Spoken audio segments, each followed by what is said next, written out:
我是，哎，那个洞是哪一个洞啊？散步。我是不是发现了？哦，好像有人想要搞事，结果好像被我抓包了。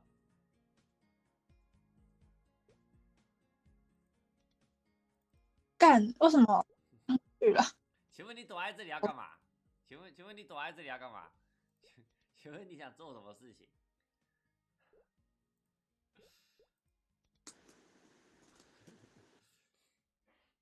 怎么抓到了一只娜娜？你说哪个洞？里？他妈怎么抓到了一个娜娜奇？对。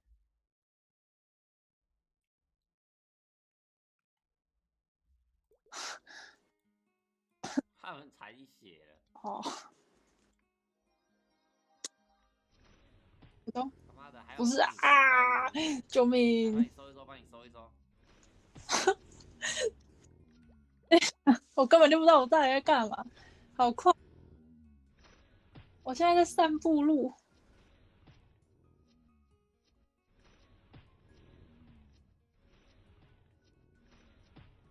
这样会有经验吗？我到现在都没有打到一只怪，他们就全部结束了。这样经验只是他的。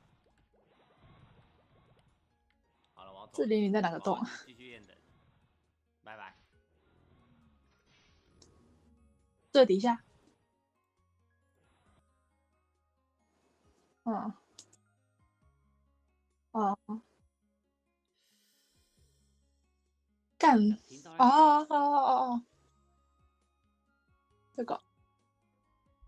等一下。没有，我找到了。我有关了。找到了。对啊。哦，他们站好了，完全没有我完全没有用处哎。Oh my， 我来干嘛的啊？有了。救命！祈祷开过来。哦。好，大概会。再给我一次。干的是没有饮料喝啦。做。哎呀，怎么有人？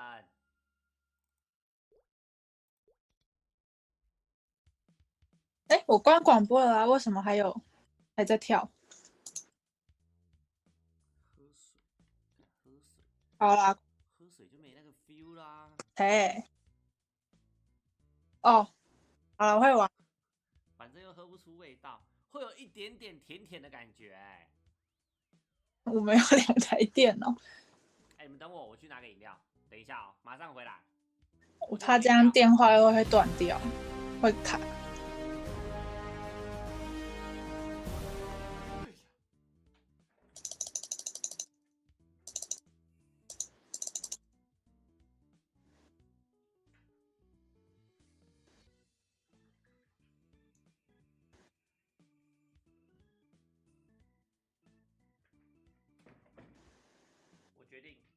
我决定了，我明天要买1颗柠檬回来吃，我想要试看看会不会有味道。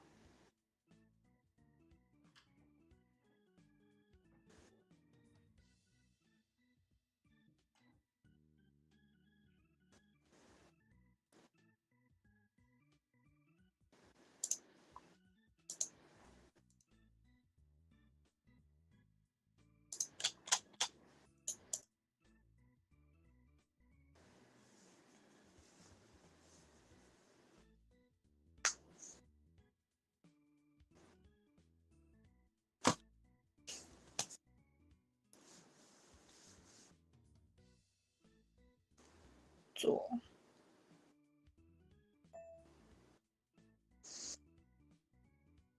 bold。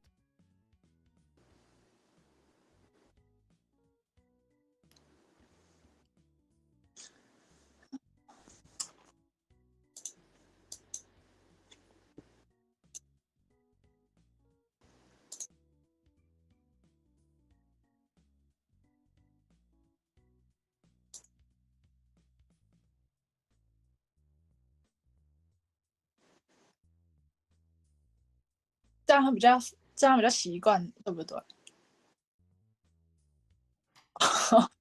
哦，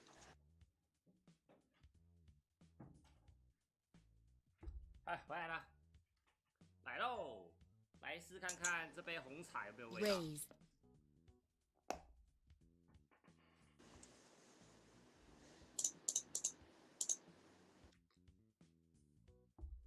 干，完全没味道。哎，这红茶更惨 Check，连甜味都没有，是三小。哎，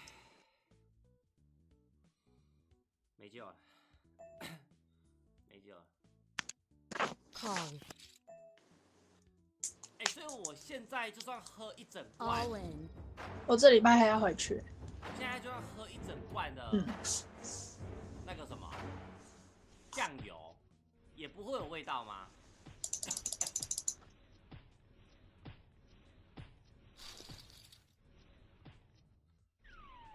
哎呦，哦，很酷哎！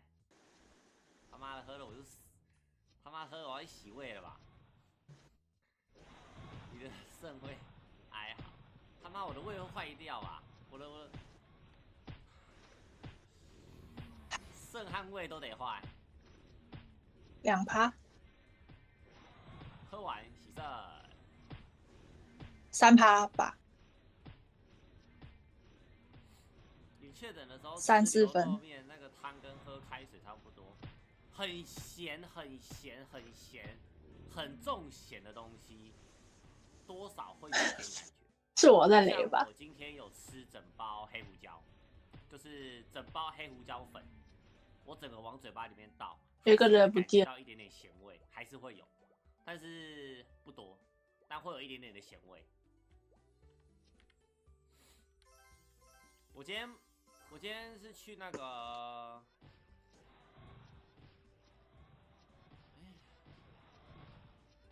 买那个鸡排嘛。我去买那个鸡排，就是因为今天一整天都是小帮手开车，小帮手从那个什么台北一路开回来嘉义，然后都是他开车，因为我完全没办法开嘛。我那个时候烧到快40度，我就完全没办法开车，所以就全程都是他开的。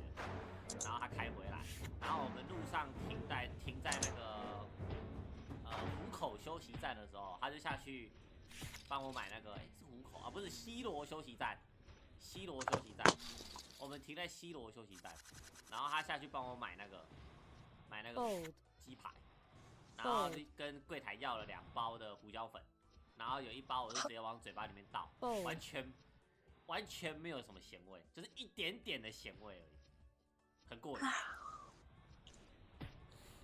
我不是搭高铁啊，我不是说后来我改开车，我原本票已经订了，结果我们后来想一想，就是因为我们带很多东西嘛，我们带了一堆东西去啊，然后后来想一想，算了，开车好了，很快就把票退掉。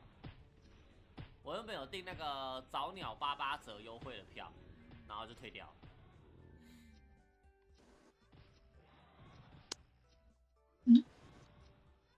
我不是嘉义人，我是台中人，只是我现在因为工作的关系跑来嘉义，比较近。你同学也是嘉义人，他叫绿豆。没有啊，在找人。这个梗很冷，好不好，老哥？这个梗真的很冷，太久以前的老梗，麻烦不要。对啊，他们用广播。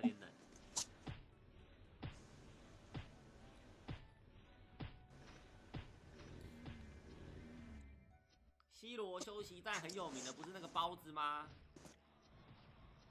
没有，我不知道为什么。我自从确诊以后，我都很想吃重咸的，不知道为什么，我都会超想要吃重咸的东西。我没有吃过西螺的便当，我倒是没吃过。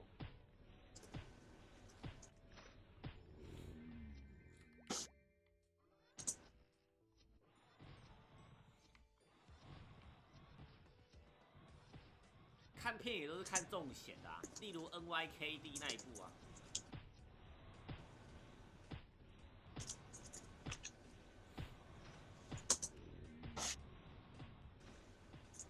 大王麻辣干面，靠腰辣会有感觉啦，我刚问过，辣会有感觉。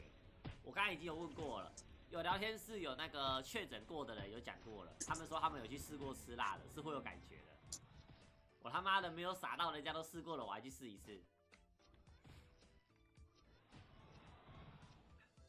南投休息站的新东阳凉面超好吃，西螺也是新东阳啊。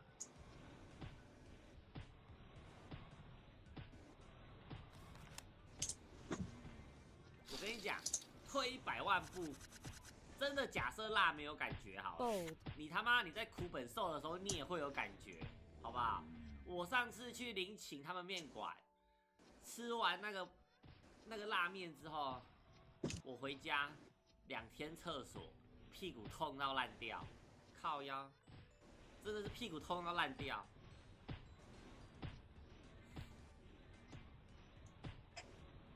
很痛苦，真的很痛苦。你的屁眼很像在燃烧，你知道吗？你就想象你拿打火机烧屁眼的那个感觉，很痛苦。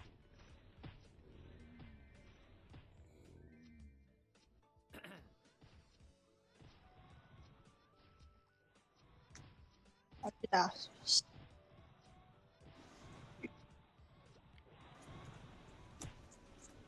干，那跳不上去啊！跟手灯比起来，哪个痛？对啊，应该是大腿干面比较痛。嗯，不是啊，我勾不到那个气球。用卫生纸擦的时候会有那个，要用湿纸巾擦，不能用卫生纸，要不然会有一种撕裂伤的感觉。有速度啊，但是我勾不到那个气球，为什么会这样？祈祷忘了就忘了，好不好？右边。祈祷忘了就忘了。我跳不上，开就好了。反正我私下练的时候大概半个小时开一次吧。红色的。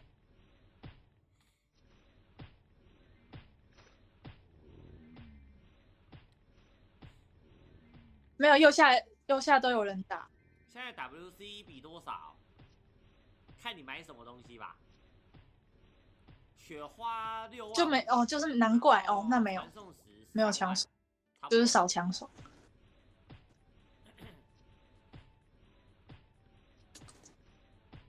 啊，西巴！洗机是哪里来的？跟朋友租的。为什么？啊？哦，靠！真的会被自己。我他妈看起来像是会自己练的感觉吗？他们会疯掉吧？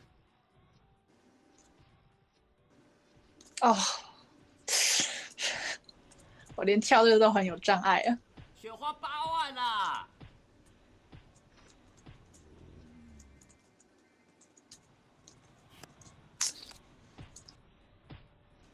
看来我还是乖乖去打龙。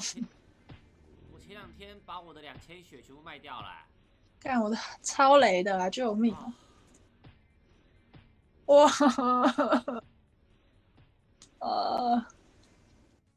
他们打完了吗？还是打完了？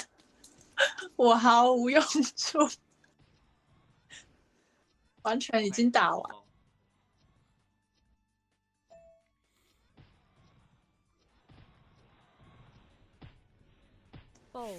现在哪个道具比较好卖 ？SP 卷、AP 卷、传送词、我真的，我到底在干嘛？樱花全部都好卖啊！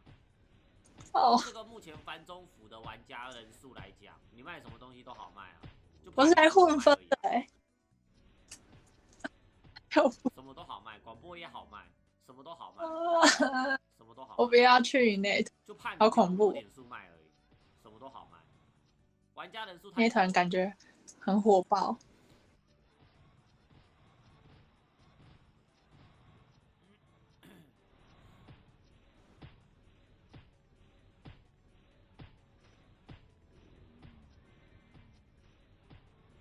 干，哦，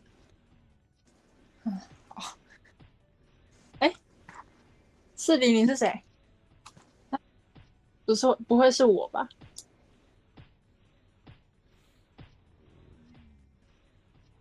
哦，对，还是要讲一下，就是我没有特别算啊，但是以国际服的经验来讲，如果你是储值 WCB 要换币的人，要换封闭的人，尽量不要去换雪花，因为以国际服来讲，换雪花很亏。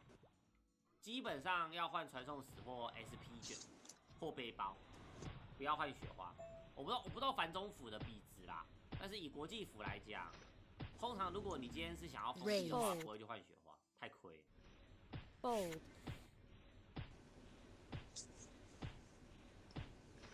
你说直接卖 WC 币，然后让买的人自己选要买什么，好麻烦。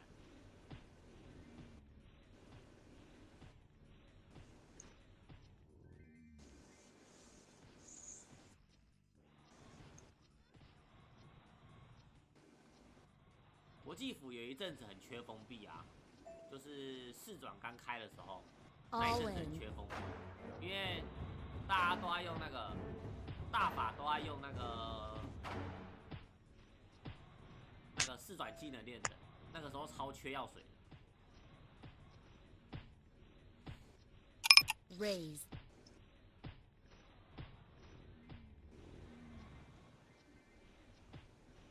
反正我自己是很懒的，卖什么 WC 币，然后卖宠物，然后还要再去跟对方问说，你要什么东西，你要什么东西之类的，干我觉得很麻烦。我不如直接买背包，或者是直接买那个什么传送石，然后直接说什么，几瓶交易，然后要的自己过来这样还比较方便。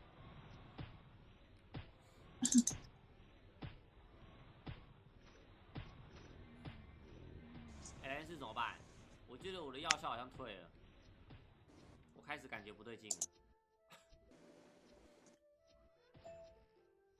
超级药水，我记得现在好像就已经一堆人在收了。如果我没记错的话，现在已经很贵了。超级药水，还有特殊药水，现在好像就已经不便宜了。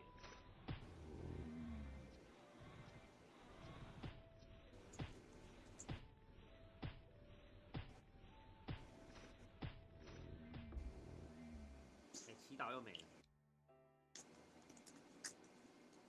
上去干。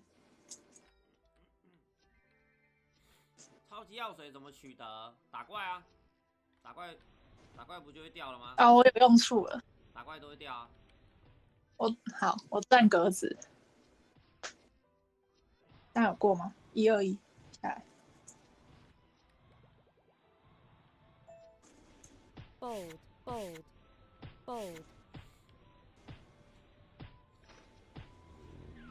你们如果确诊还会去上班吗？问一下。你们如果确诊，为什么答题失败？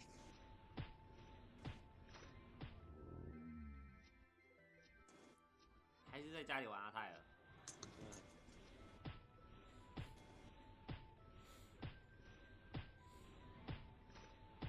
如果没办法请假怎么办？就是如果真的请不了怎么办？310。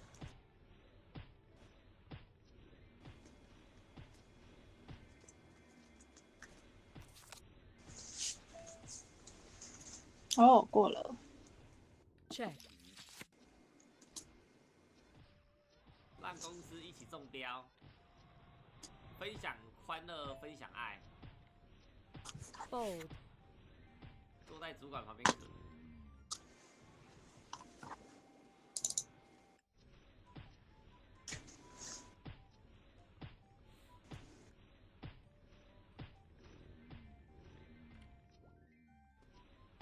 然后我那个时候跟就是跟我那个朋友说，我礼拜2没办法过去，所以我第一关打左边的语。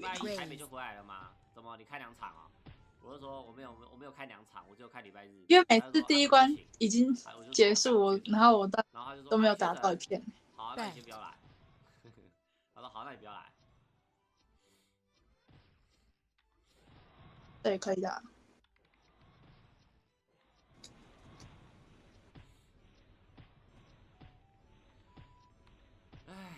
好啦，来假又请完啦，现在就看怎么办啦。按错按键了，难怪打不到。对啊，我按错了，我忘记我封闭买现金道具买什么最划算？原来如此。封闭买现金道具不是买自己想要用的东西吗？干嘛管什么东西最划算？三小，你不是缺传送石就买传送石，缺 SP 卷就买 SP 卷，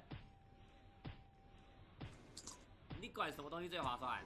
干，不行，干，一直掉。还是你怕封闭叠烂，所以你想要先把它换成现金道具？那我跟你讲，传送石，传送石，传送石。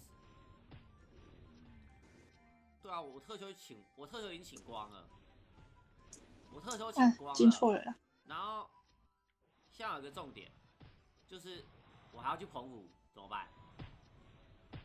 嗯，现在在想怎么办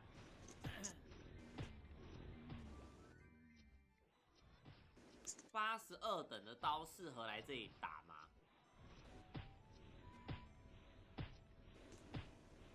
我不知道刀贼几散步队长来，这个不是我，不是我，不要给我。我记得神秘是刀贼。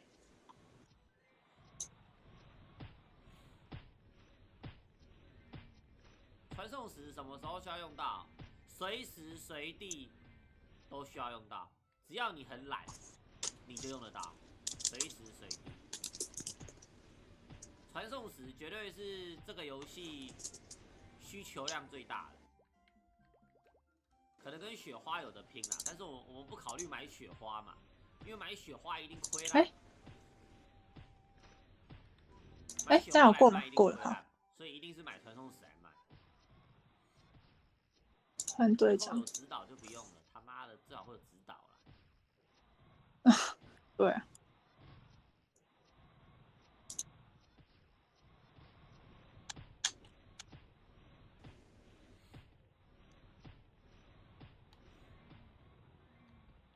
特休怎么不请病假？靠腰，你请病假，你请病假要不要扣薪水啊？请病假要不要扣薪水？不一样，好不好？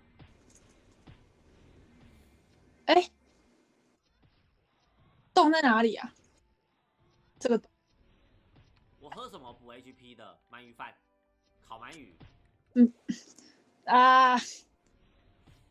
好嘞，真的假的？救命！有人请病假没有？还给？我刚出去了。认真？干这么佛心企业啊？不，抱歉。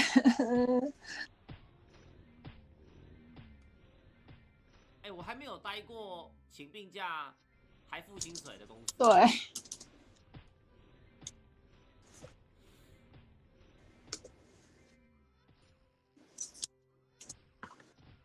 队长。没有没有，我目前待的公司只要请病假，就是那一天薪水，就那一天没有薪水，然后全勤奖也会不见，就是你只要请病假那个月就不会有全勤奖，然后那一天不会有薪水，会扣一天的薪水。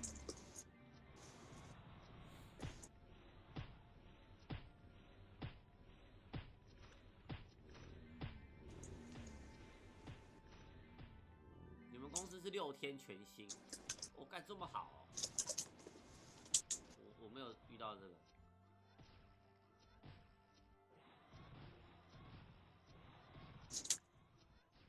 好。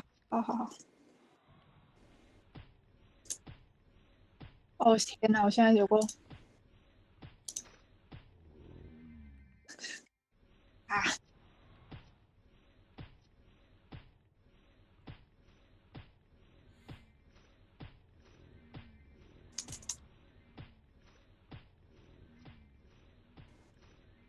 好，我回。好，我回。好。好。全心给付。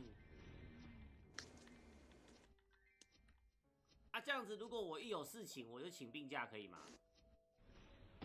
然后去看医生请，但是看医生，然后拿。我天啊，我有点。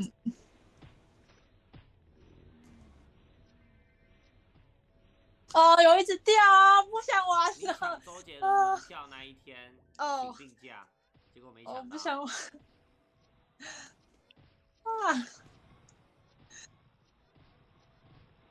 不会伪造文案，不会伪造。不管哦，我要哭出来了！我天哪！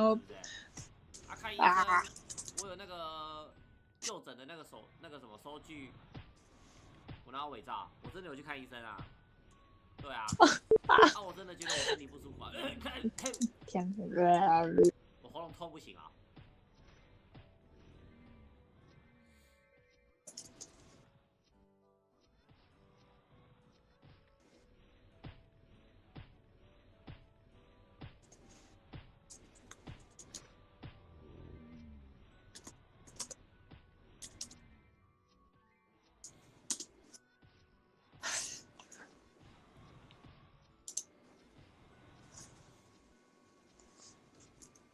这可以打吗？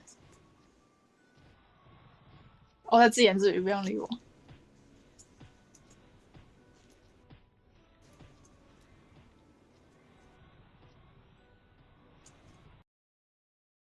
So he actually will try and do it. Okay. Is the Spaniards calling it off?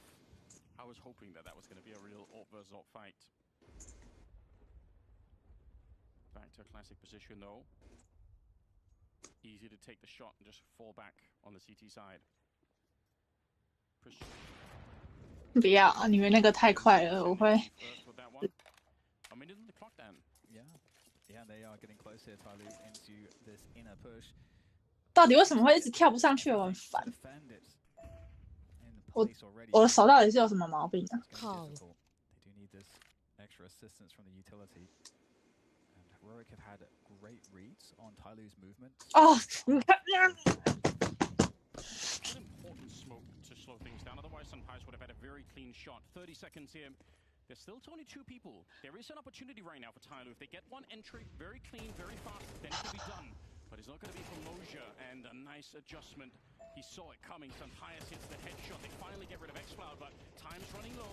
18 seconds on the clock, and attacker, he can't do it. Tenir doubling up a couple of kills at the end, and this is working out well for them. You could see Heroic are really locked in right now, and they're going to get more uncomfortable, Tyloo. They have less money now. Yeah, and that second kill from Youngstar, I think is really, really nice. I mean, you can see the first one here, that's expected, but then the second one's kind of awkward, but it just looks like a laser shot straight onto the head of Jamyang, and if Jamyang's able to trade that kill, the round is super alive. And so Youngstar doing a great job anchoring the site with the rifle, and 10-7 scoreline, back to the eco here for Tyloo.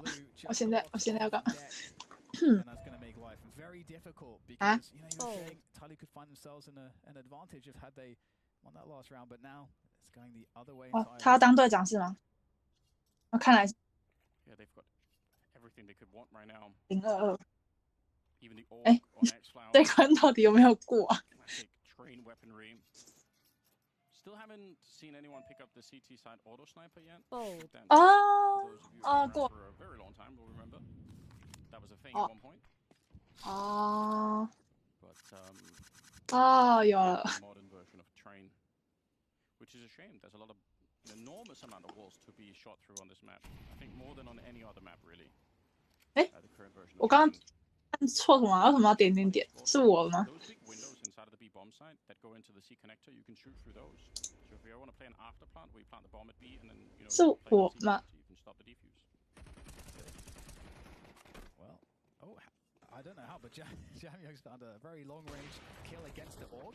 So, pretty impressive, but hey, that's all that's possible to be done. 11-7. And now this is where it gets interesting because this is it. You know, Tyloo are only going to have 6000。 one or two good chances here to come back into this and prevent Heroic from winning, and they're going to need to get a bomb down in this round, I think, to enable themselves to have like a solid buy in the following round as well. I mean, the fact is, we just haven't seen any kind of winning spirit out of them here on the second half right now. They have no runway to work right out of the gate. They can't, fiddle around and look for tactical openings. It just has to be right now. Otherwise, the major might just slip out of their hands. And you're right to say, because some pies are snuck down here, open hand.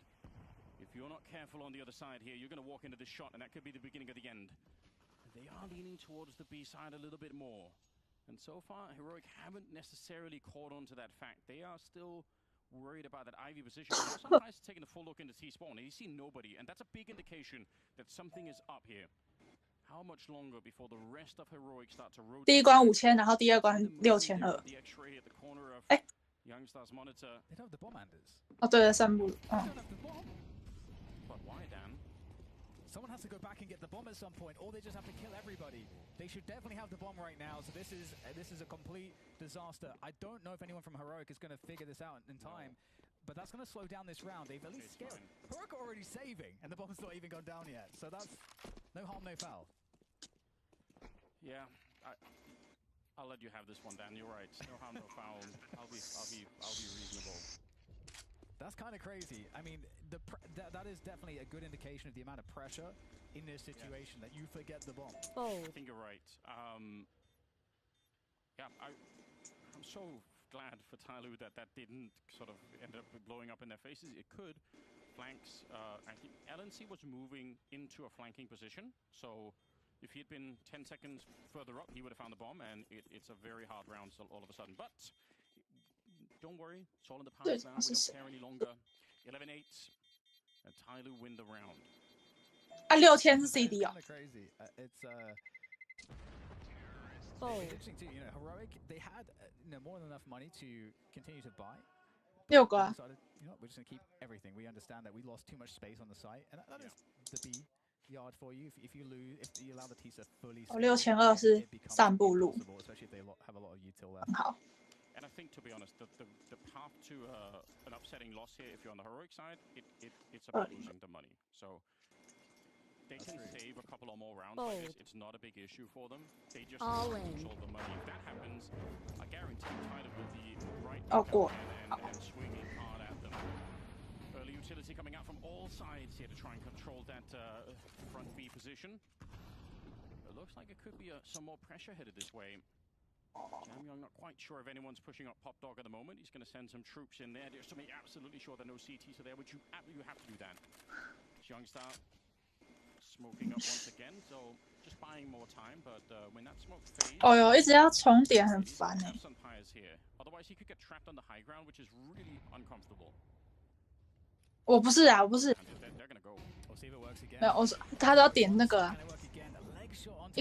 他要点那个，就是那个停止对话什么鬼？哦。 As does Xcloud, and just like that, the CT retake seems to be falling apart. It's a nice killing consolation for LNC, but that's all that it feels like at this point. Saving the orb is the best outcome, and another fast B round has worked for Tyloo. And so, do Heroic now have to fear fast B rounds? Do they have to change their setups? It's kind of hard to say, to be honest. A lot of the round is riding on Youngstar, and whether or not he can win that fight or not. If he can, then 那个键盘没电，我忘记我没有带到那个充电线。 If he gets found, that's kind of interesting. Jamio not quite looking the right way, so 对啊。 in fact, he's going to upgrade into the AK. But the game has opened up again. I'm starting to get a little bit more curious here. 我忘记带 They're 电 getting 线。 back into it. Yeah, and it's 我以为它是电池。 I gotta say is, some Pius, his job, because we talked about Youngstar trying to get a frag there. His job is also to try to hold, prevent the team from scaling super quickly. 20个队长是谁？不是我。 Were actually phenomenal. So that is, we saw that part of the 哎， story there. 他在叫谁啊？ 我看不懂。 To give us that full picture, and Tyloo, they're up to 9, and you were talking about how important it was to hold on to the money, and well, Heroic have done a great job at that. They still don't. 没有，他就说是已经20个碎片了，可以下一关，但没有人要按。 To do about this fast interplay. Bet. Yeah, I mean, it is just by the nature of it. 怎么干我屁事？ Again, most of the time you're playing it. 那个是队长才能按是吗？ 啊啊！ 不是啊，第一关呢？ But they can't help each other out there. You're not talking about a big crossfire or any kind of a refrax or anything. So yeah, you are a bit of a lonely position there. They can go try to play it aggressively, but there's so much pressure and so much on the line right now. It's hard to make those calls sometimes. Yeah, let's see. They're certainly back testing it again, just to see are they going to find an early challenge here. The fact is, Heroic could also just play this far back, which they haven't really tried to do nearly as much. A lot of teams win B defenses exactly like this. that high ground position. I'm gonna just reiterate it again. It can be Molotov from the T side, but for whatever reason, nobody wants to. 队长是队长，明明不是在。 Heroic are fully affected by the by a conditioning of fearing 他的猫。 But 好笑。 as well. They have a lot of options as to how they could play this, and they have now gone beyond that fast timing. We're now in a slower round for Tyloo, and they have yet to show anything. Yeah, and just to say, the fallback from a B hit into a pop dog, explosion instead is really quick. Like, it's such a quick run for the T side to get here. It's almost impossible to read for the CTs as well, which is also why the CTs want control of this part of the map. 40 seconds now. The bomb is in the hallways, and they are starting to see if they can join attacker here. It's looking more and more like everything could come down to Sun Pius, and whether they can find the early shot here. 3 of them around the corner. 28 seconds. He misses the first one and retreats back, but X-Cloud is there to try and follow it up, and now the pressure is on. They're hunting the Spanish sniper here. He's going to get the first one onto Moja. Under 20. They're out there with the bomb plant. They actually just ignore him. They say, fine, we'll leave you alone for the minute, get the bomb planted, and secure that much at the very least. But a man up still for Heroic, and now the retake is on. 2 of them coming in from this Ivy position with Youngstar. He's holding the C connector and trying to see if he can. 啊靠！啊，真的被你说中了，被推下来，好烦哦！又要重跳。 Really well done there by them. And you know, Oh. additionally, what was the fact that they didn't try to take fights. 你说他再跳一下是吗？ Because the problem for Tyloo there is that they don't. 进去的时候 They're in a spot where they either have to all just play on the bomb train, which is horrendous to do. 好，看来不需要我了。 It's very easy to retake against that, or they have to push out and play for something. But because the train yard is so precarious, there's so many angles and positions everywhere. What do you even push to? You've got to make a call there, and it's really hard to figure out what even. So many other bomb sites in the game. It's way easier to make that decision, but not the outer yard on the A bomb site here. I mean, it's easily possible with about 18 seconds on the clock that if they try to hunt Sun Pius, he gets 1 more kill and the bomb is in a weird position and like everything is worse. So I don't really blame Tyloo either for just focusing on that, but Heroic locked in at the moment. Tanir's got 20 kills. Everyone else a little bit further behind, but they're still doing a fine job. And he just finds him. Django. Yeah, he has no idea. He didn't realize he was going to be visible from that angle. And it is so smart. Heroic Pius on E-Box there. Like, they really anticipated everything so correctly. So, Heroic showing their experience and knowledge of terrain as we go into what could be the final round here. Can Tyloo stay alive? They have a very good buy, so they've got everything to work with. Done so well at this major, Tyloo. They've had some hard battles, and they've looked like a really focused team. Some of the best that we've seen from Chinese Counter-Strike, but the question is if they can force this one into more overtime. We had a bit on the opening map, and Tyloo 3 rounds. It is doable, but this first one's going to be the hardest one of them all. And almost looks like they want to repeat the same idea. Down pop dog, split this side.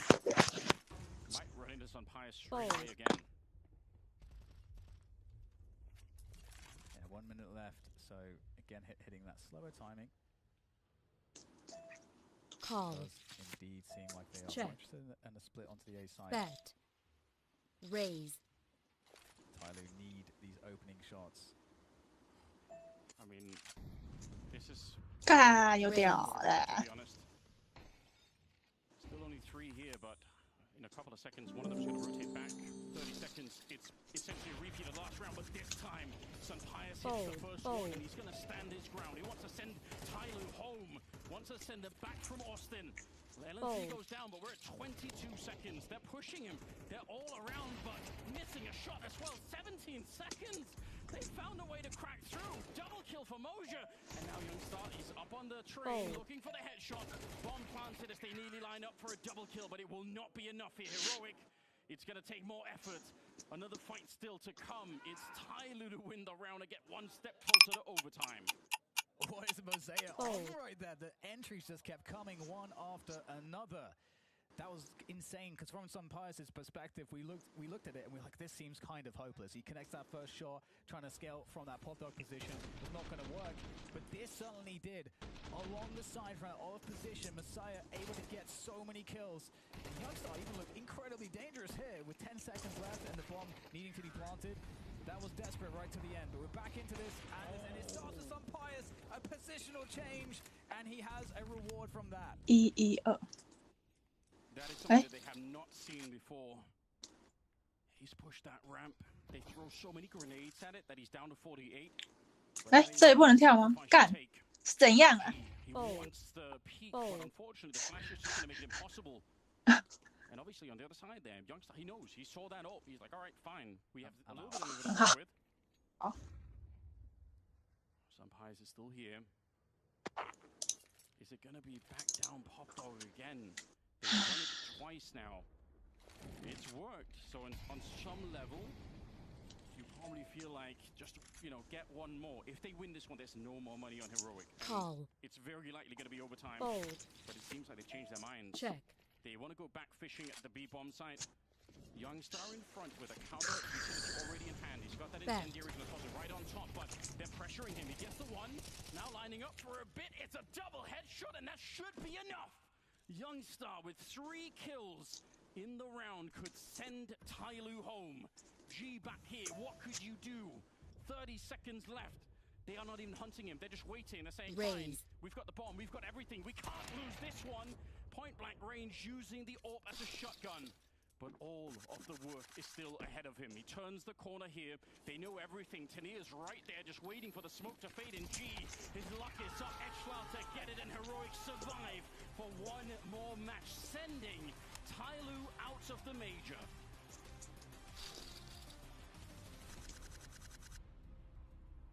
Wow, that is a crazy way to finish it. We knew from the start that this was going to be a close game.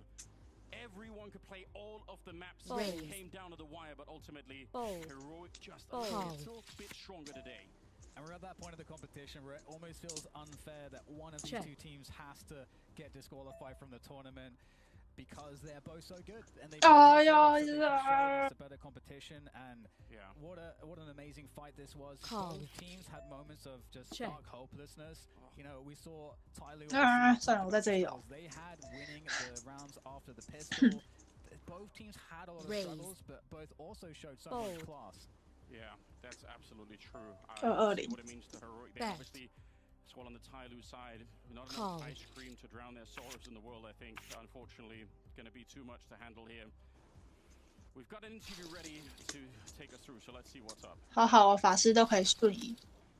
Tyloo have won the hearts of many and fought incredibly hard across all of their games. G, who has been such a lovable personality throughout all of this. G, I want to ask you just off the back of this. I saw when you 干呐，西巴！ upset. Did it feel like you should have won on Mirage? 冷静我啊，冷静。好，上去。好，上去。20，好，很好。好。 Mirage and Train is so close, and Train we win the 啊，有进步了。 in CT and then come back we 太好了。 I think we can win today. 哦，开始知道怎么。 I don't know how to say it. Just too many mistakes, maybe. Yeah. We played no good in Mirage and Train. I think we can win. But we lost.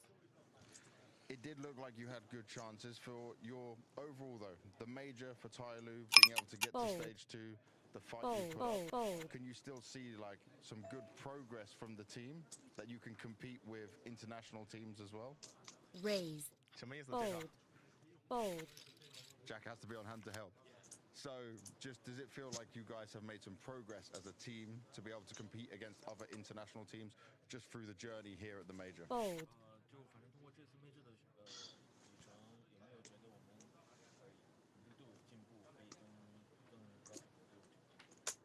Mm, 怎么跟他说？就是更多的问题，就是还是在就是心态方面吧。come here, Jack. You can come help. So basically, he said one of our main problem is our mentality. Yeah, we need to adjust our mentality to be able to compete against the best teams here. Yeah. We saw that as well, right? The mentality is very important, but there's a lot of learning to be had from it. For now, looking at the future for this team, is he still confident that going forward, you guys can be the best team in China, compete and keep coming to international events? 未来对现在有没有更好的信心来去打一些大赛？ Of course, Raise. we'll be stronger in the future. And is there anything you want to say to all the Chinese fans watching at home and supporting you guys? I know you were trying to do this for them as well. You could say it. Raise. Fold.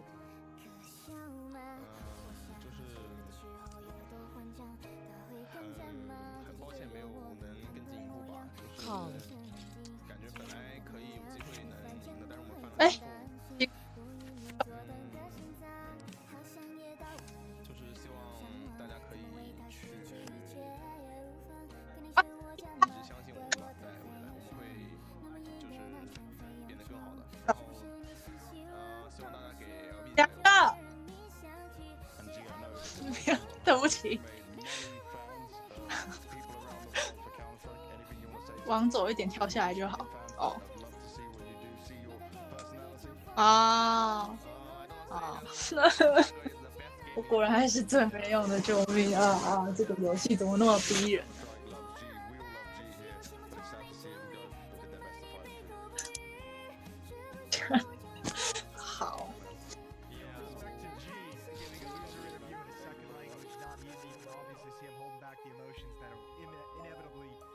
好， 好，好。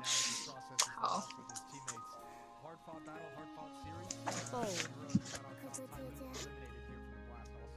Yeah, I don't really care what the stat sheet and box score says at the end of this series, or even for the state of the tournament. He proved to be a star for Chinese CS. He captured the hearts of so many different people, not only with his play in the server, but the bubbly personality and the willingness to just wear his emotions on his sleeve. He gave absolutely everything in this one time. He gave everything they could, but Heroic, going into it, they were the favorites, and unfortunately, Tyloo weren't able to pull off the upset by the end of it. Fold.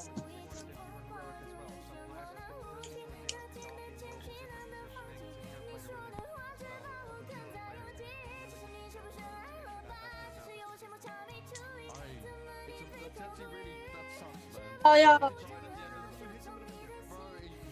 can see he was so composed and he really well held it together. And just at the end there, like he's so 时好时坏， so 好烂， so passionate about it, man. 可以。 And by the way, I like the X Clouds coming back because he actually, you didn't see it, but when we were doing the interview, he actually said like, "I'm sorry for the trash talk," you know, afterwards, just because obviously the emotions are heightened from Heroic surviving. But that's some nice 当我搞懂这个游戏的时候，我游戏就已经结束 We 了。 all root for a story, not just for Chinese Counter-Strike, but for players like G.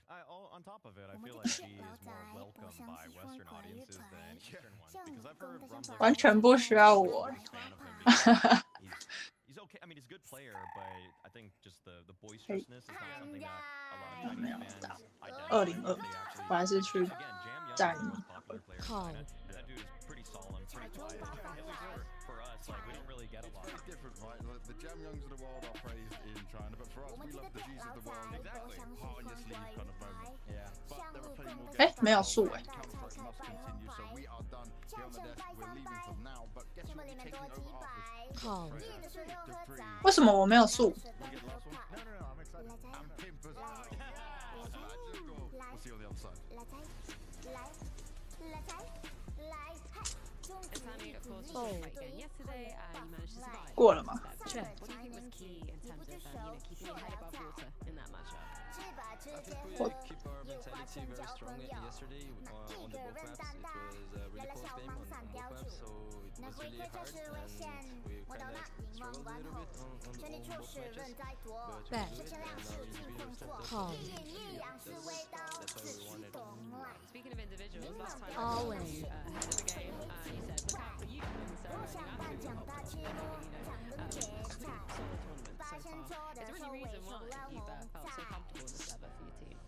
I think on the last practices and last boot camps that we did, I've been feeling very confident myself and individual. But I think yesterday we won because of my teammates, so I didn't individually 等下我直接去400。 but I think Luigi and Breno they were hitting headshots and they were killing everyone, so I'm really proud. 没有，他就直接他叫我直接去那边等那个站那个就好。 Now, obviously, next opponent, that's Falcon. 对。 Do you think we're seeing a different version of Falcon than maybe we've seen since 我不知道。 I think Falcons is a very good team. It's hard on the major because when you have a bad day and you lose two B1s and you're already O2 and it's kind of hard to keep it up. So we had a bad day, they had a bad day, and now we're 直接去400。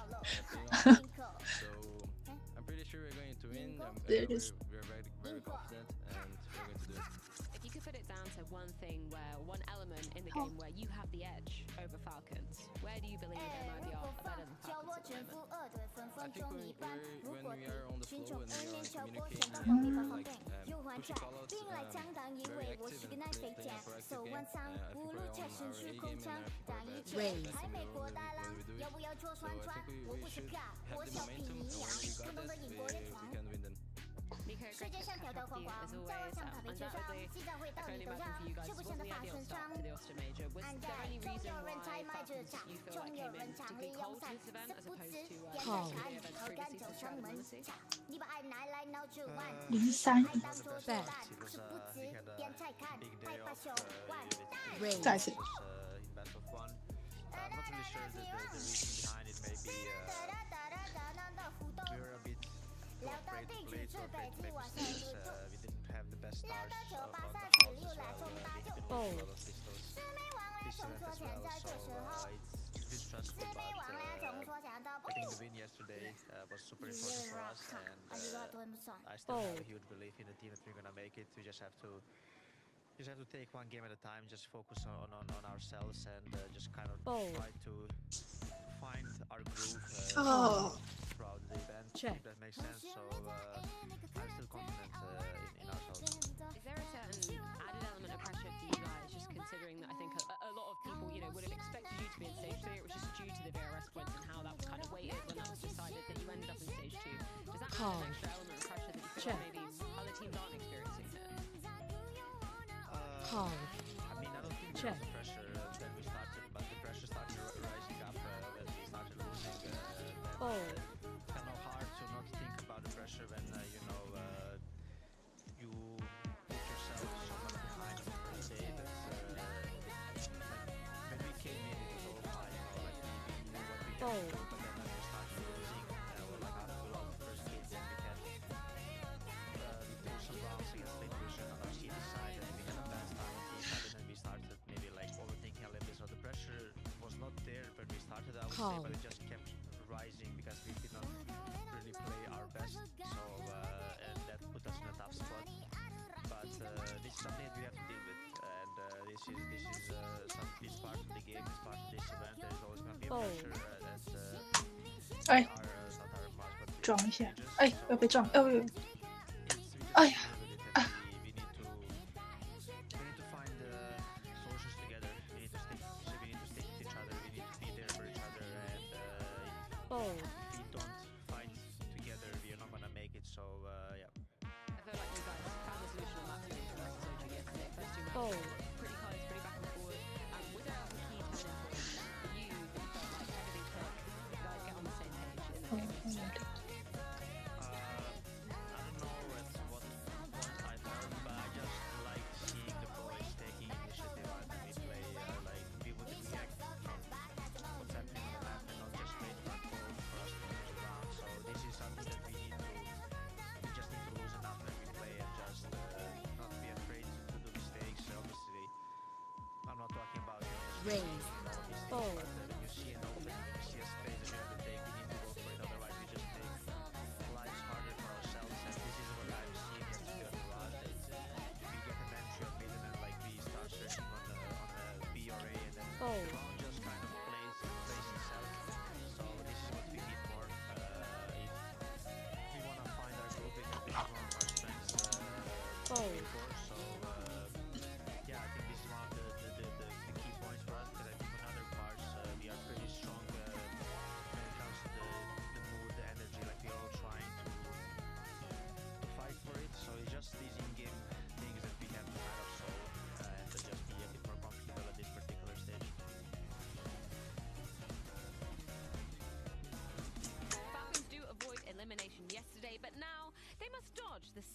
bullets today. We are back with more action at the Blast TV Austin Major with Falcons versus LIVR. Another elimination station on the line.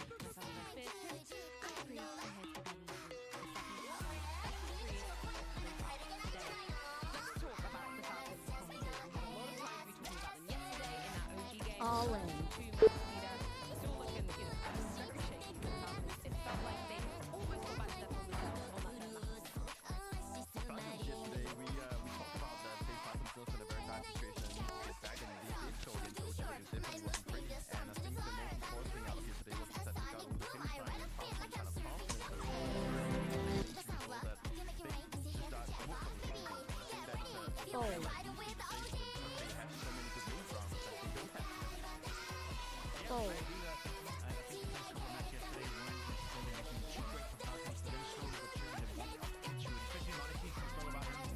我知道。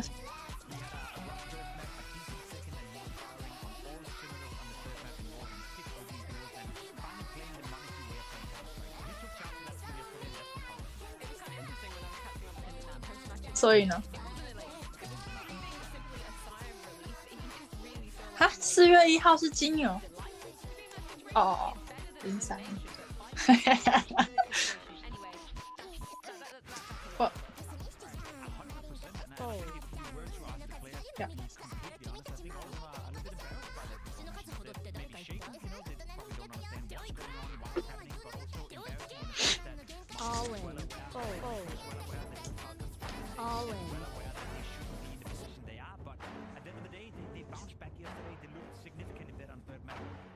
Looked significantly better as well. So that sign of relief, Peter, you've been there yourself. Maybe there can be a point where there can be like, okay, it begins now. So what happened the first couple of days, let's forget about it.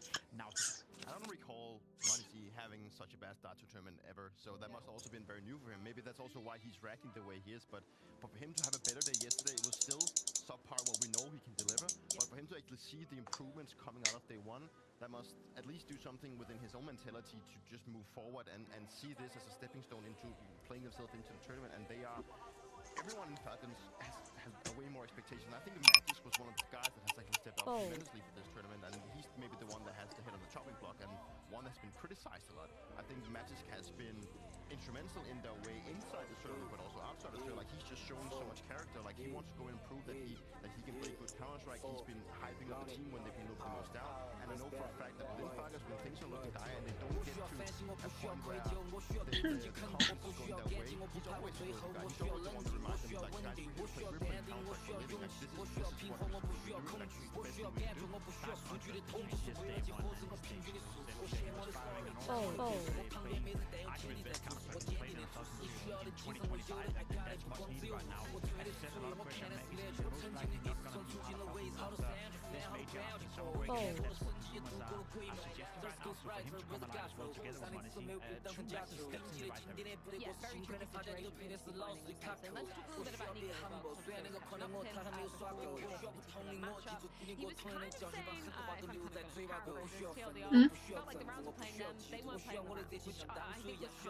还好，就是很快而已，还好。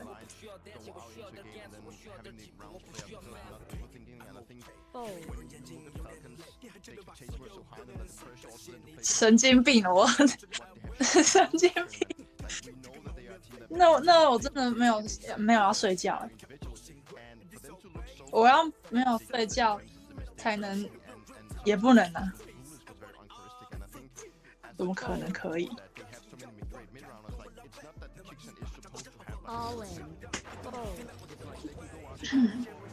那这样玩几场？我觉得会不会要破千啊？哦，以我们这个的速度，我觉得，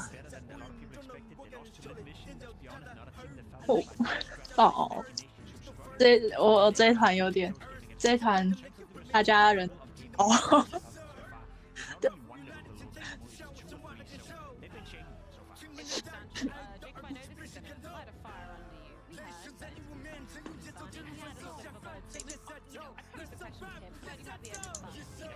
If the communication's on point, if everyone's shooting heads, they could be the best team in the world. Raise. I mean, no, not all. I think we said yesterday as well, I could win a major. In theory, I could. I'm never going to, nor is MIB ever going to be the best team in the world.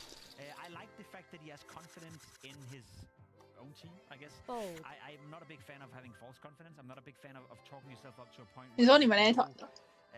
you have no right to be, in a sense. You know, I get that he has to believe they can win today, and I think MIB can win against them because they have looked shaky, but to say that you are one of the best teams in the world if you're playing your A game, that's just very far-fetched. So I would like to ignore that statement and then focus on the fact that MIBR have looked a little bit better in the game yesterday when they won, and if they want to beat Falcons today, they have to play the A game and hope that they can be a top 10 team when that's the case. I think that every player that has played inside of top team have said this kind of thing in the interview, that if we actually play our A game, if we communicate flawlessly, apparently, if you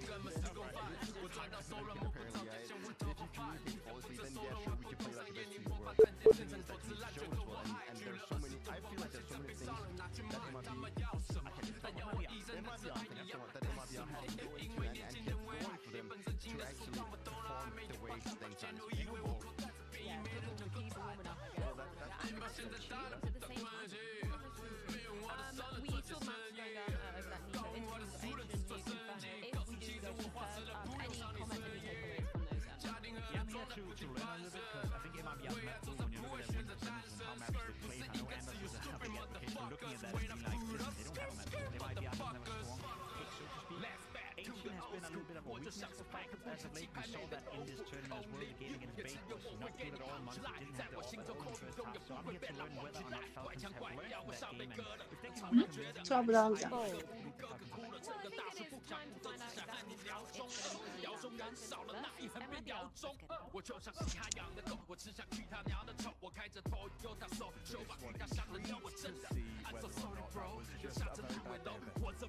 So it's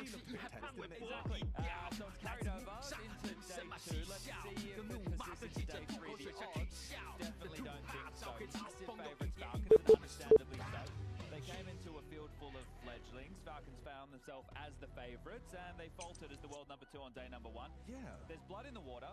Right? The fact that teams have taken maps off of them, the fact that they're in this situation, they might be able to test their resolve today. There's no reason that they can't topple Falcons because purity breeds anxiety in this team. There are changes on the horizon or so we've heard, and you would hate to have a repeat for Nico and Monacy of Rio 2022. A long time ago, but I'm sure those memories of heartbreak not even making it to the major. Well, now you're in stage 2. You're meant to be in stage 3. No, this was meant to be very quick 2-day affair, right? You're supposed to breathe through, 3-0, lock it in, and have a couple of extra days to practice and intense boot camp staying on the American soil.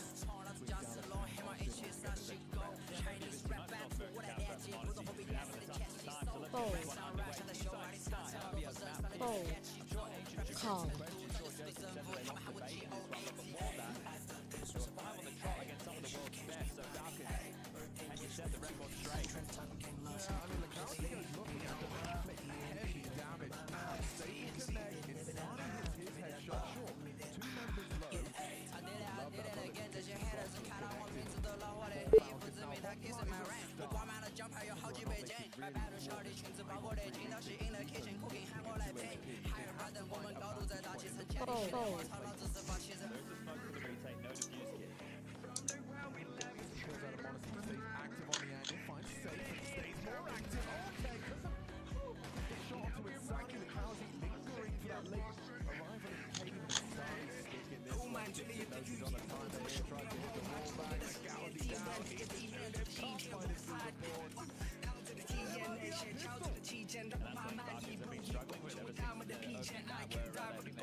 Taking this mid control will be no issue for Insani. Postures down, but doesn't hang around. Oh, the odd shift to drop the pistol. Okay, well, We'll keep tabs on that. Bold.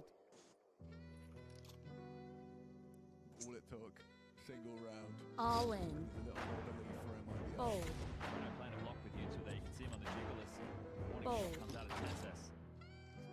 Now there is support. You can see close by a donut player as well as somebody from Red who can pop back quite quickly.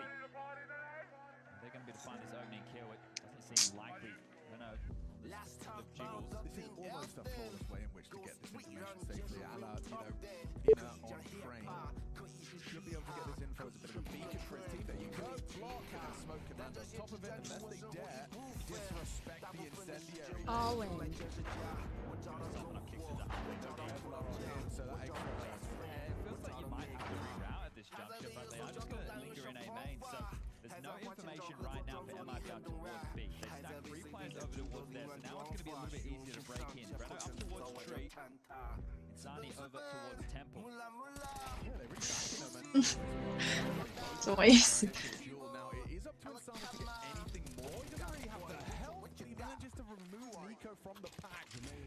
2 on 3, rotation through CT. Tessess finds himself a weapon. Monacy finds himself a headshot. Knife out from Lucazi, trying to catch a time in the element of surprise. Monacy in action as he gets that bomb down. Doesn't have his weapon out in time. Exit seems to have booked it here. Tessess not focused on it. Is hidden, obscured by that big box, but still in his blind spot. Jumps up. A glimpse of the tip of the head. See a kit for these two, but still very uncomfortable for Tessess. Overwhelmed, Weather the storm. Monacy has 4K if they want to go for another hero AK into the mix. So they can continue to apply the pressure. But the bravery here from Lucazi is pushing through that back side, taking the fight, isolating the duel, and then putting Tessess in a tough spot. And they were going to buy again. So in for a penny, in for a pound. Are the Falcons right? 不知道，等他们看这一团要达到什么时候。 And still limited util, but they know that MIBR's purchases are brittle. Going to be able to drop M4s across, so they're fully fledged. Kits to work with, util there as well. Would you say that this is the buying pattern of a confident team? I think that they believe they can go toe-to-toe in the firepower, and they should. This is a team to be feared. See that individual firepower on display in this one. Lucazi just sweeps through. By virtue of that door's smoked, whether or not he sticks around remains to be seen, because Kixon, he's going to be cooking up a flash for them to take this space upon the fade. And this is the thing, is there a redeploy of the smoke towards doors? First one's faded, Lucazi tucks in the pocket, but gets the opener. Yeah, he's gotten away with murder there. He's even got himself a block util piece if he gets... Yeah, he's under pressure. Yeah, okay. And that's a quick reaction shot out of Tessess. By removing Insani, now Lucazi, they're trying to force him out of his position. Monacy, he'll hit flush him out. This investment looking to be justified. Just 2 to find. Exit the unknown entity, lying in wait in cave. No spotting to the heaven relocation to A. But they're not in any hurry here. You've got 50 seconds. Nico's just stretching his legs in mid, and it does look like that pivot is starting to take shape. Gamble right now from these two onto the B side. Exit the cave player. Will be joined by Breno, and well, yeah, he just touched upon it. They are going to avoid the biggest point of the threat, and it looks like MIBR will just have to save. So the bomb will go down on A. 4 players likely to stay alive unless Falcons want to opt for the hunt, and a bit of a back-and-forth nature out the gates of this one. You know, when I saw the news of the Falcons roster, Monacy and Nico reunited, and so many big names alongside with Magisk as well, I'm surprised by how much attention Tessess has drawn to himself. He really has kind of demonstrated a pretty solid case for him to be in this team. His mechanical ability on display. I think he's taken to this team very positively. Well, I think this is the thing. When you're in a team of this stature and you have to perform, we've had a lot of big roster changes out of Falcons in the last year and a bit. And the expectation is with money should come results. They took a core at the start of the year again. This time it's been more successful than last. Helps when you can get Nico and then Monacy joining within a 6-month time span. But it's about who's going to get replaced next, which is a story for after the major. Yeah. But they've definitely been the most competitive team to vitality in the first 6 months of 2025. And that's why it would be such a shame to not even see them to get a chance to play in Stage 3. Lucazi, even though he gets the opener here, he fumbles his util. So the molly's under pressure. The smoke is bad. It's allowing the T's to work their way into ramp. And because of that, they're able to burrow themselves in and get a couple of key frags. So very well done as a tactical timeout called. Going to get on the microphone immediately. MIBR, they don't like the way that one felt. And when you looked at the video going into today, it felt tough for MIBR to go anywhere. With Anubis being the ban of Falcons, that's one of the maps that you would have liked to have seen MIBR to be able to pick in, but hey, not the case. Removed from the pool, and then Dust 2 gone. It's like, okay, well, Falcons are pretty good on that, but they also have a few more that they can turn to. When I saw Ancient as the pick, and then Falcons deciding to start on the T side, they want to make sure that they can deliver the tone. Moving to Nuke as map number 2. There was a guaranteed in this one, as both coaches get a moment on the mic. So they will be able to hedge in behind the saves. It's going to be a Famus, an MP9, and a Deagle joining the M4s carried across. This is your chance to break in if you're Falcons. You win this round, and you should be able to make it a third without too much problem whatsoever.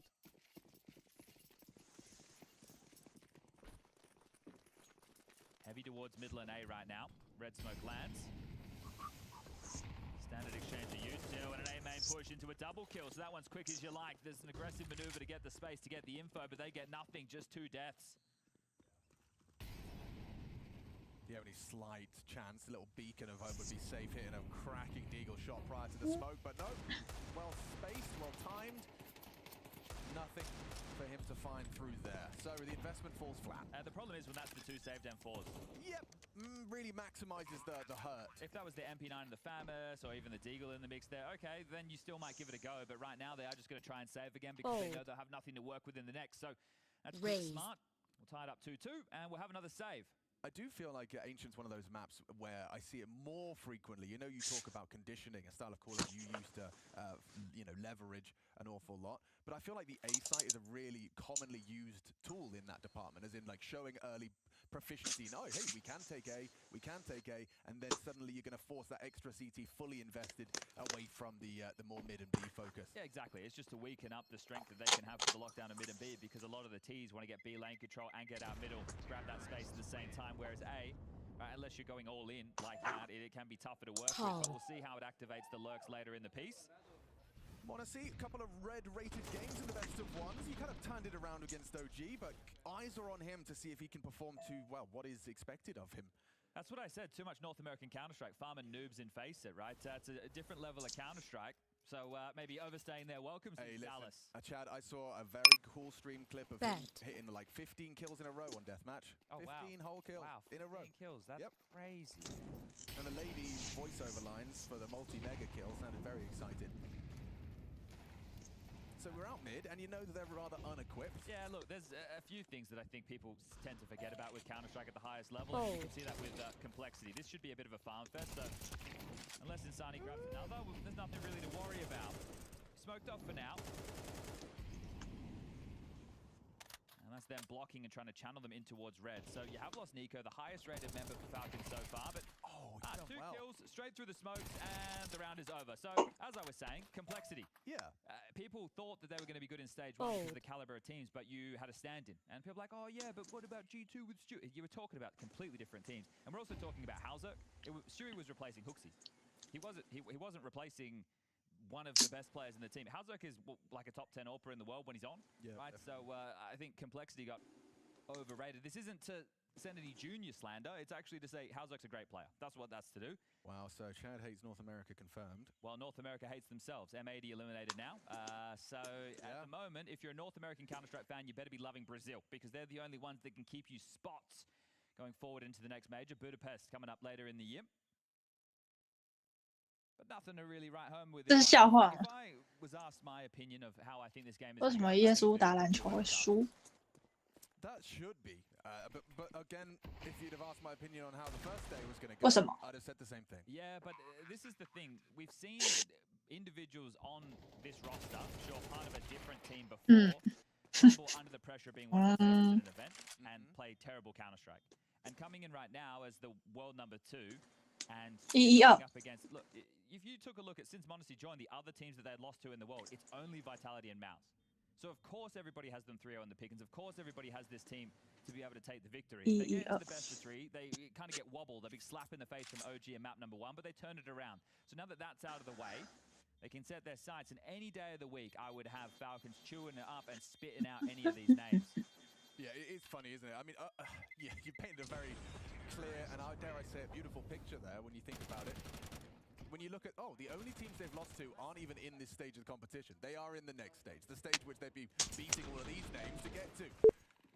And obviously that changed upon their arrival here at the Blast TV Austin Major. I'll tell you who's happy about this performance from Falcons. Vitality, right? So the world #1 coming into this, if their foes can eliminate themselves, as it were, that would make life a whole lot easier. But here we go. Rifles back out finally. You lose to the back-to-back force fires of Falcons. You find yourself now a round down, and the gun's invested safe into the AWP. To be asking questions here, it was a bit of a clash between Nico and Insani. He continues to just play more passive on that donut cross. Smoked now. Oh, looks like they might boost. Yeah, Breno's going to be set up just for an angle for Heaven. He won't see much more. Won't see anything, actually. A nice shallow one from Nico. Yeah, and they're likely to slip under his nose anyway. So 3 out through middle, 2 over towards B lane. Are they going to jump up Heaven and look for the B finish? If they do, there's 3 towards that site as Kixon trying to show us the specky wall bangs. Yeah, that's a geeky one all the way to long. So Monacy first hit that. The problem right now for MIBR is the question mark, have they crossed red? We can see they haven't, but they're coming back to clear mid as a pack. This is about to get biffy. Yeah, Nico versus Insani. Oh, perfect. Insani can't finish his meal onto Kixon. Exit, he's arrived just in time to lend a hand. Removes Tessus from Heaven, now all trapped on that mid-floor. Breno swings on out for one and done. Magis puts him down. 40 seconds, smoke towards A, but they're still going to force their way in through red. Oh, smoke missed, so didn't get the trajectory on that one quite right, did the young buck. It got the reaction. Yeah, but he needs to get this kill, and the problem is going to be the time. So Magisk is going to continue to try to go towards A. Does Monacy play first? It looks like it. Yeah, he's basically seeing if he can slip to the back line. How's his angle, though? I feel like this is going to book. Shadow advantage as well. Gotta go. 哦，干啊！ 15 seconds, boys. What are we doing? 一直是，哦，那个小幽灵是怎样？ And they collapse. Okay, that's convincing. Ties us up 3 even. Important there to make good on the opening kill on from Insani. It's another Nico opening death. That's going to be his second so far, and we're still very early on, and Nico still yet to find a frag. And we know that he loves to show the frustrations. The haters out there have been building compilations of him just wincing. But not clearing his corners, punished for it. Stunted in donut. And an easy round as the fire in the belly. That's no surprise with the Brazilians' legacy. Just yesterday taking down FaZe to book their spot as the team that's not even meant to be here in stage 3. Meanwhile, Falcons here, battling for their life every day. Could have a fight here, yeah. Breno! Nico dead again. Again, an opening death for Nico. This time at the hands of Breno. Kixon goes looking. He looks like he's about to catch an AWP bullet if he goes a step too wide. Safe in a forward position despite that early man advantage. They're not playing scared. Maintains that angle deep into ramp. Honestly boosted up to go looking. Oh, he sees the shadow. Look, he can see a body! Oh, it's all just the smoke and mirrors. Or shadows and headshots, I should say. Gets it anyway. Okay, well, this is very tough now. 39点了，40了。 That was suboptimal for Magic's timing. Yeah, just the spray around. 61啊。 Not stabilizing for these fights. They're getting mauled right now. It's about to be in favor of MIBR. 我们一场要34分呢。 4.7 at the high end, 1.9. 我们只有5个人。 So they take another tactical timeout and bring Zonic on the mic. Yes, they will. So first now call from Zonic. We've had 1 apiece within the first 7 rounds of play. And first 7 rounds of play without any Nico impact. Yeah, I saw Steel make a tweet yesterday. He said Nico's not an entry fragger, he's a star player. Somebody else needs to be going first. And if I have any critique of seeing Nico in the Falcons jersey, it's him on the CT and the T side trying to go for this mid control. He doesn't make it look like a fun day in the office, like a Donk would, like Exertion would. It's quite laboured. It doesn't look like it's in his playstyle because Nico, what does he go for? 1 taps, right? He's not out there giving you the spammy little bursts. He's out there looking for the 1 bullet to the dome and coming through smokes, Molly's flashes. Yeah, you saw it from his POV there. Like, how much does he actually see? Just a slideshow of green and white. Nice shooting. I mean, there's no doubt there's definitely some firepower on both sides of the server. Insani was one that certainly turned heads upon his arrival.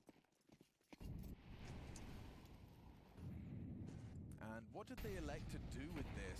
Just a little bit of Kevlar and some Desert Eagles. Conservative approach was loss bonus going to be 2,400 into the next, so they will be able to get the full buy out. Or close enough so. I find it curious that Exit's position so close to the smoke. Suppose he's ready if they do start leaping through. It's good for a pop, right? If they are on pistols and they come through, that's a position where you can mow down multiple by accident, right? You're kind of stuffing the choke point. But going to pivot in through cave. Short smoke, pillar molly, help facilitate the cave control. Yeah, and they'll actually smoke out cave as a response, so that's... The key you need to look for is this kicks and flash. So he'll flash, they'll come running through, or they'll wait for it to fade. There's also a magic smoke, which could be used towards short or long. How good can this flashbang be? Would have to be brilliant. Smoke now fades for them. He'll be flashing them over the top. Re-smoke short, exit spots them out. That's a big pick from Magisk. If Lukowski goes down empty-handed, his back is turned. They know where he is. Why has he got the bomb out? Nico again down and out. Triple out of Insani. That's crazy output. 2, sure, 3. Absurd. Gonna get the bomb in. The cash is gonna help. They're not gonna play forward. They're gonna wait for the smoke to fade. Now they're pivoting in through short. Yeah, and they're just partnered up. Magisk is gonna have his work cut out for him here. Maybe a missed AWP shot is going to be a real opportunity for him. As he does take that first head. Now up against the AWP, but he swings on in. Safe holds his nerve, holds his line, and pulls his trigger. 3 in the round from Magisk. That's impact. It's a bomb plant. It's damage, but it will not be a round. Yeah, just keeping the CT cash humble. They're going to have to reinvest in 4 weapons right now. So Safe having the AWP, that's great. But there's more than enough cash to do so. Safe can drop a rifle for exit so he can go full nades. But we'll catch some of these in the replay. And this triple is beautiful. The first 2 lining up. The third when they swing out. And eventually Magisk finds that trade. Could have got a little bit awkward there because the CT ramp smoke came in that actually blinded up Lukowski. It wasn't the T-Molly even. T-Molly, T-Flash. Could have called it a decoy. We're going through all the nades right there. It's kind of like Jason last night. Yeah, it's going to be 2 rounds the difference. So pistol conversion, then 3 back from Falcons. Now 3 out of the Brazilians. All right, well, hello and welcome to Nico pushing mid campaign. So far, not so good. So far, no kill. This is a test. They thought about it. A little double swingaroo out of Breno and Insani, but they'll back away. Nico will have some space to stretch his legs. He's got 2 players behind him as well. Kixon, Magisk, and Monacy all joining elbow. Really trying to push the issue amid, aren't they? So the AWP's going to get across towards the Tetris box and might even jump up on the ledge to look for the donut fight. He might be able to catch Insani on the jiggle. Monacy's quick. Yeah, but this is a very hard jiggle to hit. Oh, that looked pretty good to me. Goes straight through the corner. Insani put on notice. Lukowski activating. Oh, he got the info. Tessus ready for the swing. Nails the first headshot onto Lukowski. Knows there's more. Swings on in. Can't hold it. Can't control it. Exit removes him. 4 on 4. I love the moving pieces right now of MIBR. Safe forward in cave, but it's the A main push right now highlighted by our ops team. Breno and Insani with so much room. Nico's in red, sure, but it doesn't count for an awful lot. 45 seconds on the clock and looking to pipe up the ramp into exit sight. That's their last smoke chance, so yeah. Throw that out towards long. Exit just going to be spotting for the cross. He does that again. He's dead to the AWP. And Nico doesn't spot this. He's been seen! Oh, and he goes down completely empty-handed, baffled at 0-7. Oh, he had a chance at the AWP. Safe does go down. Exit stubborn on the long side. That's the Monacy pickup. He's responsible for cave as Kixon digs in long. Vulnerable to a swing, catches and spanks. Nice catch onto Insani. It's Breno slipping out. Ahead of their perhaps expected timing, and oh, they nearly line up! Monacy sprints away, knife out, gets out, missed shot, looking awkward here. 18 HP, all he has to work with poor Breno. And that bomb ticking away, headshot found. Monacy, good work to find and scavenge that M4 to make that a whole lot easier. Oh, touch and go there for a moment, wasn't it? MIBR, the comms seem to be flowing right now, and they're having reactions to the spots they're losing.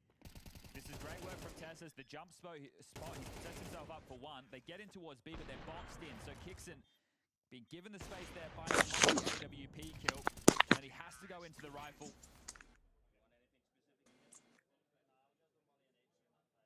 All right, Molly HE and fight. Going to buy back in with a FAMAS and MP9. Make it 2 FAMASes on the CT side. Nico should get the space. We're studying 4B. This is a change-up. Might be aggressive. Yeah, Kixon eats that flashbang, pulls away. Fortunately, Tessus was tucked, and that's a nice counter flash. Monacy sets up Tessus for more.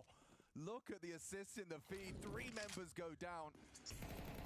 Monacy's flashbangs playing a part in all 3 of them. Oh, that's beautiful, right? Whether that's protocols that they've discussed, hey, if we're going for this, you just need to have a flash at the ready, or if it was called coming out of spawn, you need to be ready for some type of an aggressive maneuver because their cache is a little bit hamstrung. Yeah, they didn't have enough to be playing a standard round. I do love the fact that the MIBR are trying things, right? You can't just sit and play default round after round. So this AWP and Famus, will they get to retain it? That's the question, because we can see the B bomb sites open as Nico searching A, still looking for his first kill. Some exits, they're not the most glamorous, but they'll make a dent in MIBR. Yeah, I mean, removing this up would be very valuable at the tail end of this defensive half. Nice tap. Oh, I love the little POV cut.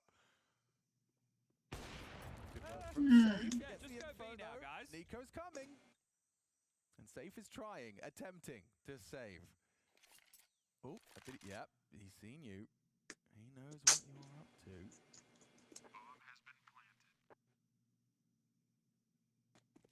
Oh, he made it. Nico gets the early warning. And no AWP for Safe. 5-5. Competitive on Ancient, despite it being a bit of an eyebrow raiser in the veto, but the desk discussed how difficult it would have been for MIBR to just find a territory. It doesn't feel like they have anywhere to go, yeah, completely honest with you. Those are the flashes.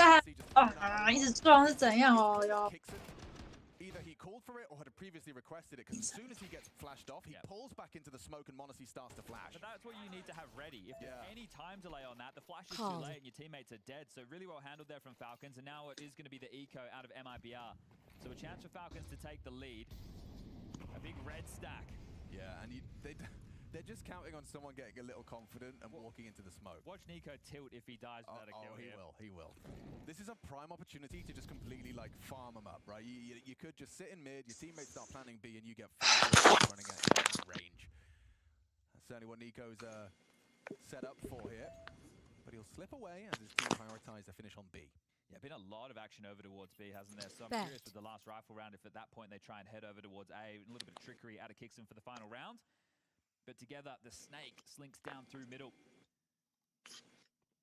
Nico, how many are you going to get? This should be like shooting fish in a barrel, a chance for you to redeem some of that stat line.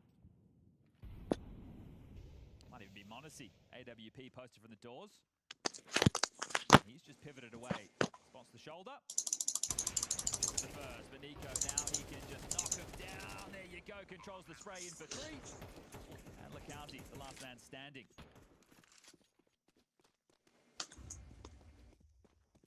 This is everyone's least favorite teammate in a pug. What is he doing? You know, he's like, God, just die, you're on an eco. Are you safe what? You trying to avoid $300 kill reward or something? Let's see if he can somehow snatch back an AK-47. Okay, yeah, sure. You know, trying to... Min-max. Yeah. You do have to kill someone to get a gun, unfortunately. Oh, it's the ninja. Of course. Ninja. Well, hold up. No. All right. Well, you tickled the bomb. Yeah. And you're out of there. He's got a little cheeky smile as well, just realizing, well, that looked a bit silly. Had he had a kit, you know, just a $400 on the eco, you've never seen it coming before. Nico did stabilize. When I saw him tracking left like that, I did get a little concerned he was about to get a little double dinkaroo, but he gets 3, and his stat line recovers. Okay, so do we find ourselves into a change on the T-side call right now from Kixon? Remember, it was early on in the piece where they were trying to soften up the A site to force more CTs to have to be concerned about it. Been a lot more mid and B plays out of them ever since. But no, it'll be heavy over towards B again. Madges towards middle to throw the standard U-tilt. Lurk smoke on the site. Oh, wow, look at him go. Kixon's just waltzed straight up. A quick lurk smoke onto the site, but oh, you've lost Nico. He went asking questions of Cave. Good catch, though, from Tessus. Catches exit, switch into his smoke. Kixon is forward presence just by flashing himself. An underhand flash gets him early access to the site. Tessus caught on the cross. That boost, unorthodox and unexpected. Very uncomfortable for the Falcons here. Monacy fakes dips out. So much smoke on the site. Chaos imminent. Perfect pre-aim. Macauzi activates. It's a messy spray. Awkward now for Monacy and Magis. Oh, needed to hit that. Magis and Monacy pulling this one across the line. And with their powers combined, a double kill each, they end the half as they mean to go on. A run of 4 from Falcons, trying to take Ancient and trying to survive the day here at Blast TV Austin.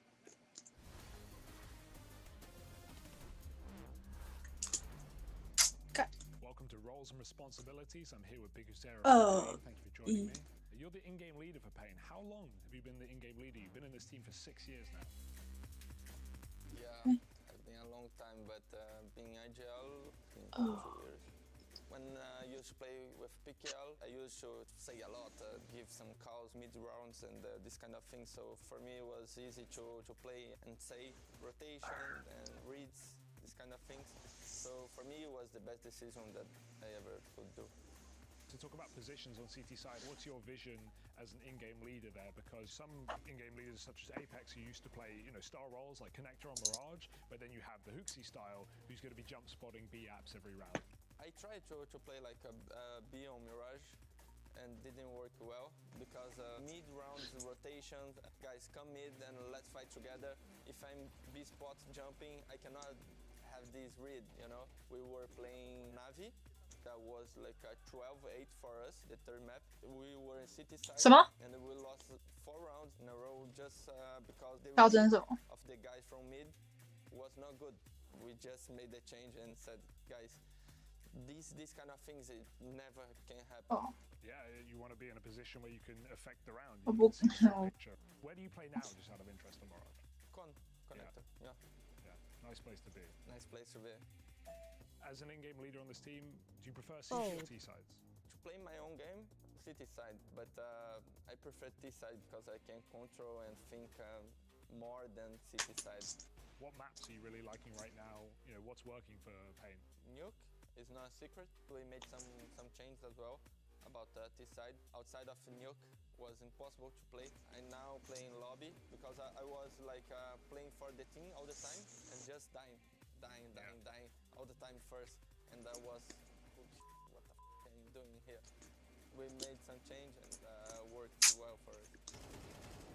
I love that move, man. Inferno and Nubis, if you start T-side, you can make 11, 12 rounds. So this shows I don't like to play BO1, but if you have to play, we're gonna play. Inside of your role being an in-game leader, there's also another role, and that's to be the captain, right? You're looking after a team of some young players such as Snow.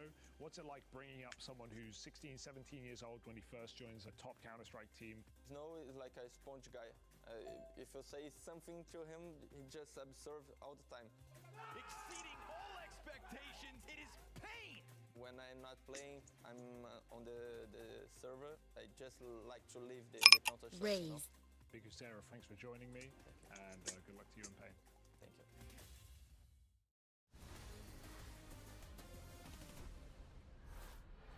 No impact from Nico and no pistol, and yet Falcons come into our second half of our first map in this elimination game with a lead. 7-5, MIBR taking now to the attacking side. Lessons learned in that first half, Chad? You're not impressed?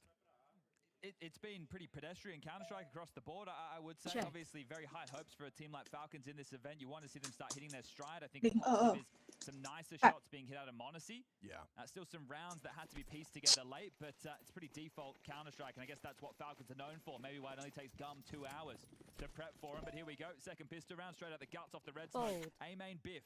Yeah. Renault not spotted. How many steps is he here? They've gone through red. This is why I call it the Portuguese, Chad. Is it a B split or into A? Has to be. Oh, yeah, A split. Renault, that's the kill from Monacy. That really limits their contributions now. They don't have that extra angle. Nico no longer feeling pressure as Monacy, he manages to relieve exit of his head. Insani into the side for one back. Nice catch from Magisk on the way through. Opens up the rotation. Kixon not being noted. Hard shot to hit. He tracks the heads. Gets the job done. Shaking his head as he pops 2. You can understand it's the same thing we've been saying match after match. There it is. Finally, they won a pistol. A little bit of energy. Yeah, it's been a long time between drinks as far as pistols are concerned, but Matt just trying to bring a little bit of positivity to the situation. It's Monacy just lighting him up. But yeah, Kixon shaking his head because if he gets that cleaner, he probably denies the plant. Right. So he's thinking from the in-game leader. Call. Yeah. Check. Oh dear. I mean, yeah, it's one of those where, oh, actually, yeah, we've got it up on screen. We can give you a quick reminder. Use code BLAST on Underdog for a chance to win some cash prizes.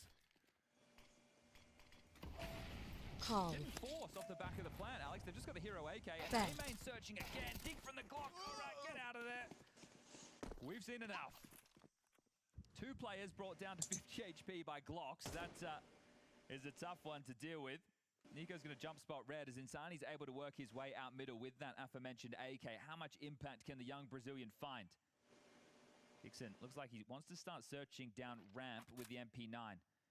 Magisk is going to join him, so the two of them partner up to take some space. Safe, currently viable as a frag over towards Heaven for now. And Lukowski might go... Oh, these bloody Glocks. Can't believe he's done 81 damage. They've found so many dinks with Glocks so far. So the aim's on point for the Brazilians. If they had better guns, there'd be a few kills. Insani does. So I am just like slightly concerned for the Falcons if these Glocks do anything else. Gonna maneuver into this cave setup though. Nico, you have to get a kill. Oh, put your nades away. Oh, I'm a bit stressed. It's fine. Kingston's not stressed. He gets 2.5. Nico's dead. Not cleared. Overlooked. Oh, Magic. A sigh of relief from him as he doesn't get cleared. Gets himself the kill and that AK upgrade. They will be planting, though. They're getting an awful lot out of this round, Chad. It's already costly. And I don't even see a kit. Why is this uncomfortable? Why is this so low? Why is this so awkward? And he's just seen the kit. Lukowski communicating. Perhaps they don't have one on site. Okay, they could really lose this. It feels very losable. Okay. It's an open plant. You boost up, but it's an M4. Oh my god, Modesty goes down, another one available. Time. Lukowski an exit, someone's got to hold this. It all falls to the cover of Magisk. What can he get done? Not enough. Texas is gone and they've lost it. Forget about the AK. Forget about the hero AK. That's not even in the conversation. It's the pesky pistols, the Glock dinks. Oh no. That is an absolute mare. Oh. Kickson gets 2.5. He gets overrun. Nico goes down through the smoke. It's the damage on the other three. Remember, 2 of them got put to half HP pushing A-main to the start of the round. So it's the dinks that were done by the Glocks earlier in the piece. That is a calamity right there. A miserable round to lose. Lovely use of that like late round boost. Look what it's done to the Falcons' economy. That's a different story, right? Okay, the AK gets an opening kill and then he doubles up and they pick up a rifle. No. It's Glocks getting dinks. Glocks getting dinks and then an MP9 just arriving. Lukowski's just been escorted straight into the site and puts a bullet in between the eyes. Modesty's gone and he gets a second onto Kickson. Okay, is the round over? Nico doesn't seem to think so. Neither does Tesses. He slips out, removes Insani from the bomb site, denying the plant. And he's sticking around for more. There is body shots connecting. You see Brano and Safe left wanting at half HP. Now don't forget Tessus and Magisk only equipped with Deegs. This FAMAS really wants to stick around, at least have a bit more output from him. Hard shots to track. Nico and Magisk get that back. Tessus, Nico getting the job done. It's exit in the clutch. Bomb down on default and plenty of time to cook. Molotov will be useful. Tessus is cutting off at the pass, so he's pushed through cave.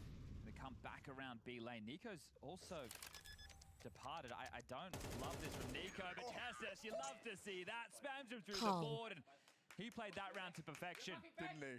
Tessus could have overpicked after he killed the bomb planter, but just drops it, stays alive, values his life, and ends up being the one to close the round in an unexpected fashion. So that's unfortunate for exit there. We'll go back and forth. One was a hero AK with Glocks, the other was a full force buy. I'm amazed they win this after this start. This is a 5v3. Yeah. Check. Tess is definitely going to be MVP of that round. Such incredible impact. Great shot. And the wall bang. He's got his lineups. Perfect. Yeah, helpless there if you exit. What are you really meant to do in that situation? And to drop the ball on that one. So both teams have had a hard round to swallow. That'll put Falcons up to 9. A 3-round gap as second tactical timeout for MIBR has been called. I see another AK. This one in the hands of Lukowski. He doesn't have head armor to go along with it. 1900 lost into the neck, so they will have enough for a buy. They just want to make sure they continue to do damage to the CT finances before it gets too out of control, because we're only 3 rounds deep. Feels like we've had a lot of action for just 3 rounds in the second half. Yeah, definitely. This half's already got a very different flavor. Here's the problem. You can't rule them out of a round with 4 Glocks and an AK. No, sir. Even though I want to, because there should be no way to win, but they've already found one. Can they do it again? This one looks like there's going to have a tempered pace to it. I'm no geographer, but I don't think lightning strikes twice. I don't even know if geographers deal with lightning. I don't think they do that at all. Meteorologists? I think, yeah, that's probably more like it. I'm no meteorologist. Unless, like, the geography of the world was something you'd study in terms of, like, storm patterns and the frequency of thunderstorms and lightning in certain areas. But I'd say there might be some weather people out there. But back in the day, you'd call them a storm. In a way. That could be your alias for tonight's Pretty pugs. good, actually. Yeah. I'm into it. That's one of the X-Men, I think. Yeah, it does sound like it. So this one has got a different approach. It's wait and then go. Rushing into Kixon. He's got his gun out in time. Glog spamming helplessly. And that's the power of a well-timed smoke, folks. Sometimes the simplest answer is the best one. Turns out you are a geographer after all. Lightning didn't strike twice as Dixon pushes down, finishes up the round. Double digits now for Falcons. How many different types of rock can you name? Sedimentary, that's all I've got. Granite. That is a rock, I think. Okay, well, we'll leave Limestone. it there. Let's end on a... Oh, damn, sandstone. Okay, we win. Chat, keep going. Any more rocks? One's in chat if you love rocks. They're minerals. I jump pool? Pool? Is that what he said? I don't know where pool is. 5th floor. All right, well, could be an A go. Yeah, Exit's already lining up some util to throw straight towards CT spawn. They're just going to rush A. Nico out mid. Monacy finds nothing either. There's not going to be a quick rotation for this. CT smoke's already landed. They've whiffed it. Absolutely bamboozled yeah, it. you're right, they have. And Safe's got 9 HP. Oh, that's a messy one. Monacy gets nothing done. There was 2 on his screen. He kind of got a bit too much of a target-rich environment, got a little overwhelmed. How have you hit a skyball on the CT smoke? I can't quite understand that. It's harder to hit that than the actual CT. Magisk and Nico are retaking this one very nonchalantly. Everyone's dead. Wallbang headshot through a smoke, of course. Well, Lukazi's on his own because Exit up to exit tricks. He's just lurking. So, Lukazi, you need a multi-kill, mate. Yeah, but the bomb is actually quite light on time. If he had got some output, maybe Exit's position could have been a bit of a into the clutch. Diffuses and planted for him. Nico just needs to find the covering fire. Another body goes down. The fuse comes through, but he'll farm up a couple of extras. Triple kill from Exit. Solid output. But the 11th round is Falcons, and that's kind of where the focus is drawn. This second half from MIBR is going down the gurgler fast. Yeah, and you hate that as well. Like, messing up little details like smokes when the call was good. There was nobody home. They went for the B lane and the mid press. There was 3 players dedicated towards middle. You were in towards the site. You get the bomb planted. You had the safety of the utility landing properly. The comms not having to be chaotic. Players not needing to pull out nades. Start focusing on the territory you're going to take. Maybe, just maybe, that could have been your round. But stressed out now, final tactical timeout, and this one looks like it could be over quick. Smart nuke up next, Inferno if we need it. And Falcons finding it. Well, they finally won a pistol, Alex.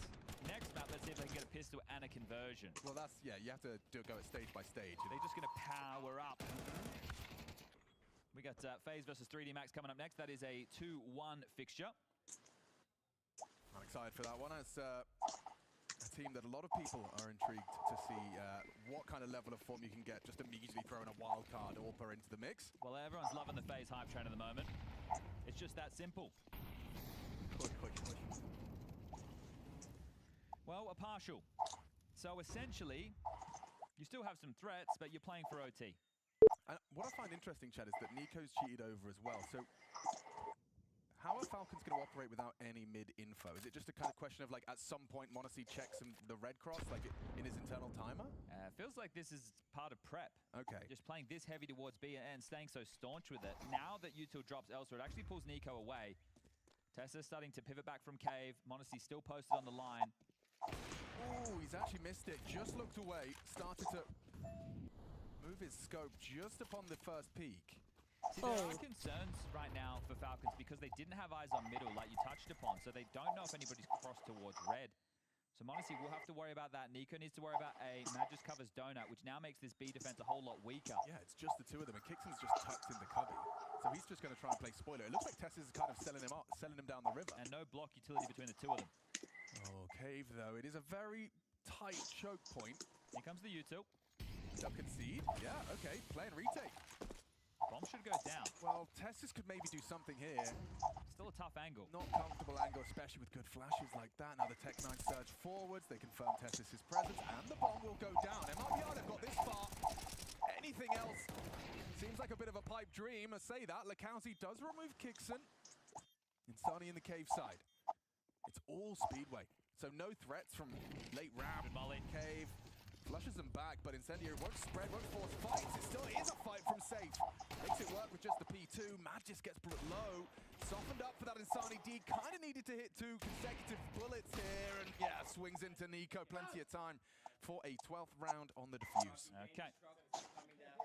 Well, the buy does come through. Obviously, the max loss bonus in play with the extra cash money. Insani and Lakowski, 17 and 16 apiece. So the two of them delivering in the frag department. Feels all in vain as MIBR still down the barrel of a loss on their map choice. So that round's a great example of, you know, how you're trying to hammer it into the people we're playing with, that you can give people the sight sometimes. It's fine, right? You can give over the plan. As long as you win the round, you understand your protocols as far as the retake is concerned. But let's go. Likely the final rounds here. Okay, well, Nico's got a partner in crime for the mid-hold this time. Yeah, and Mossy also there to throw some flashes in case there was a barrage utility coming back their way. But the surge in through heaven. Testis is going to meet exit, but completely blind right now. Both of them blind in the smoke. Testis gets out first. That's a huge advantage now, but it does leave a potential cave slip. Covered in the smoke. It's Sani. Doesn't matter. What a transfer into Testis. Different elevation. He pulls it up, finds the head. Double kill out mid. Exit. Oh, he should have had that one. Yeah, well, Lakowski's in the site, so Lakowski should kill Kixen on the way back. It's going to be Monacy and Nico going to have to mantle up, and Kixen actually playing it safe. So he is essentially communicating to his team they can be anywhere on B. I'm going to value my life. Monacy jumps up. Now, there is the late piece of Breno coming through lane. Monacy could catch him here. Where's Breno peek this? Okay, he jiggled it out, so just takes a leg shot for his troubles. Now, Kixen's heard those steps. Safe starts to plant. 没有在玩。 Kixen buys time. Nico's coming in from the door side. Breno distracted 对啊 now. Not looking, should be. 大龙啊！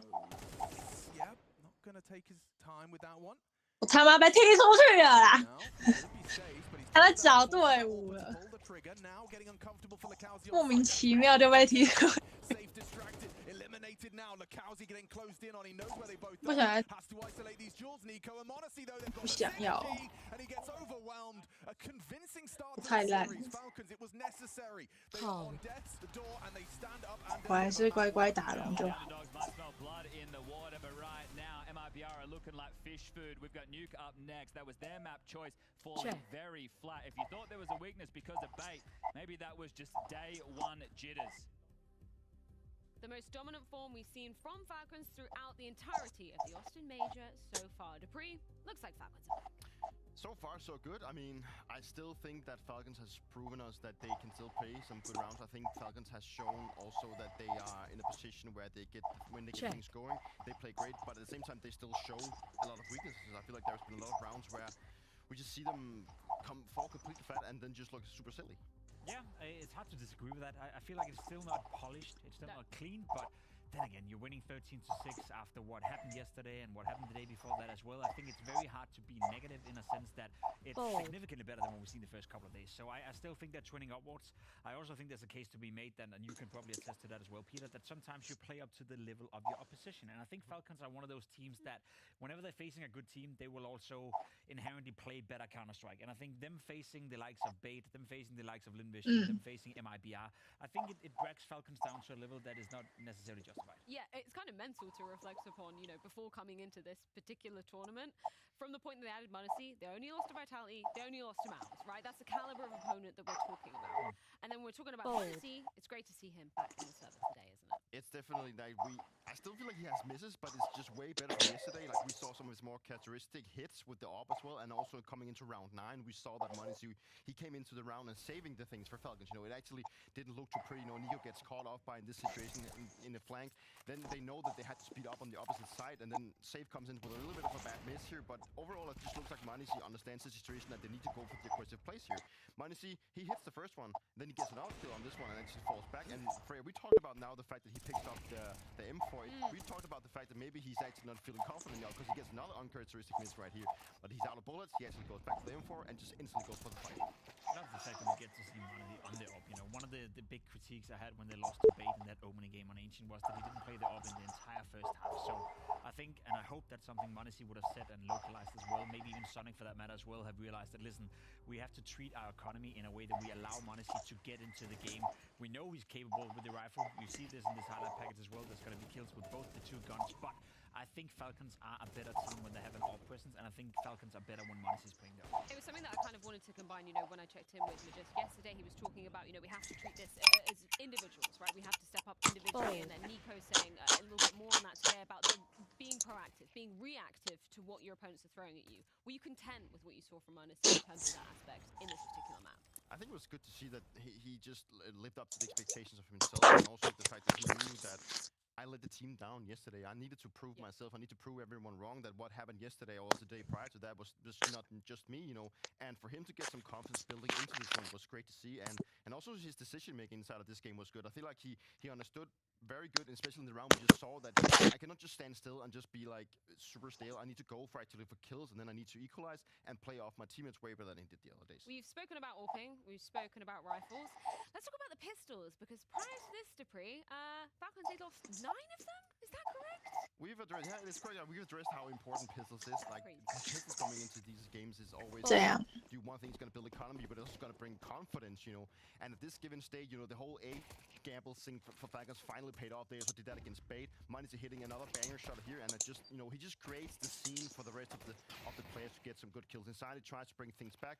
Kicks in here, he comes out of temple. He fumbles a little of the kills, and he actually shakes his head in the I think if he would have gotten the kill faster, he would have actually denied the plan, which is also important going forward. But you can see how much it means to Magic Stack winning this pistol. We're going to do a little bit of a flip-flop here. How do you say it in Danish? Clip-clap. Clip-clapper. Clip-clapper. We're going to do a bit of clip-clapper here, because what happens in the next round, then, Jake? Well, that's when it gets ugly. That was the ugly moment in the game, because you think Falcons finally win a pistol, now also sure. So convert that pistol. Unfortunately for them, they get into an uncomfortable 3v2 where the bomb is going down.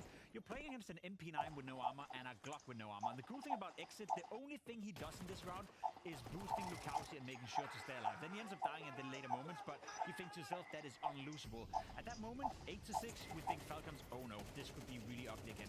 Luckily for them, they bounce back right here. A 5v3, you think to yourself, that's unwinnable for Falcons, but they find their way back. Tessus gets out with a good timing. I don't know what the hell MIBI is doing. Planning the bomb this early in the round where you have no control over Cave, you don't have Long under control as well. You're in a 5v3, there was no point in rushing it. And at this point, Exit left by himself. I think it's Tessus who's going to pick up a kill and a spam kill as well. And I can't help to feel that, yes, that was the one moment in the game where MIBI could have come alive again. They could have installed a bit of fear in Falcons, winning the pistol, not converting. Oh, we're back to square one. We're not looking good. But from this moment and onwards, it was Falcons all over. And sure, we got to praise Tessus for hitting some really great shots. But what I want to boil it down to is that the plan is just incorrect. Like, he gets the first 2 kills that go in the way of MIBI comes from the long position. And the fact that he actually decides to go for a plan where he's actually spotted from Cave, where he doesn't, like, they're unaware if there's a guy in there. I think that even if there was a smoke in there, so they are probably aware there's a guy somewhere around. So if he would have just planted the bomb anywhere where he wouldn't be able to get shots, sure, he could have get wallbang, but the case would have been closed in that situation. It's mistakes like that that is the difference between making it at a major and not. And it may sound a bit harsh to boil it down to that, but at the end of the day, it's a massive mistake, and it cost them a round, and it cost them an opportunity of getting back into it. And they got a free ticket. Like, the round they won prior to that was like a free ticket back into the game, and they just completely threw it away. Let's talk about one of the players on the side of Falcons that undoubtedly has the most experience at majors. If he were to win this one, Dupree, he'd be tied with you. Yeah, he would. Don't think too much about that. Majest, we've been talking a lot about him because, of course, the rumor mill keeps on churning, right? The fact that there's a Sankyosuke out there that has been rumored to be joining Falcons. Magic's name is always one that's thrown into the mix, but he has been chosen, hasn't he? I mean, whatever is on the line for Falcons of what's going to happen after this tournament, and whether who's the one that's going to be on the chopping block, I think it's great to just see Magic just leave all these things behind. He just takes matters into his own hand and actually plays some good Counter-Strike. We saw he had a bit of an uprise also when they were in Dallas, and now coming into this tournament, he's also been probably the most consistent player, maybe alongside Monacy, if you could like look apart from the first couple of days, but then everyone just really played really bad. I think Magic in this game, like, he didn't get like super flashy kills or went to do like a lot of the heavy lifting, but he was just like being stable, and that's what's needed of him. Like, you have Nico and Monacy inside the team; they're the ones getting the highlights and getting the flashy ones. So for him to just step up and be this rock that we know he can be is definitely the right approach for himself as an individual. If you're a Magus fan, you should be happy because every game is an audition for him right now. If he is going to get cut, if that is true, all the rumors that we're hearing right now, and Kyusuke is coming in and he's out of the lineup, then I'm pretty sure there's a lot of other teams right now that we're going to speak about at this tournament. The likes of Astralis, who's not here, G2. There's a lot of teams who could use a player of his stature, a player of his caliber, a player with his experience. And if he's showing that at this tournament he can still play at a high level, then he's just basically playing for a new contract. And so far, so good, Peter. I agree with you. He's been consistent. He's been delivering. Had a bit of an uptick at Dallas. So Magisk is proving that there's maybe still a couple of years left in him. I reckon he would go back to Astralis. I don't know. That's a conversation for another Hopefully day. Not for him. Was this the best opportunity for MIBR to take a map off of Falcons? Obviously, we're going to talk about a bit more about Nuke, the pick of Falcons after the break. Was this the opportunity for MIBR to strike when the proverbial iron was hot? I think it's fair if they head into Momondo.com right now and start picking up flights. Oh. I don't have to agree. I mean, coming into this game, what map are you supposed to pick? If you decide to go and pick Ancient against Falcons, then you just have a pretty bad map pool coming into the series. Yeah, I don't believe it either. To be completely honest, MIBR had an opportunity losing the pistol, winning the second round. That was the ticket into the game. They didn't capitalize. And to be completely honest, I feel like the more Falcons get to play, the more of that pressure that gets alleviated for them, that is, then I think it's game over. If MIBR gets to double digits, I'd be surprised. Well, 13-6 is how Ancient is going to be wrapping up. And now Falcons pick lays in wait. That's Nuke, which we're going to be diving into after this short break.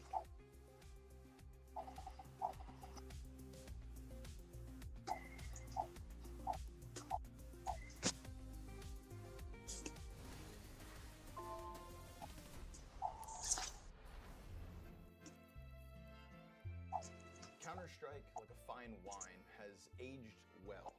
As of you, Mr. Bloom. And that's why I bring you today into the Counter-Strike Clubhouse. I've heard through the grapevine that you've brought the Paris Major. Mr. Bloom, please talk me through your decision to present this to the council. Well, how right you are. I went down to the Clubhouse archives and I happened upon this one. This is at the Paris Major Grand Final, the last round. We're talking overtime on Nuke. Home crowd, everything is on the line right here. Apex and ZywOo in the Accor Arena, as French as it gets. I think it's poetic as well that all 5 kills in the final round are from the 2 French players. Yes. This was supported by Dupree and by Magisk and Spinks. This moment is everything. Like, this round would have been so different if ZywOo doesn't hit that shot. You can really taste the fear in Gamer Legion when they run from the ZywOo AWP. Here, you see ZywOo shoot 1 bullet. But they turn back because they're so afraid. And then they walk into Apex. And here it is, that final shot. ZywOo to close it all. On him. Vitality. No holds back, no surrender. Some would say. Almost destiny that all 5 players are killed by the 2 Frenchmen on French soil. There's so much rich history to be built on this moment alone. And the fact that those 2 legends continue to legendary moment for the Vitality Org. Quite possibly a once-in-a-lifetime opportunity for ZywOo to win on, in Paris like that, and for Apex too. That's why we have culture clubhouses. It's so that we can thrive in the finest environments. And if this isn't Counter-Strike in its finest environment, then I don't know what is. Now we must find a reasonable score, both in terms of mechanics and cultural impact for this clip. And starting with the mechanics, it is a bit on the low end. I would give this maybe a 5 out of 10. Of course. But on the cultural side, this is as big as it gets. ZywOo and Apex in France, in Paris, after the fall of French Counter-Strike. Your first cast, it's Dupree's 5th major. I don't think it gets much bigger. I would say this is about an 8.5 out of 10 for me. Mechanically speaking, I'll raise it just to the 6. But culture, this was a CSGO major for ZywOo. Now ZywOo, they call him the CS GOAT, but if he never had his CSGO major, then that argument is absolutely blown out of the water. But this was a crowning jewel in terms of his accomplishments. At the tail end of a game, he thrust himself into the pantheon of greats. And for that reason, I'll take your 8 and I'll crank it to a 10. Bottle it and keep it on the Culture Club's top shelf. Bold.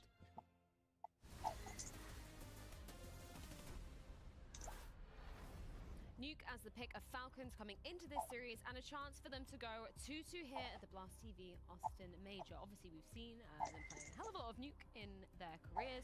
What should we be looking out for coming into this one, Dupree? I think obviously Falcons is a team that has been playing so many tournaments, and they've made so many deep runs that they have so many repetitions on all the maps. And if you just look at how many maps they played on each individual, like they're like at top 15 on all of them. So you know they have just so many repetitions that they will feel confident pretty much anywhere they would go against. Likes up in my god. I think the biggest storyline for Falcons when it comes to Nuke is keeping an eye on Nico. Obviously, leading into this tournament, he had a period where his CT sides in particular on Nuke were lackluster. His T side necessarily not good either. And we know Nico to be, for many years, we described him as the best outside yard player. We described him as arguably the best CT sided player in the world on the map of Nuke, and he's been in a bit of a slump. So in terms of Falcons winning this game, I have full confidence in that. But if you are a Falcons admirer or a Falcons fan, you want to look out for a tendency trending upwards for Nico, because he's going to be needed when they play the likes of G2, when they play the likes of Vitality, when they play Mouse. Against MIBR, it's going to be no issue. They're going to be starting on the T side of things. Sorry to interrupt you there. No worries. Just going back to a point that you said yesterday in the OG game, you were a little bit concerned about Nico maybe getting bullied in that outside area, right? As Pimp said, so crucial on the map. Yeah, but that's actually what I want to buy into. Like, I think if they can keep Nico alive, if Nico can get to the secret area without getting punished, I think that Falcons is in such a good position where Nico can help play and make out the rounds for them. It feels like every time Nico gets punished outside yard and they clear him out and see, okay, there's no one else here, then they're like, okay, they probably fall lobby, they're gonna either hit in or they're gonna go ramp. But if they can keep Nico alive and he can actually bully whoever is actually trying to control this secret passage for the CTs, then I think they have so many more options, whether they can go back to yard, they can come up vents. There's like so many possibilities, but it all kind of relies on Nico staying alive, and that is probably where I would be looking for this series as well. Does it sound like it's over then for MIBR? We're literally only mentioning Nico's name and how much impact he's having. There's 4 other players on the side of Falcons as well. Are MIBR going to be able to surmount this hurdle? Personally, I don't think so. I would love to be proven wrong. I would love to see MIBR maybe take a map off Falcons and install a bit of fear again, so we have a bit of excitement. But nothing to me right now, Peter, suggests that MIBR is going to win. Insani is the one player I'm looking out for. We had a talk about it in the green room as well. Lukowski used to be a guy that could make the difference, but let's be honest, Nico Monesi versus MIBR, it's as clear as it should be. And I think, like, you know, Insani and Lukowski has been the 2 best players so far for MIBR, also in the game before this one. So if you have to look like a bright spot, sure, they have the ones that they expect to go up and make numbers. They are playing well, but I don't think it's going to be enough. If anything, MIBR got the coolest shirt in the building, so I would like to see that a bit more, but I think it ends here for you. That's why we pay for the high-level analysis, Jacob. Well, it's time to get this show once again on the road. It's Nuke, the pick of Falcons, and a chance to go 2-2. Wait, you get paid? Is Jacob colorblind? No, look. Is he colorblind? You don't, like, he's good at something. Is he colorblind? Analyzing Counter-Strike, endurance. The coolest shirt. 我不是说有吗？ Okay, I can't talk. I'm wearing essentially a bin bag, but I still think the coolest shirt is a stretch. 我说我就说有啊，卖掉。 Because this could very well be the last map they play at the major for MIBR. I feel like it could very easily be overshadowed by the Falcons surviving. 我忘记了，我只知道是透明灰色字。 Of course, you know, a star-studded roster for MIBR, they are still seen as mere fledglings, and arriving in this stage achievement in itself. Yeah, I think this is the tough part of this. There's only really one side of the story that the greater Counter-Strike world cares about, unless you're Brazilian. Obviously, it's important for the Americas region as a whole for the second major of the year. But right now, all focus is on Austin. Budapest is a whole long while away. And Falcons are a team who are meant to be in contention to take on Vitality for the trophy. Let's see, can they find consecutive pistol rounds? The T-side start their map choice. They were very happy when they won the first. Yeah, well, I can understand why. A drought of pistols, especially with just the tense games that they've been playing. Top set up. Molly at the ready for top hut. And away we go. Okay, well, that dual Berettas is going to be forced to drop down. He's set himself up beautifully. Lukowski smoke drop double. As many kills as he has pistols in this round. And yeah, I think the knife slashing in the smoke is an embodiment of how well this pistol's gone for MIBR. Isn't that beautiful though? Smoke lands, removes the vision, and don't worry about that. You get fade to black in a moment because the dual Berettas bang bang. Round over, job done, kicks in a 1v5 situation. We'll call that the 1-0 start for MIBR. You want to see, you know, full justification for Breno facilitating Lukowski with a smoke and the dual Beretta drop. Breno essentially just bought everything, got away with just a pistol. Mr. Nice Guy. Yeah, nice boy indeed. Well, kicks in. See how much you can find, because, yeah, you would find the U2 on that T side. So He's been spotted. 40 seconds left on the clock, and it's tough to even bother talking this one through. He does have the bomb. All in. He could plan on B. Certainly gives him something to work with. However, held by Insani, and they will have 5 alive. Not an overly extreme pop-off. Second round conversion is still going to be a question. One of the keys, and it is a smaller one, is the fact that only one player took damage, which means the players who already had Kevlar get the cheap investment into head armor, which facilitates more rifles. We don't bother talking about it too much, but it actually does have quite the huge ramifications with the early stages of a game. So you're going to see 3 M4s and 2 MP9s going up against what looks like it will be the Glock Eco. So should be MIBR able to get away with the 2-0 start before Falcons bring the rifles out. And remember, there has been a roster change for MIBR this year as well. All in. Drop was formerly part of this team doing the in-game leadership. As we get the odds up on the screen, and they've even grown a little further in the favor of the Falcons. So you're going to have Breno playing over towards ramp, occasionally assisted by that safe AWP. You're going to have Lukowski as your hunt/door guy. Exit is going to have to be the topside anchor plan on the rafters backside. Insani, the outside rifler, and safe, of course, as the AWPer. The desk obviously highlighting Nico. Dupree pointing out, hey, if they can facilitate so he gets control, it is going to make their life a whole lot easier. And Nico is a very strong player, but there's so many more ways these days to be able to deal with yard players, the clears of the smoke, the understanding the rotations, the spams are becoming picture perfect as their Glock Eco is about to be dealt with. There you have it. MP9's getting frags within that one. So Insani versus Nico was a fixture on map number 1. Nico was, what was it, 0 and 7 at one point before he got on the board with any kills, and he was having a tough time giving up a couple of frags. Ah, 没有攻哎。 If we can get into these guns right now, and they can find their first rifle round. Quick message from our sponsors. This is Underdog. Playing on Underdog is easy. Just choose higher or on your favorite strike players to win real money. Moving into round 3, though, it is guns out. 1 MP9 for Lukowski. 白兴奋了一下。 That's the weakest of the weaponry right now. As Chaz top silo, quickly mantles onto main, kicks in, tasked with the util. Diagonal smoke wall dropped. It's only aware of Chaz. 可是防御又没有用。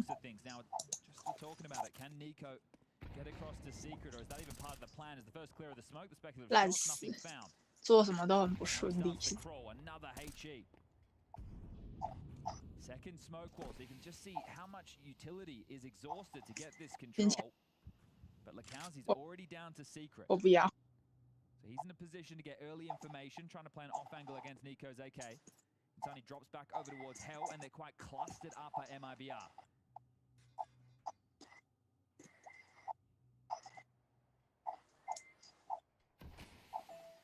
Redeploy the squeaky smoke. Nico's coming down to investigate this. Raise. Yeah, Lukowski. 那我就是会拖累你们效率的人。 Left. The finish is imminent. It's not going to be B, so they can stay quite heavy towards A right now. Another squeaky smoke.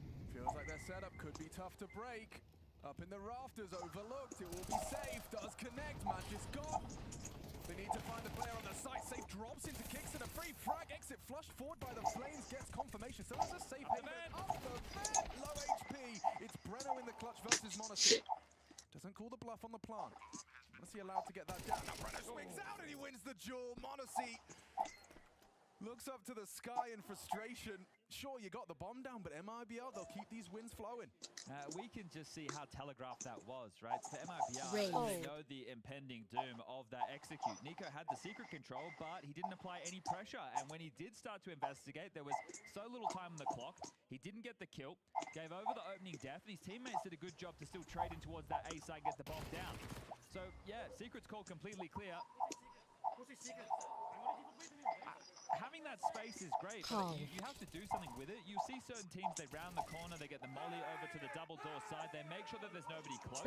Because if you're towards back vent, right, your beacon side or your double door side, you don't actually know what could round the corner in an instant. But if you have that space that he had, it's unlikely like 3 players are still all just sitting on the stairs doing nothing. So we'll be a partial now, 1 AK, 4 upgraded pistols, and opening of the util. All smoke and mirrors. They're going to pounce ramp into the orb. Yeah, safe, primed and ready. Elevated angle on top of the box. Be able to fall back, drop off, and actually elects to do so immediately. Just going to throw out a block smoke. Will that be That's an their invitation. time to go? That's an invitation. Tess is with that Tech 9 and the bomb on his back, about to triple swing this Orpa. Okay, bait the shot. Lucky to be alive. It's Tess's hamstrung. Finished off by Brenno's rotation. Safe fallback. Orping a missed shot. That's the support you want to see. Team play on display from MIBR. Oh, look at that. Lekowski, Insani, everyone chips in. Everyone in the right place to defend this ramp rush. Yeah, quick response time on this is it's just Nico.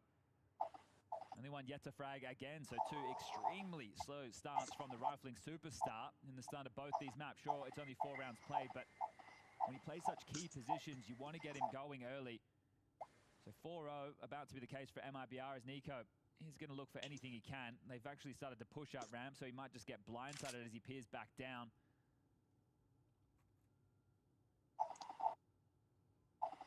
Sweeps in, spotted now, and Lekowski will delete. Beautiful work, all 5 staying alive. So you think about it, the pistol round, clean and easy. They're able to get the M4s out early. Now, we're talking round after round. Sure, Brenno came 我不会再去参加第2次。 a whole lot of that pressure against the partial. I mean, here's the maths for you. Falcons, 5 frags in 4 rounds of play. That will certainly do it for the CTs. They're flying high. The coffer's going to be a little extra padded. 不要再说了吧。 No tag taken, just going to get straight back underway.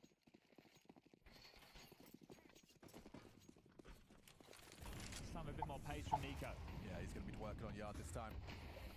Sunny in from main, so he's prepared for a player trying to slink down Vex. Goes up early.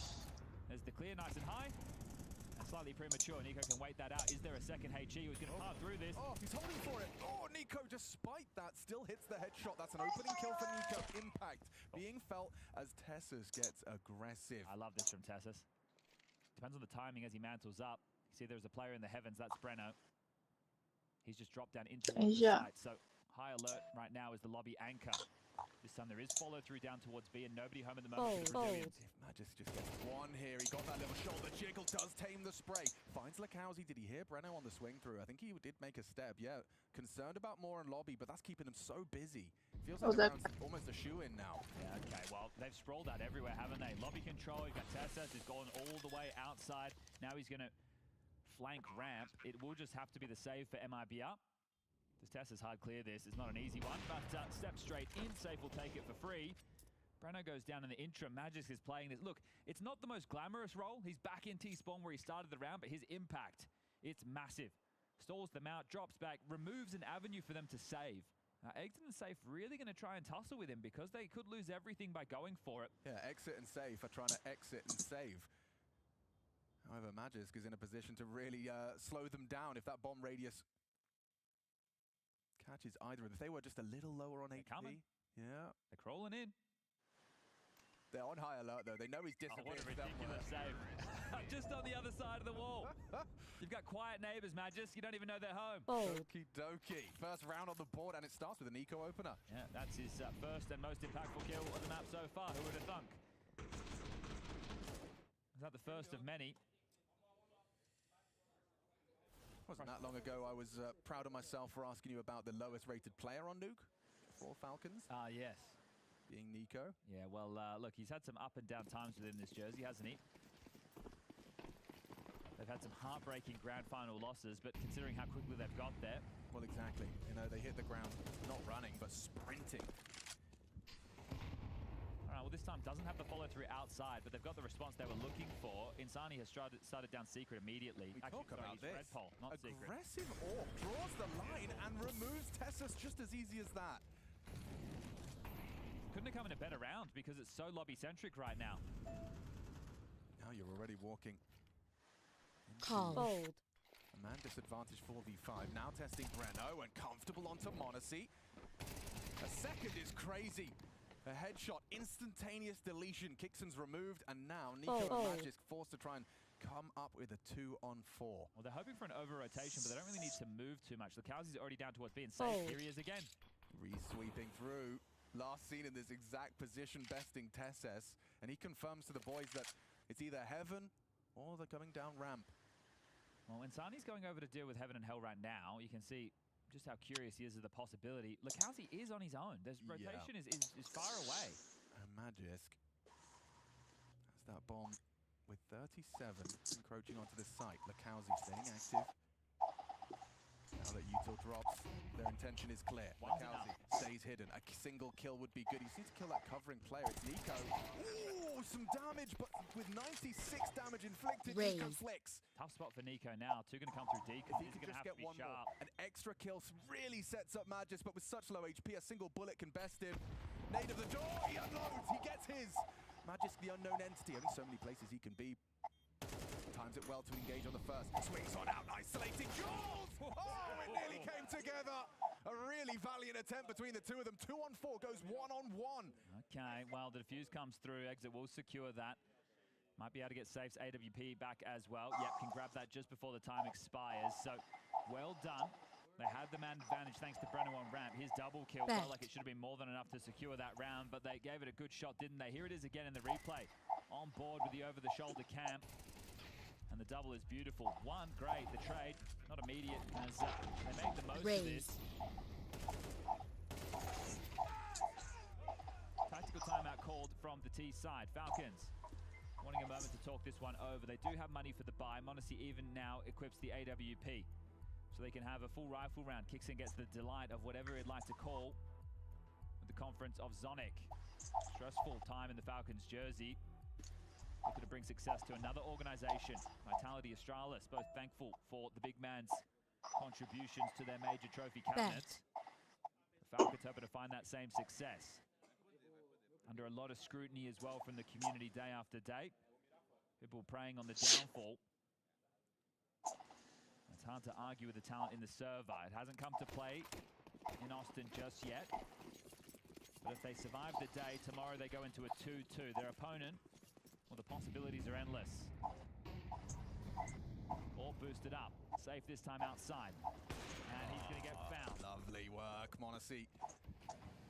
Just catches that timing. Safe just pulled away, and so on that repeat, Monacy with the advantage already posted.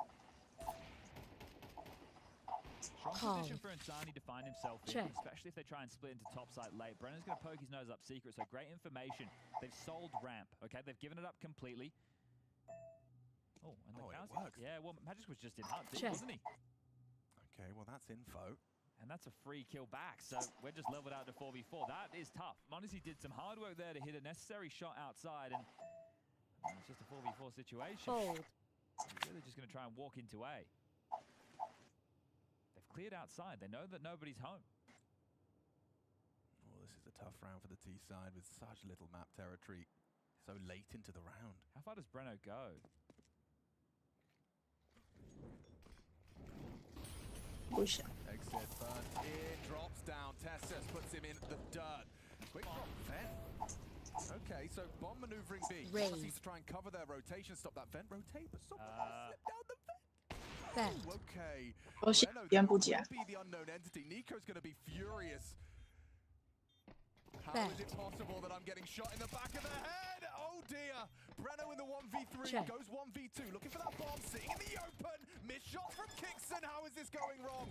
Throws out an incendiary. Monacy doesn't like the sound of that. Does he dare push through the flames? He knows it could be a stick, but Monacy's going to call the bluff. Now there's not enough time on that. He'll have to stay active. Staying for it. 1v1. Mind game. Flash Eaton doesn't swing. Breno just holding. Oh, Monacy overthinking, and Breno brave.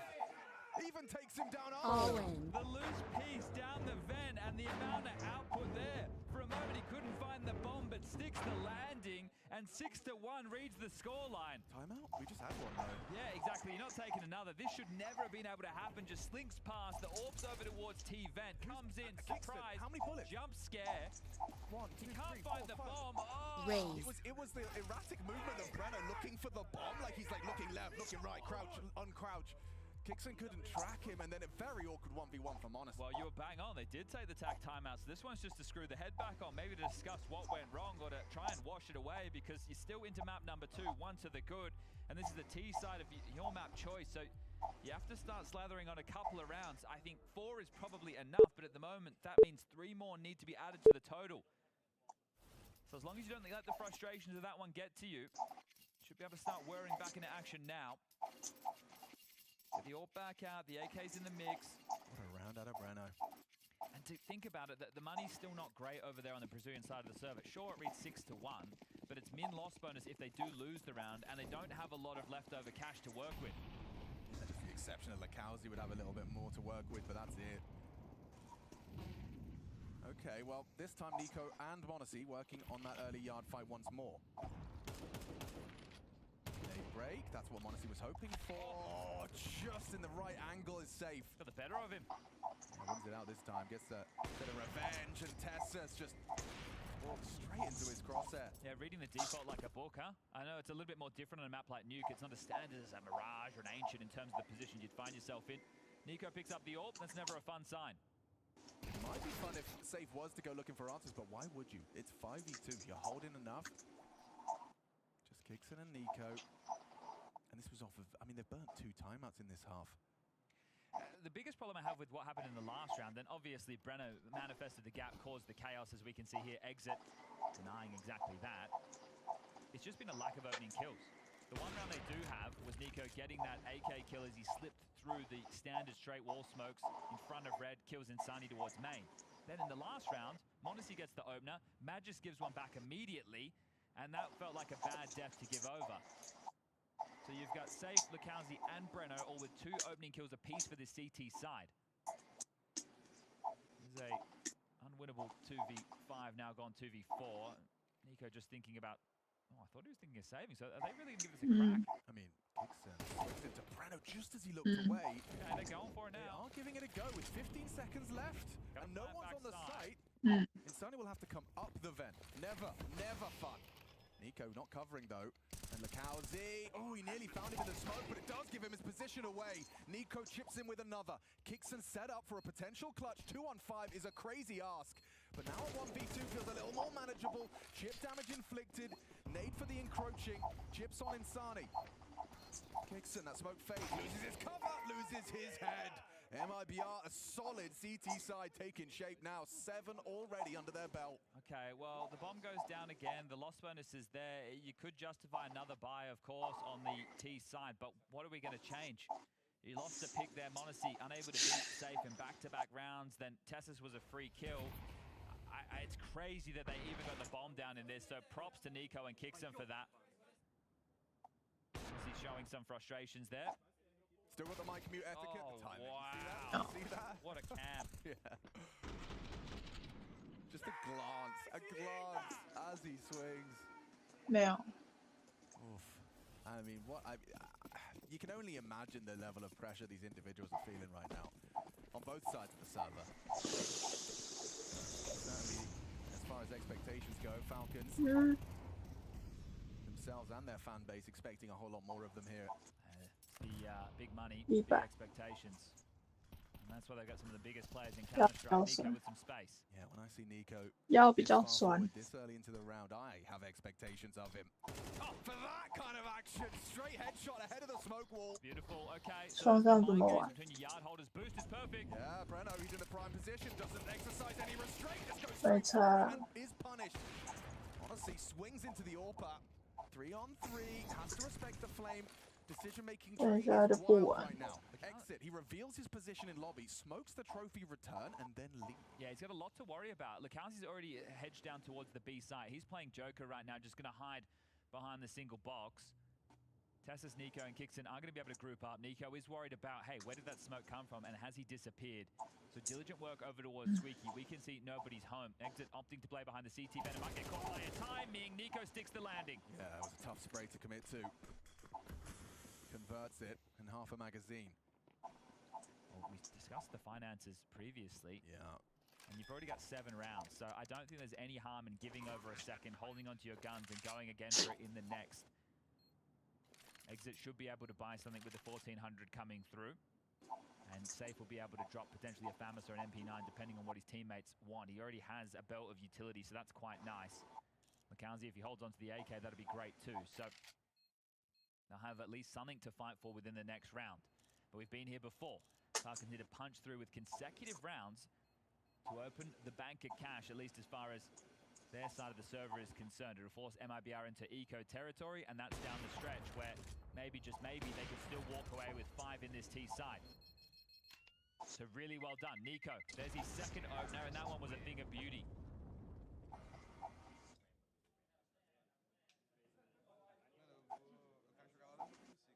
when you have a team structured in the way that Falcons are, you need your star players to be able to deliver you this. This is why you set them up. You know, they're, in some cases, calling the way that they're going to go for those fights.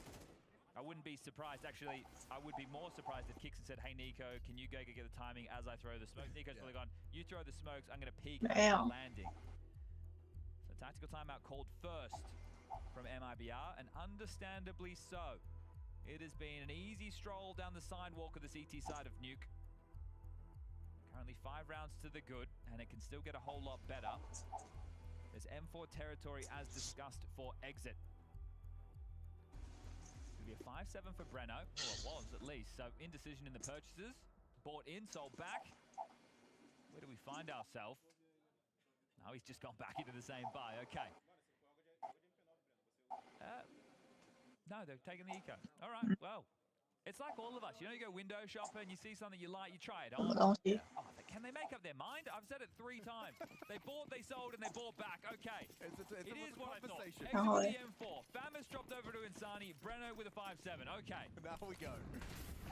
Oh, Nico pays quite a heavy blood price and goes straight down. Okay, that's rapid. And he's not going down secret. He's slipping into warehouse. He's calling that this is unoccupied, and he's bang on. No one red pole. This is great as well. He doesn't know it, but the AWP started ramp, so he gets so much space for free. Oh, and it's come clear back. Nico didn't spot him through the grate. I think Exit got that info. This music is perfect for the situation right now. On board with Secret Agent Nico. He's got him. That's the info flowing. Comms are good. Kickoff found. Nico an opening death this time, but that's the difference maker. Tessus and Monacy, dispatched to the secret stairs, have managed to find themselves both of the defenders. Safe, likely close by. They know where he was, towards hell. Yeah, if Falcons rushed that, they could have been picked apart at the seams right there. So I love the fact they've hit the brakes. Jumping back across, Tessus needs to be very, very careful. Another flash, another jump away, and still could be caught. Safe sees him darting away, and they're rerouting completely. Just trying to get that info safely.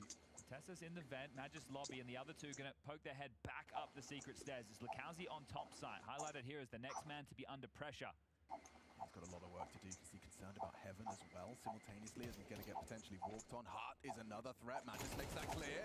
Good find onto Monacy. Oh, Lakowski, the one-man army, takes all 4. The Falcons are trying to find something to cling on to, something to hold.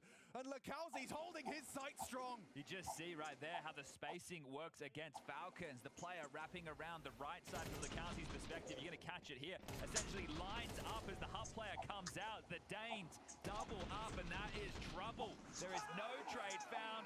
One man in the top side defends it all. That was a broken buy. That was one that had indecision around the purchases. And Falcons, the best they can get now is 4. Yeah, they're glad they bought on after all. It's one of the safe guns as well. So the time for rounds that Falcons are lost in this one, it was the Breno slip down the vent. Now it's the Lakowski. 4K, A-site, denial. MIBR, they're not giving up. Yeah, well, understandably, you know. This could be your last map at the Major, and they are doing everything in their power to ensure it is not.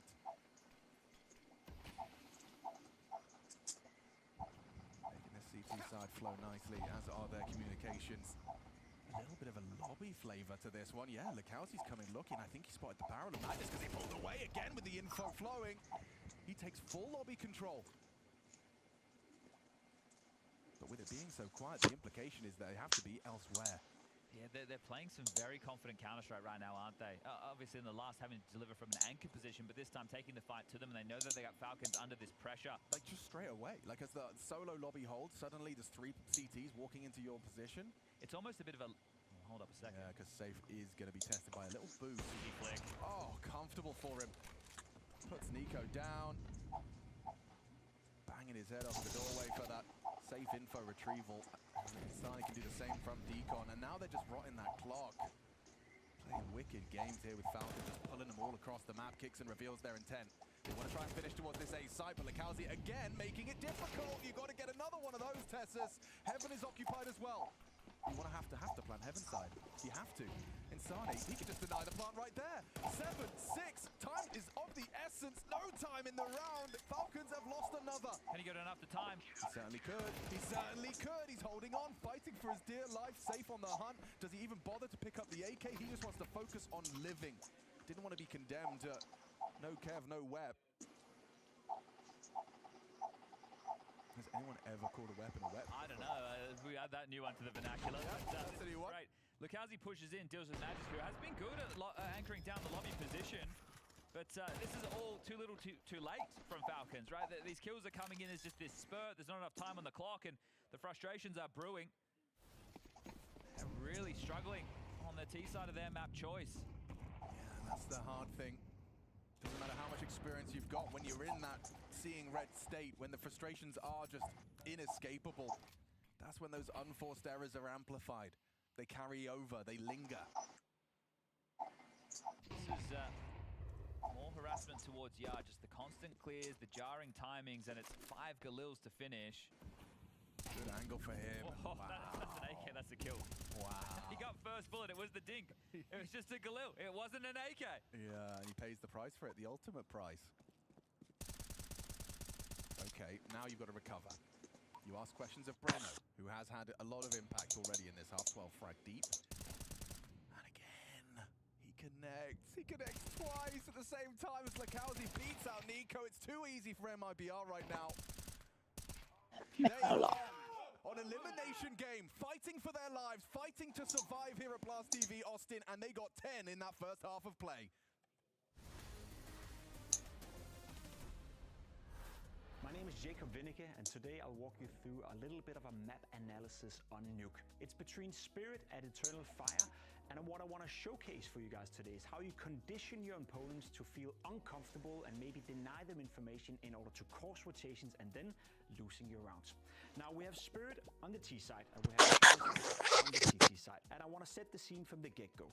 Donk over here towards Yard is being applied to, I guess, pressurize a little bit. According with Donk right here, there's also 2 smokes being put down. One here and one here, which is going to deny the vision for the player up here in CT's place. He no longer knows whether anyone can cross down towards the secret. So with those 2 smokes, you're conditioning the opponent and forcing them to make a calculated guess whether or not someone is going down secret, which is why they have placed a player down towards secret already here. So the CT defense have now been spread thin from the get-go. Now what's going to happen now is that Spirit is going to stay inside the lobby, and what they're hoping for is some sort of reaction for Eternal Fire. However, they're playing very defensively. As you can see the way it's set up right now as well, you have a player very defensive here, you have a player down towards secret who's super defensive, you have 2 players inside who at this point haven't made a move or haven't pushed, haven't done anything, and you have a player boosted on ramp as well in a very isolated position where he cannot rotate away. When you're in this position right here, you're until you're dying. Now what's going to happen is that we have 3 Spirit players moving towards ramp right here later in the round, and they're going to go out towards ramp and applying that pressure. Now before they do that, they have players out here in Donk, who's now rotated from Yard back towards lobby, in towards center with this boy. They're going to throw Molotovs towards inner. I believe they're Molotov behind the second vent, they're Molotov somewhere on the side as well, and they're also going to throw a smoke towards gate. Now what that does is that they're trying to sell the idea that they're going inside. Meanwhile, Spirit are moving in towards ramp, and they're actually moving right here. Now Jota, who's in the boosted position, he's getting a double kill, which in itself is very well handled by him, not according to plan by Team Spirit. But what happens subsequently as well is that they are reading this fake. So the Eternal Fire players have no information whether or not Spirit are faking inside and already are in secret. They may think that, okay, they're going to go 3 guys towards ramp. They already have 2 guys secret, so they're going to do a lower crunch, which means that these 2 players in Matcha and Wycadia, they feel the pressure to do something. They feel the pressure to get some sort of information. And while these 3 players are fighting on ramp, you have both Wycadia and Major, and they're pushing in towards Hot, they're pushing in towards Door, where these 2 players are waiting for them. So even though they're losing the trade towards ramp, even though Jota is getting a multi-kill and essentially potentially winning the round for Eternal Fire, because Wycadia and Major feels pressured to do the push because they have no information towards secret, these 2 players are able to punish that, which means the one surviving player from ramp can then rotate back, and you have Spirit going inside and essentially winning the round. So at this point, this would not have happened had they not conditioned Eternal Fire from the beginning of the round. So even though nothing is transpiring for 50, 60 seconds, every single smoke, every single Molotov, every single point of pressure is conditioning your opponent to make a decision later on in the round, which you can take advantage of, which which is exactly 很多脆片。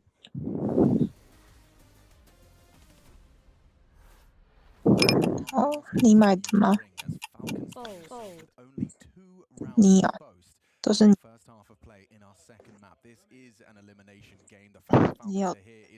你有囤物症是吗？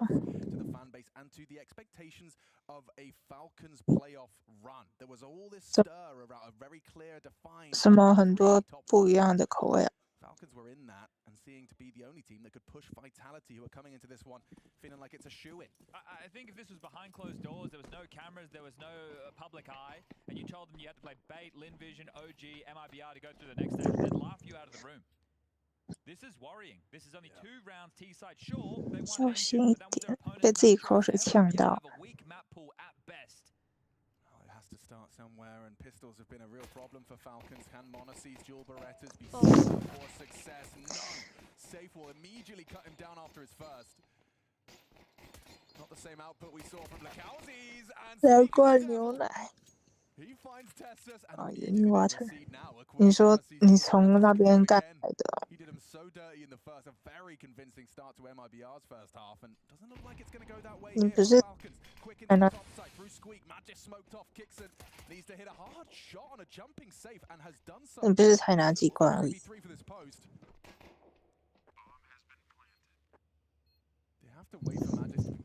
你放在哪了？你放包包里面。 It's going to be a tough retake. It's a late lobby piece as well. 好笑。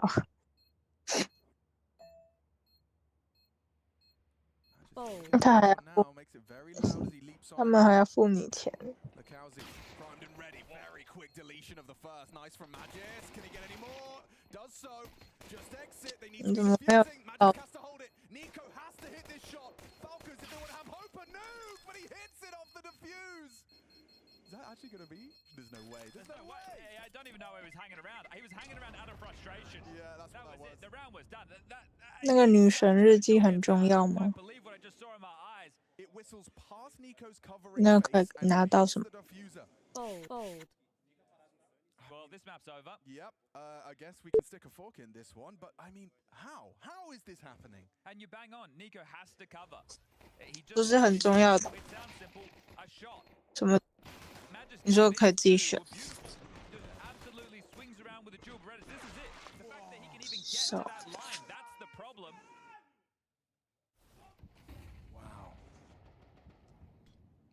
Impact from exit, and it does, yes, surely might signify the end of a very 一定要做。 Could be over this quickly. Okay, well the odds are still favoring Falcons, likely for the series, sure. Inferno coming up next. I didn't think we'd be seeing Inferno, to be honest with you, Chad. No, but this is just wild. The type of teams that they've lost to. This is the beautiful thing about the majors. A 13-8 loss to Bay. 之后再说。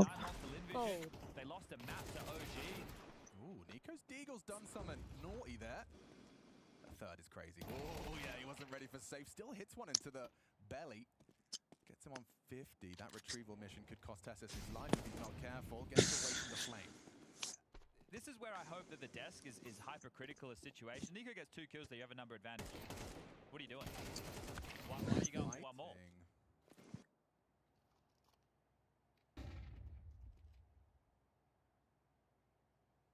Round's going to simmer in.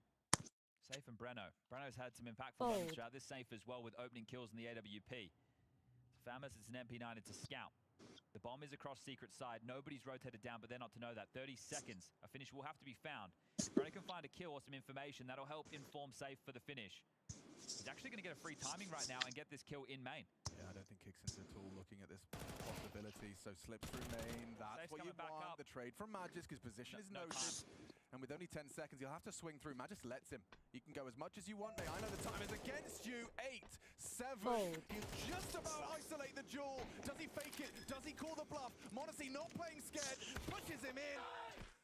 And a necessary conversion from the Nico double dig, but why is it so stressful? Yeah, but this is it. It's a force buy situation. It has to be. The only way that you're going to eke through that one right there. So you don't win a pistol. You win the force buy back, but now you're going to have to dig yourself out.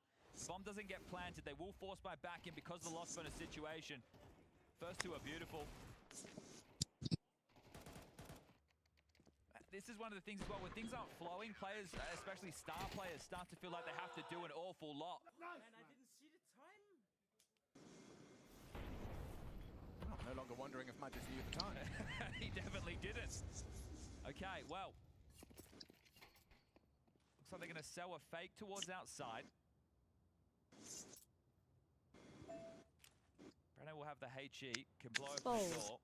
Yeah, whose POV is he looking at? I think it's the yard player to see how much space that Insani can get before he throws it. So Breno will nade open door. I guess the molly is going to be from main or CT vent. And then it's going to be the other two out. So this is to force the rotation. Door now open. Molly in the vent. Coming in to test this MP9. That's a beautiful trade from Lowsy. Nobody else is home. Magic's Kumble. He was alone on the site. Good nade. Solid connection. 70 damage is bringing. Kixon gets a good clear onto Insani in the vents.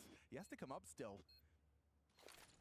Nico makes his presence known, trying to draw attention away from Heaven as the two late pieces will arrive. Breno, just a Tech 9 to hold this. Has to be Falcons. And looks like it could be, should be. Exit, however, he's already done it once. Spamming blindly, unloads his full mag. Diffuse comes through from Tessus. And Kixon even gets himself an extra $600. Well, you can't fault the strategy, can you? It worked perfectly. Yard smokes land, they even molly in the vent, so that was all part of the fake. It's to make it look like what they're trying to do is get a player down secret, or maybe multiple bodies, and then go for a ramp split. You get down secret, you can strict the vent rotation. If you molly in the vent, the CTs can't drop down to deal with secret in that fastest port of call. And then they come out of hut. Magic's got his own. He had to get one kill there to make sure that the retake was at least somewhat favorable for Falcons. Sure, they had the weapon advantage. Well, they definitely needed the man advantage. Now it will be the eco. 2-0 still on the table, but this is going to be a tough climb. Tessus about to have company on ramp. Yeah, here comes Lakowski. It's not the weapon you'd want. A Deagle walk through a smoke. Yeah, he thinks twice about that. Doesn't seem advisable. Been having a good game, him and Breno. Lakowski had two good back-to-back maps. It was him and Insani in map number 1. Right now it's him and Breno. Still not too late for the players like Exit and Insani to activate. Yeah, RBR are just going to ask questions of Tessus. Just delayed by that joining smoke. him. Ooh, just in time. Just in time. Tessus sticking around, unloading. Monacy cleans up. 3 down to the M4 spray. Not even bothering to reload. It's just going to be side off to try and finish the job, and finish they shall. Insani lost his gun. He's lost his gun. Doesn't matter. Lost his life as well. All right, well, that was just an eco. We'll get back into the rifles now.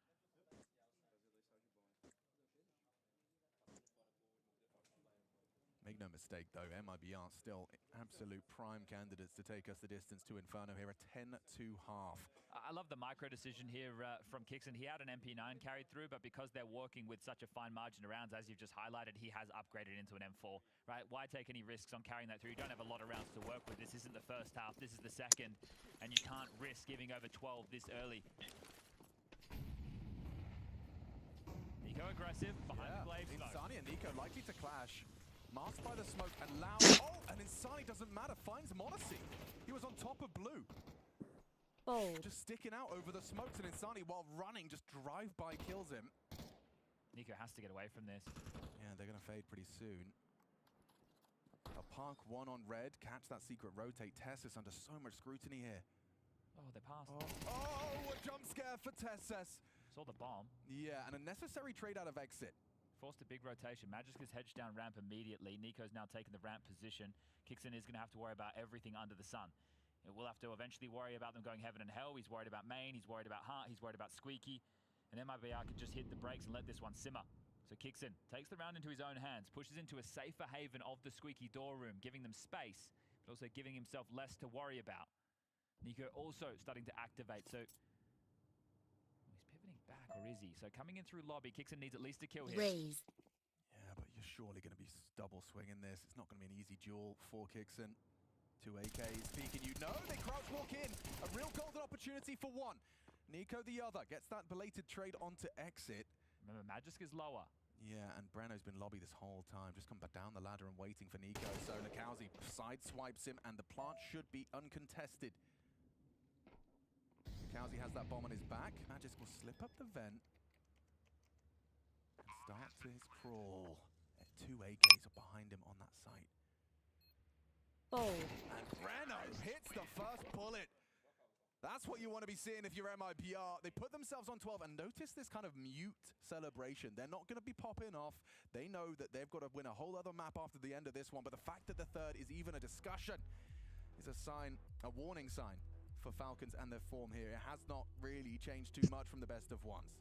Yeah, I think one of the keys right now is that you touched upon there is it is quiet, and this matchup hasn't had the same banter or same yelling as some of the other games that have been taking place across Stage 1 and Stage 2. The serious ramifications for this for Falcons is going home so early and not even in a position where you're even contending. Both of these teams found themselves 0-2 after day number 1.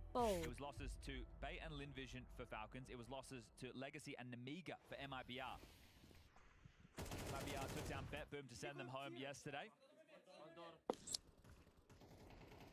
Yeah, Legacy with a 3-0 finish in this stage, doing what Falcons thought they would be. Yeah, the Brazilian team that's not even meant to be here is crazy. That's the Cinderella story of Austin so far. All right, well, back into the buys. AWP for Monacy. You're just going to need, what, 7 rounds in a row? Oh, is that it? Crazier things have happened. Raise. Oh, the pace on this. Oh my God, Insani straight in, breaks his legs. And Monacy chips in elsewhere. What the hell? The timing on the Spanic lines up perfectly, and this round just falls immediately apart. In tatters, all over the map, bodies drop. Okay, well, trying to finish it with pace off the back of the tactical timeout, thinking, hey, what is their response going to be? Let's just try and throw pace in their face to unravel whatever their opening hold is. Safe would be loving some damage right now, but it's tough to see him getting anything. I think for MIBR going forward, a bit more standard defaulty rounds, as it is all 5 staying alive for Falcons. How many AKs can they scavenge back? Everybody gets one alongside of the AWP, so at least they're as fully equipped as they would hope for. And you may as well be buying in with head armor, get your defuse kits, get all your utility round after round. Oh, he was so rapid on that. The outside player on Unbreakable is very fortunate. Kixon was so active there, so an impactful round from the captain. Good catch on that pace change. And it is just going to be 2,400 lost into the next. There's a hero AK for Safe. Everybody else will eco. Now, they did win a round like this on Ancient if you missed it. It was Glocks that did the damage, not the AK-47s. Let's see if that can happen again. There is a Deagle. A hand cannon for Insani. Can he find Monacy with the AWP? Will have to be a cracker of a shot. Ooh, I think Monacy saw the tip of the head on there, on crouch there. Swept away. Can help fortify ramp alongside a TSS. You know, you have some problems in a round like this if you're expecting lighter fires. It's always a bit more poppy. But now Safe going to try and isolate a 1v1 against TSS before that AWP can help.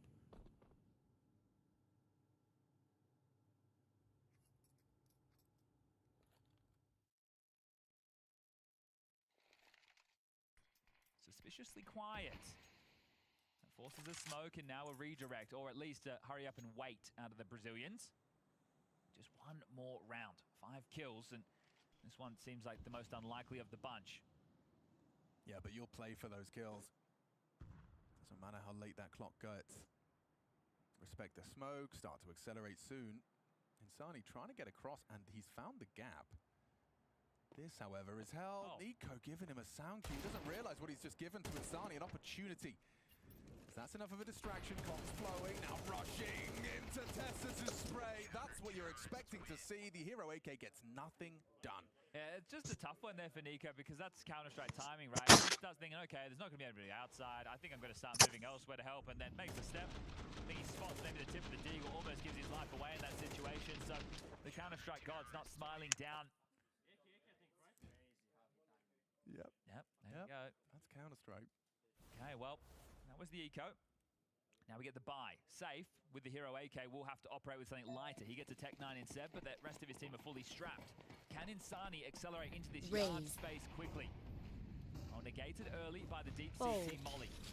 Smoke ball dots across the yard. Nico, as the yard player, will have a lot to communicate, a lot on his plate, and there's a lot on the other side of those smokes. He's not alone, though. His duo, his partner in crime, Monacy, working on secret stairs early. So this will be a nice opportunity for an AWP. You'd expect to at least get one and fall back. Oh, Magisk is going to chip in all the way from downtown.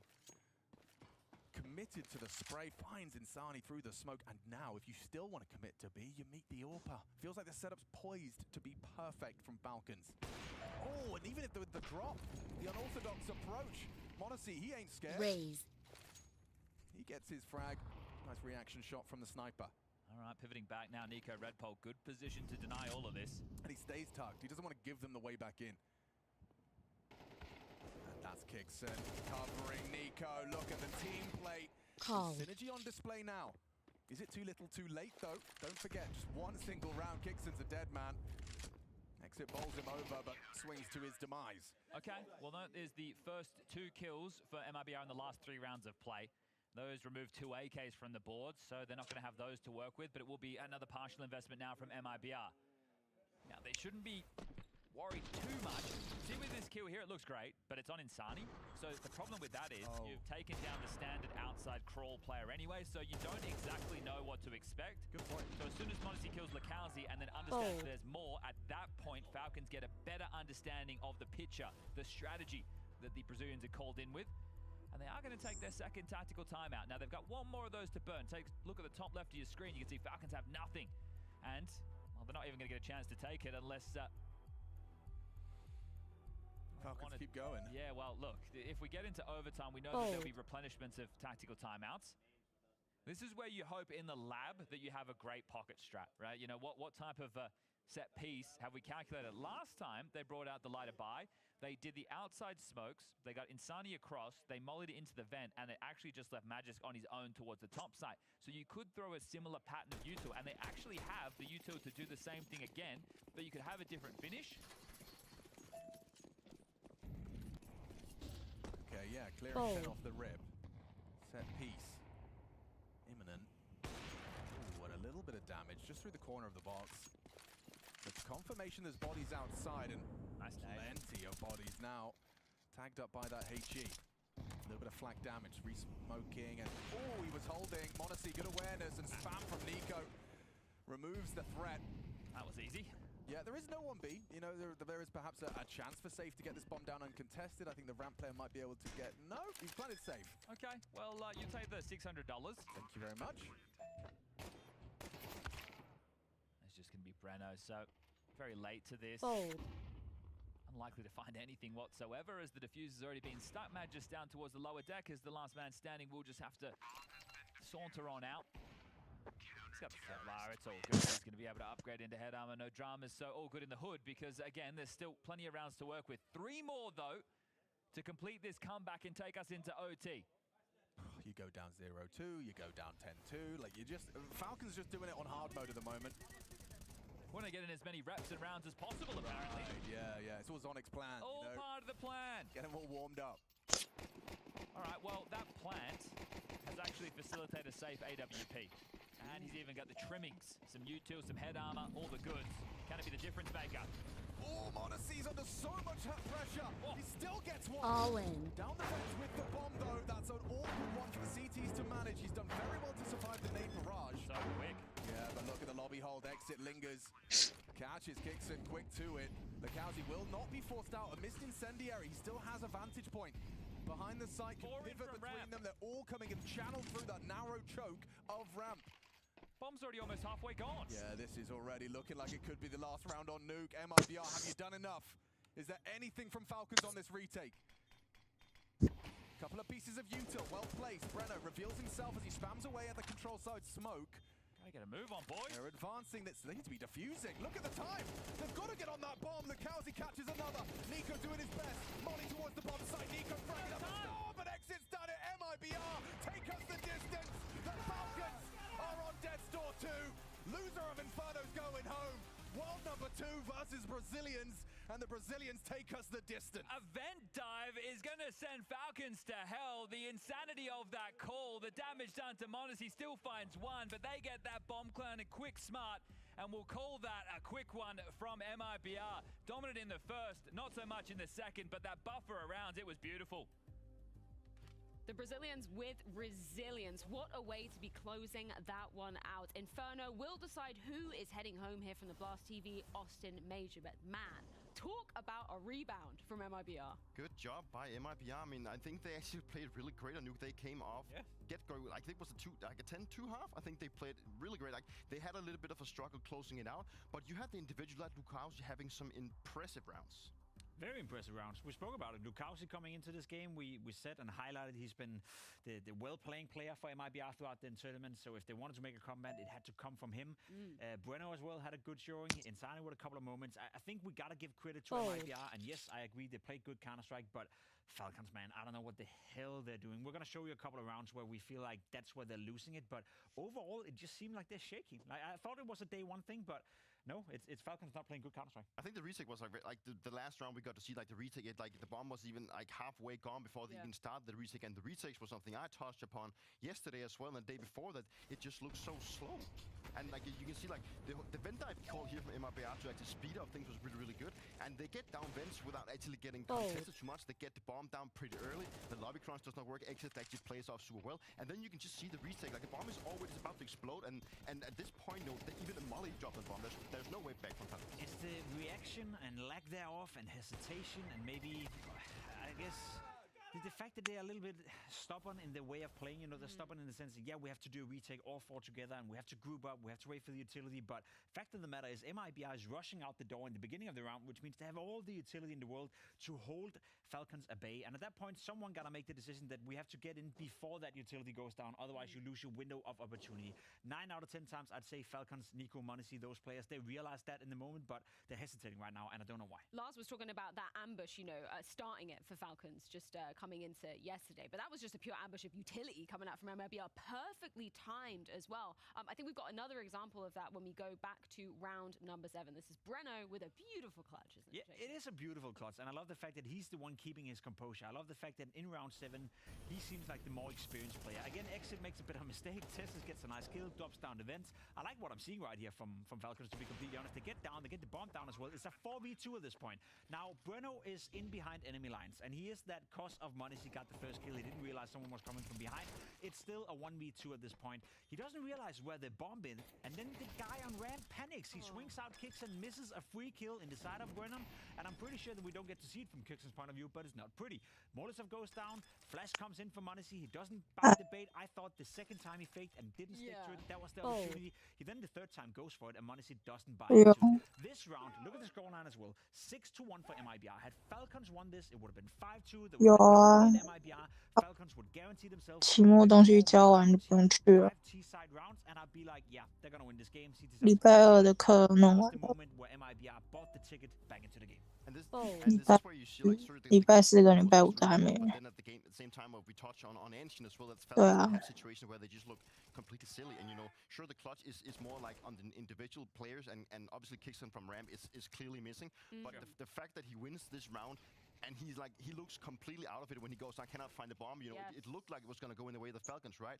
But that just also proves the whole idea that Falcons can play so good, but they can also look so silly. Why do you think Monesi didn't repeat in that situation? Because like he taps the bomb so many times, you know, he's fully blind at one point whilst he's sticking it. Why wouldn't you repeat in that situation? There's obviously the case that we didn't get to see how much HP Monesi had in that situation. Low HP. If he was low HP, obviously he would have picked in the molly. Maybe he didn't even have time to get the shot off. Maybe he would have just done it instantly. So Brennan could have just stuck to the fuse, but I think the damage that was done to Monesi was probably unknown from his side.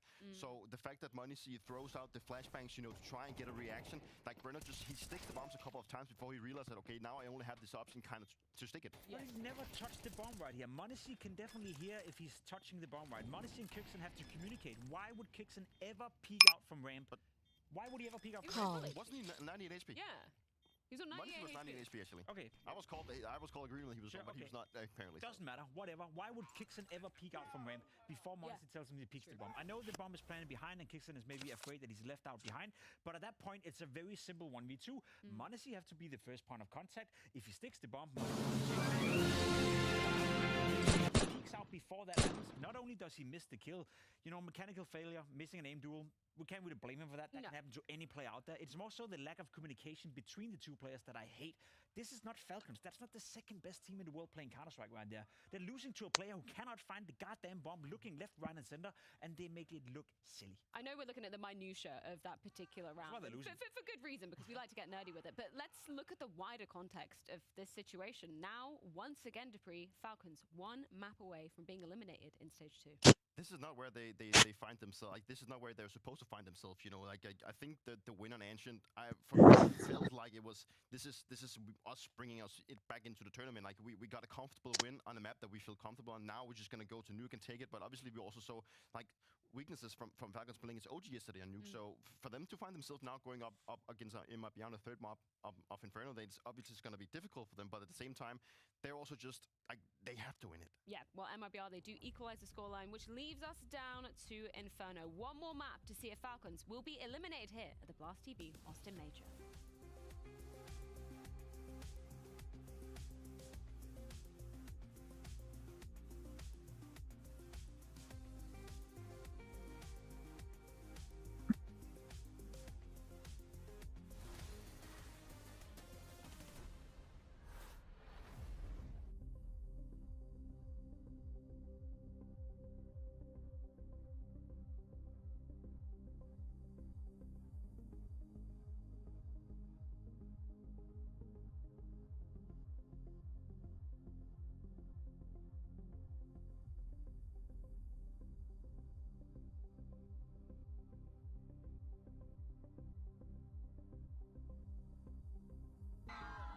哥们咋了？困了？说实话，哎，兄弟，不用哈喽，不用哈喽，我知道，不管你们喜不喜欢任何人，好吧，站在前排，一起看着台上，如果想真的困的话，出去，好不好？都是喜欢音乐，你装什么呢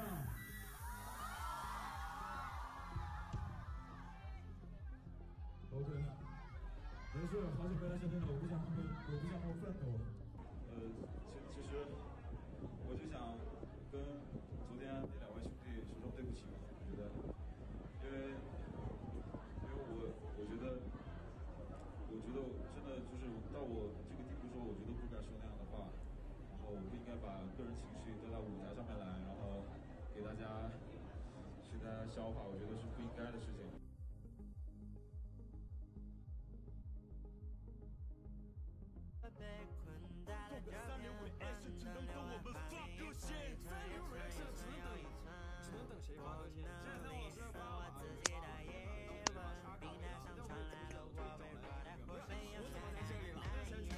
这个周倩老师在里面在新唱里面，对，那就凑齐了。这一期我们就先蕊这个三火的这段阿卡贝拉了，因为他 Q 到我们嘛。三火 Flame， 三火 Flame。不是，这个上来第一句就是三根一起点燃。我感觉节目组他可能对吧？你说不定车导演的前一页电视里放的是这个阴间宇宙，周姐就直接安排站他旁边，这个不是纯的，所有人都看过我这个节目，只是大家偷偷不说，是吧？偷偷看。我觉得很抱歉，跟昨天那两位兄弟说声对不起吧。三火，他这张专辑做的太拉了。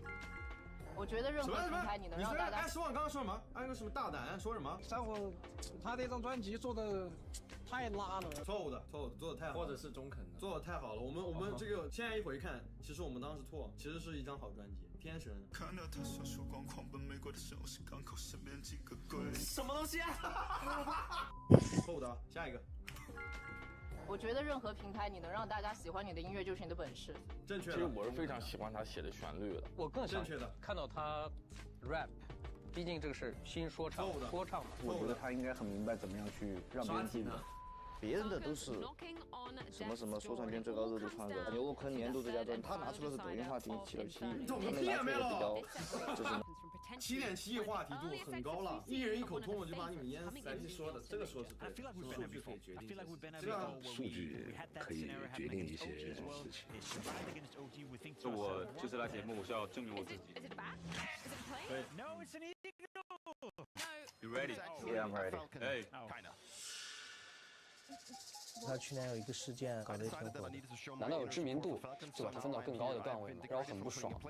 我认可他的白眼，只不过他是一块烂白眼。你们在说什么呀？人家都没骂你，人家骂的是这个三流 reaction， 没说你。是啊，忍受吧，忍受吧。哎，我在大围墙起伏头想往上攀。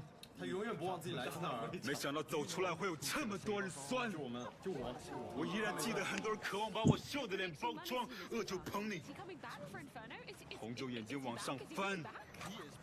有那不是该让熟悉的味道回来了。汪指导这个眼神就是没有听懂。不是重新听一讲，重新听一讲。我是能，我觉得能听懂，我觉得能听懂。什么？白眼，只不过他是一块别烂白眼了。什么？哎。我在大围墙起伏头想往上攀，没想到走出来会有这么多人酸。我依然记得很多人渴望把我秀的脸包装，恶就捧你，红着眼睛往上翻。这几句的关系是后面两句其实可以懂，对吧？这个两个主语都是他，他恶的时候，他的兄弟或者他的朋友捧他，但他红了，那些人就眼睛往上翻。哎，时候为什么？我觉得他想描述的是，就是怕兄弟开路虎的那种结局。但是前看点书。有些牵强，恶就捧你，难道就是每一个这个？你在玩什么女神呢？好像也没有。其实就像你说，你正确发言就是。真的哎。对，但是最难懂的还是第一句，他说的什么？我依然记得很有一点。把我秀的脸包装，秀的脸包装，这个真是迷了，这个真是沉迷了。你说后两句，你仔细想想能理解，把我秀的脸包装是什么？除非是改词，对吧？那可以理解。但是这段声音都是一模一样的，我感觉没有，我感觉是没有改的。红着眼睛往上翻。有那些 news 朋友看到过来问我怎么办，让他们笑吧，我3根一起点燃。你们写这个第一人。大家懂这个全员到齐是什么意思吗？有一个人直接在现场就在旁边，我们的第3根凑齐了。我3根一起点燃，你们写这个第一人无法抢走我的 fans。见到我还不是要合照，手还一直颤。结果是谁？你合照？不是，他这里又这个转换了这个对象，但前面还在骂的人和他这个合照的人，我感觉并不是同一群人啊。只看到钟姐在后面揣着个头。此时他还不知道自己即将被骂。对，马上就到了，京剧啊，京剧。我的名字散火 flame 三把火，我咋去怕？当我从谷里爬起来，我就不可能趴下。我兄弟，我上次没过，节目组来给我解释下，我会变得更火，带骗吻回家。我会变得更火，带骗吻回家。和你骗吻被你吻啊，把骗吻带回家又是什么了？就是把专辑买一块儿。我再唱几个下，最后准备好针对我的人听好。想打我先告诉你是谁，没人知道你生涯最后就是第一次翻译，打开网易云，看谁的名字挂在榜单前。放个3流 reaction 只能等我们发歌先。So that's why we shouldn't trust your take on MIBR. Oh shit!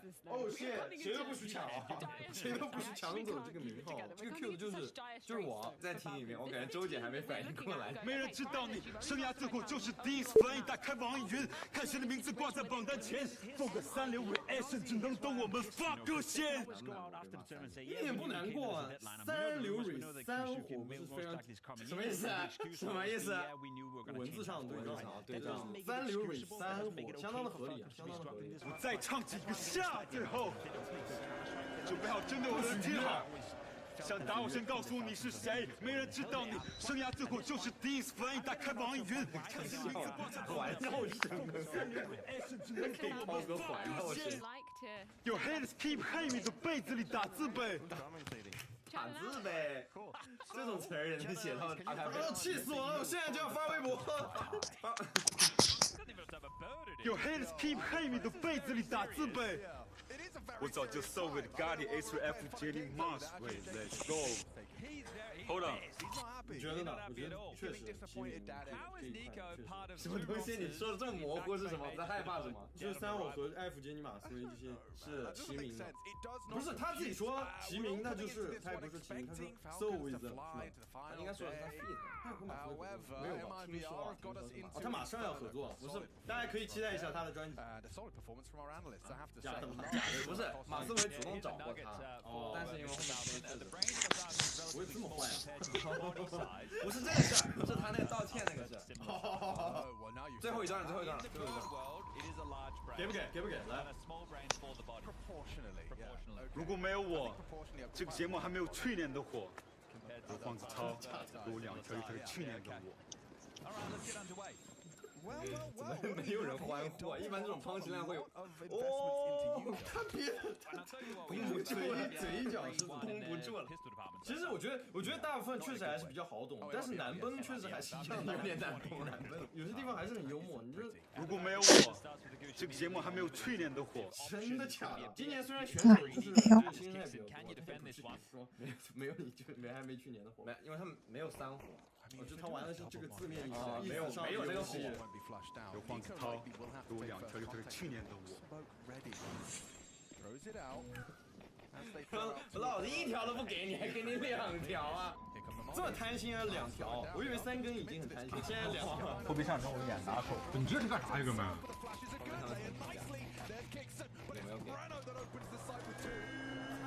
别鱼呢？他们这样还在配音，我就是不服气。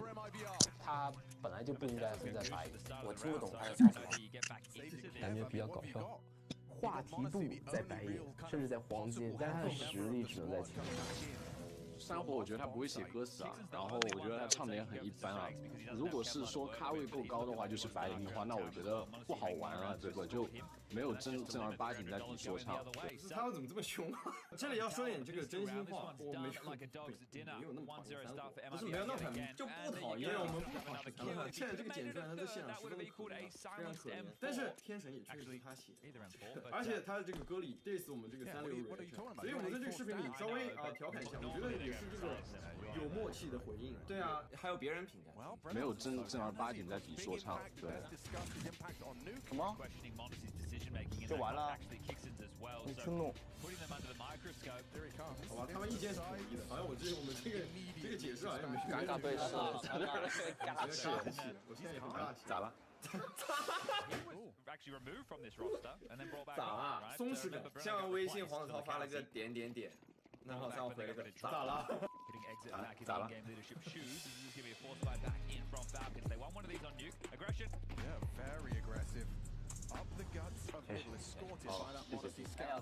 声音还可以，其他的都没有前面的选手好。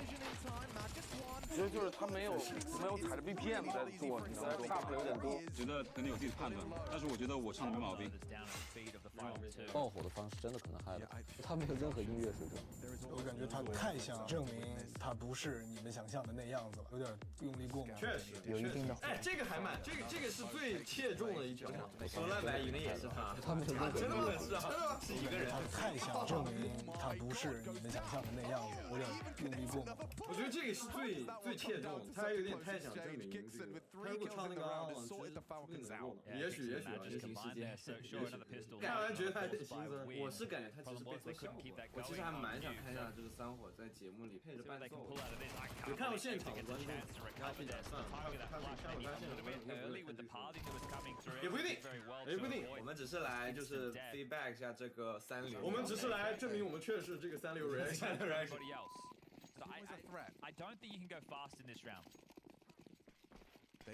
看到天上曙光狂奔，美国的城市刚好10年几个鬼。什么东西啊？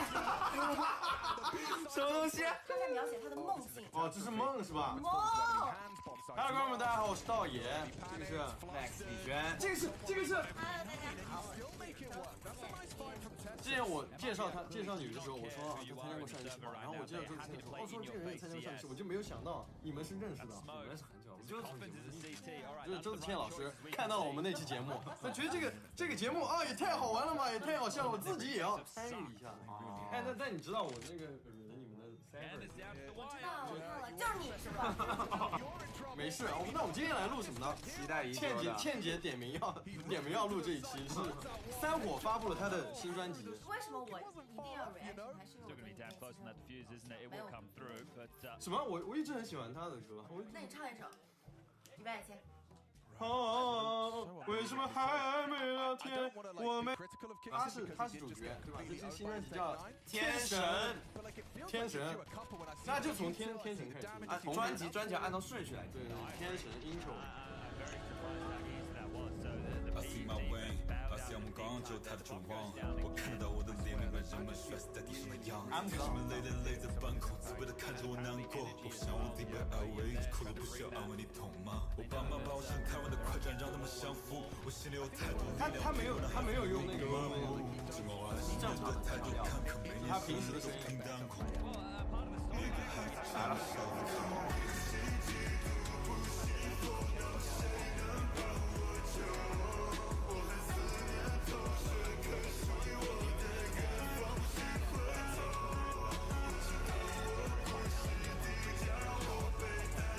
说到迪迦，张国老师的真的吗？哦，绅士迪迦。我真的觉得这种我不信基督不信佛，他们实在帮我救这种词。哦，所以他名字叫天神，他自己就是他要自己拯救自己，就是像迪迦一样，就是像迪迦一样，就是像迪迦。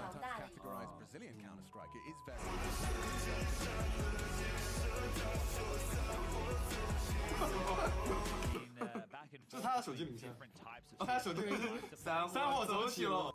不是，我觉得是他的手机响了一声，是兄弟给他发三火走起喽。哦，我觉得他写聪明明明这句话很简单，但是你却看不懂，你是需要去剖析他的。对他想写的很深奥，但其实呢，其实是蛮深奥的，其实是不会再这么在这里。对，哪需要那么多解读？其实一顺流就过去了。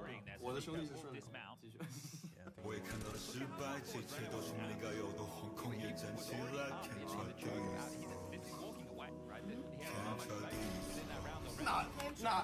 哪些后啊？在前面哪里来的后？怎么突然？不是对呀，怎么突然惹他了？怎么突然出现了后子？这俩是哪来的后子？他可能觉得后子只要就所有的坏人都可以做后子，但其实他是有一些更明确的指向的。我现在更觉得他很帅，我估计觉得这样子很帅。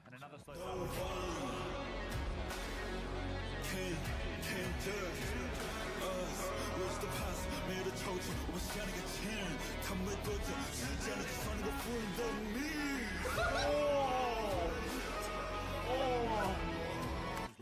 什么？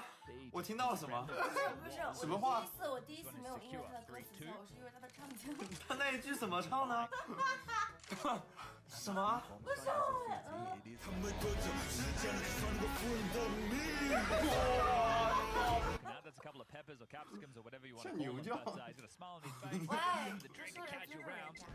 不是过富人的命，过富人的生活，有富人的命，过富人的生活，过富人的命。其实你说你平时稍微说错一下没事，对吧？但他就放在很着重的位置，他就又是像上次一样有个胖起了，他要故意强调自己的那个。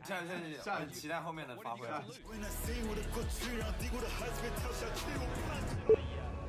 还可以，后面还挺好。对，这还后面真的是有燃起来。对于就是有过那种中二新的来说，哦，所以他其实他不是装的，他是他就是有点装。听着听着，我们居然开始接纳了。对，这就是音乐的，这就是。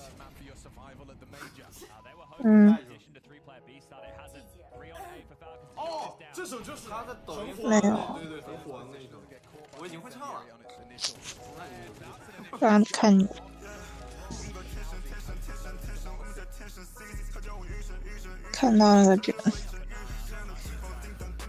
看到那个就觉得很刺。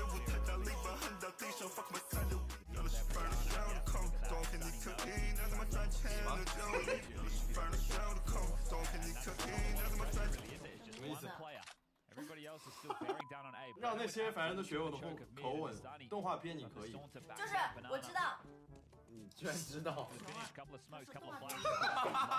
我以为你要帮他解释了。对，你说出了最狠的话。我觉得应该是就是像动画片里一样，你们也可以。他前面不是说他自己是迪迦吗？自己是天神，就像动画片里面一样逆转，你们也可以。好，李璇觉得我说的一点道理都没有。让他们来学我的口吻，就让他们来学我的唢呐说唱，那你也可以。但是为什么赚钱？哦，你也可以学我这样说话，但为什么赚钱的只有我呢？哦，这是对的。有。你跟三我搭上脑电波了。继续吧。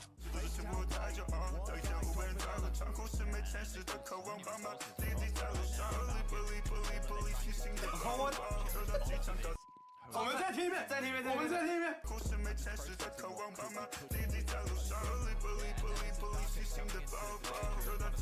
这几句每一句挨个爸妈弟弟在楼上。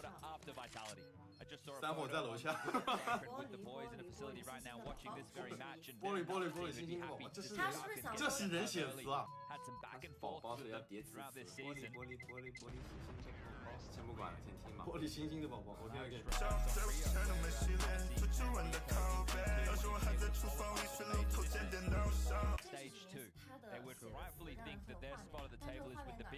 就是有点错乱，就是有点像做梦。那时我还在厨房我懂他，就是他当时要做音乐，他很吵，然后父母呢就让不要在客厅，也不要在卧室，会吵到我们，然后他只能在厨房里。那为什么水龙头建电脑上？他口渴了喝水。他只是想说那个房间比较小啦。哦，对不起，口渴了喝水是什么呀？点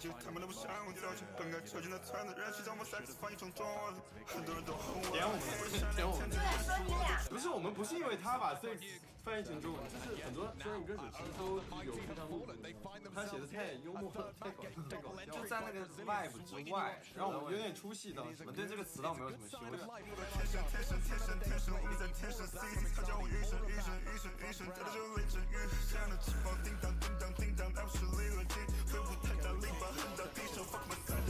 你们觉得身上的翅膀叮当叮当，这他真的想要就是讲出一些东西来，还是就是他凑了这么一句？可能是 freestyle 的时候凑了这么凑了。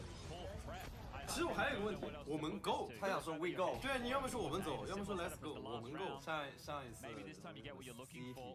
Japan， 他刚好选择了一个就是最别扭的方法，是我们 go。我想说一个点，他写的太幽默了，但他写的东西好正能量，写的东西就是又是苦难的时候，就有那种就是地狱笑话。你不能因为他就是写的内容，然后忽略掉其他所有东西。那我的嘴会越来越不是，如果他写的好的话，就没这期了呀。就是那个苦难就已经打动很多人的心。如果他能把这些就是坏的习惯改变，当然他也可以不接受我们意见，我们也可能是错的，我们也可能是错的。他是天才。下一首，当我血流尽啊，人们大声欢呼。当年看了那刀疤刀标，插了我最动手，受了前任离给我切的容颜变得朦胧，一切被他妈给我，他们当着我面前痛。啊！当年看到他打我爸，刀被我颤抖，我差点动手。理解别他妈给我，他们谈论着我没人真懂，他到底是哇？这个语序是为什么？现在的 AI 都说不出这样的话，为什么会有这种错乱的感觉？刀被我颤抖。 Do you even try and tussle with this? We know how hard it is to retake on a map like Inferno. 为什么不是我颤抖的握着刀差点没？ They are not playing like a team is trying to win. They are playing like a team is trying not to lose. 没人真懂，说了。哦，没人真懂，他在预判我们的预判。哦，哇，他预判了我们的解读。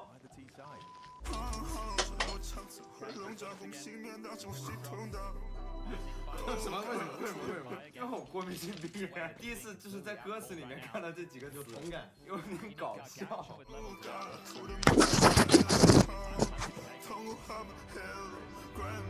他们叫我发哥，真心手下的 ，F 收到什么谁能唱？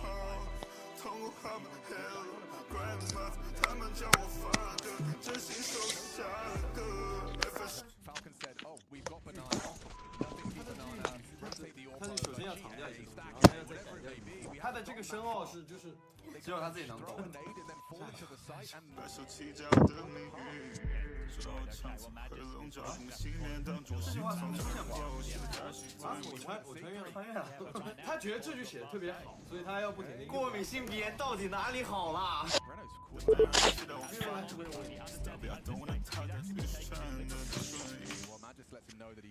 Talk about this。对不起，我有点反应失态了，有点反应过激。可爱的写法，现在让我觉得他很孝顺，很单纯。原来你是他粉丝，所以要来。我现在感觉我有点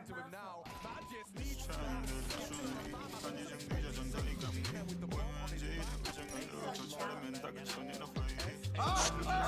什么？啊，他有这么可怕的经历啊？啊？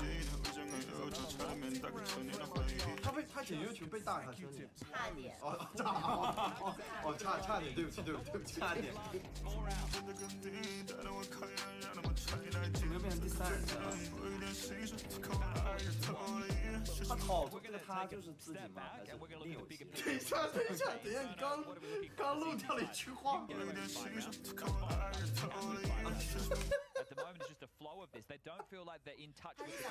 你他妈要干嘛呀？他就想说谁都没有他这音乐。推开我爱人，他5个月没有感觉，破案了。5个月都是推开了他的爱人。哦，这在 callback 那个给那个解释，是啊， 5个月都没感觉，是因为他的音乐。下一首，这有 MV， 等一下，我最爱的这首歌。我觉得他就是怎么说，我们以为他已经到顶了，但他能用出其不意的方式给你一下子，就是这首歌。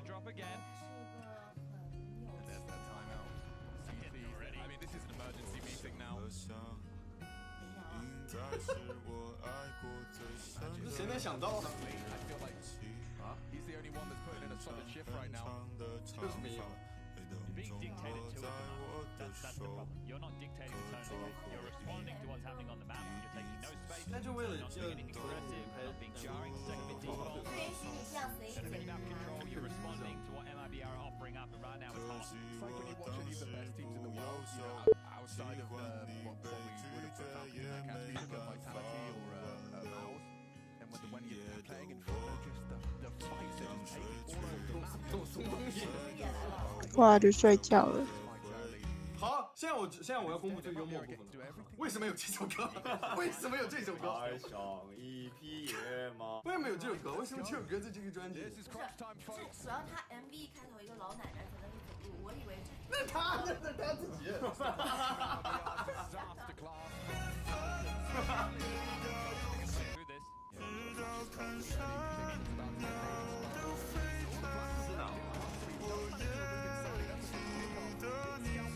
狗爸要演什么？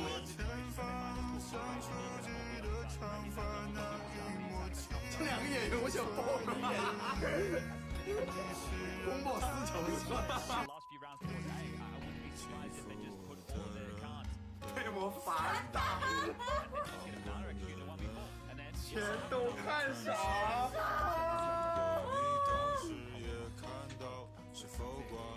他怎么就反打了呀？我不行了，我头皮发麻。现在我看到那几句歌词，真的。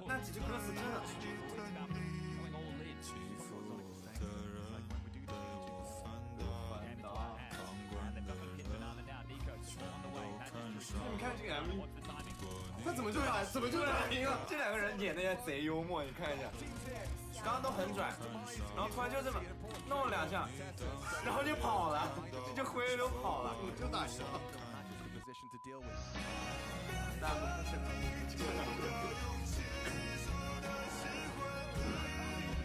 好累，力气多。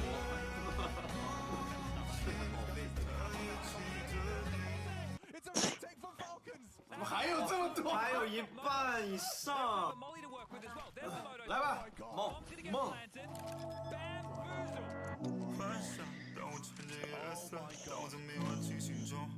追着的像什么？在我那陌生的街道后被送进寒冷血色。我看到他像曙光狂奔美国的城市港口，身边几个鬼。什么东西？什么东西？这么一长串文字，他是在说什么？我看到他像曙光。千万的。哇，天哪！他在描写他的梦境。哦，这是梦是吧？梦和蓝道，所以是没有逻辑的。不是没有逻辑，他是这个有一首我就觉得很可爱。你跟他合作一首。导演，你真的，我需要你认真解读一下这句话，我真的没看懂。我看到他像曙光，我狂奔，没管他身后是港口，身边几个鬼。首先我们要断句，我看到他像曙光，我狂奔，没管他身后是港口，身边几个鬼。那最后一句还是说不通啊！噩梦啊！他身边几个鬼一直跟着他。哦，他这几个鬼不是问你有几个鬼，而是说身边有好几个鬼。我有打牌，你以为我有2个鬼。这首歌没法攻击他，因为他都说了这是梦。梦就是没有逻辑的呀，有问题吗？没问题。你们干嘛一定要这么严厉啊？就是干嘛要写这首歌呀？我知道为什么他要写这首歌。你不是说我歌词没逻辑吗？对吧？我就写一个这个题材符合的，刚好不用逻辑，喷不了我的。对你喷不了我。索命的。喝酒抽烟，喝酒抽烟，三个一起的人，我从未记不他只是。等一下，我要说一下，这个自媒体呢，它是谁都能看，但是我觉得未成年才特别去看他的歌词。他解释了自己名字来源，因为他三个一起点，所以叫三错。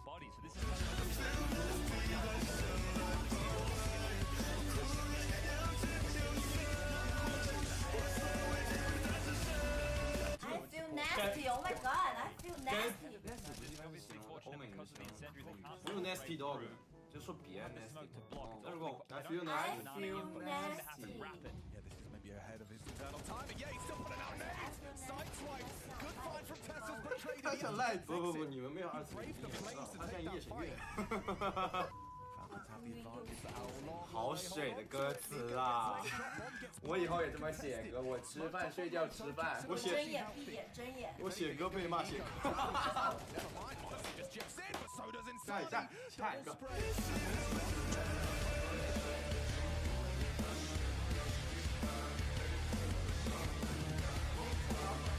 现在不只是说唱的听众想要骂他了。他这个歌发出来，真的就是我听得很难受。比民谣还难受。他怎么能一下子得罪那么多东西？但我觉得在他印象里应该是我每个风格都玩转。对，我每个风格都玩得转。我感觉这个梦的标题有点像他的挡箭牌，我都说是梦了，所以你们不能说骂我写的不对，反弹，有种反弹的感觉。别说了，迪迦的规矩就是规矩。这是我挺喜欢的，编曲。Nico got tagged by the AWP, so he was just easy to get bowled over. They get surprised again. Gadget's reactive again. Tessa's fortunate to get the double. This one here buys them the way in against the AWP, but it's Insani. It's all Insani. Steps out, spams through. Oh, they lined up. Nico was just low behind the smoke. Nothing is given. Everything earned. Falcons, you have to fight for this if you want to continue at the major. If you just want to see another game, never mind a spot in stage 3. I don't know, you know, with the sentiment of the scenario that's been going on. Oh, he's going to play ahead of this. Knows that he can use the smoke. Actually looking for the fight, so... This is cheeky, you know. Jump up. Yeah, I don't know. Monacy's... Oh, he's ready. Waltzes into the angle. Orpa collects an opener. Quick reaction. Lakowski knows that there'll be no AWP on long, so immediately goes and takes a lot of space. Look at the break. This is the thing. They're so liberated in this scenario. They know that they're up against one of the best Counter-Strike teams in the world, and they are playing it right now. Like they just want to give them their absolute all. I touched on it as we came in for map number 1. There's blood in the water. They've seen lesser teams be able to take down Falcons in best of ones. Why can't they win? It's basically a best of 1 now. Missed shot. Monacy, he's lost his sight. Kixon's been noted as well. Monacy, he's going to be smoked and flashed. Gets away, dips away from that swing. One across, good return from Preno. Oh, it is the perfect weapon for the job. Safe holding that banana rotate. He just racked it. Too easy for him. Falcons plucked on banana. And look at this. He's picked up a FAMAS and he said, I'm hunting him. I'm taking him. We are removing this guy from the round. Nothing will be carried through. Kicks it. Save a We're going to find you. And he goes down to exit, getting absolutely destroyed. Tell your friends. Tell your enemies. If you didn't think it was a reality, it's a slow start on day 1. If you want to blame the format, that's on you. The best of 1 losses to Bay and Lin Vision. A lot of you are sitting there saying, who? They go into a best of 3 against OG. They lose a map. Now they're against MIBR. Where do they even land in terms of best Brazilian teams? Oh, you nearly beat Vitality in a best of 5, did you? That doesn't matter here. That doesn't matter now. Austin's going to tell a different story. Nico, 1 kill. A single contribution from Nikola Kovac. Oh, and it gets better for Safe. Didn't even think that would be possible. Kixon tries to take some banana control. A simple nade break, AWP swing, job done. Kixon gone. Just now. Disbelief, Alex. I can't believe the level of Counter-Strike the Falcons are not bringing to the server. Nothing nothing is coming easy. It all looks labored. The individuals aren't themselves. They're being out-called, and they're going to lose it on A again. Yep, pins it in. Sunny has the bomb. Got to Magis just perfectly placed it. Tessus has got 4 players surrounding him. What is he supposed to do? Just deathmatching. Sunny has to get away. Opened up the Got site. the bomb. Ooh, bomb loss makes things interesting for Nico and Monacy as they combine their powers to make a 2-on-4 realistic. The loss of the bomb changes everything. Insani caught off. Breno aggressing, trying to get some distance with that sniper rifle. Nico caught on the lip. And now bomb retrieval realistic. Breno, that's a frag. That's one hell of a frag. It's actually got them straight back into the bomb site. Ooh, Monacy, the FAMAS once more. He started the round with a FAMAS, and he'll end it with one. Bomb goes down. Nico just watching through his fingers. This was supposed to be the 2 of them, and he's only gotten the 1. Monacy to find the 4. On that box. Named after a Brazilian that came before him. And Breno converts. What a half they're having. Falcons are in trouble. This could be it. Their major could end at the hands of MIBR. We've got 2 minutes, and they're going to hold their breath for the whole duration.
没过，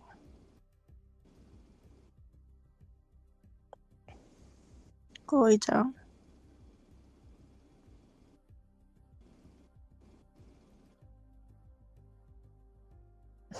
好惨啊！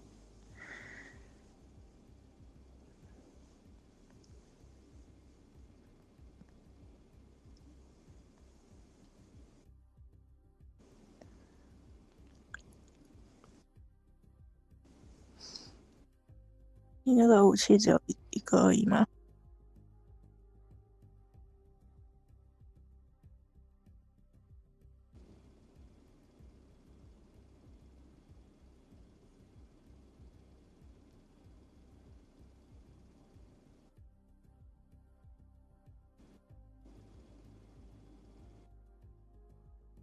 拿一把。啊。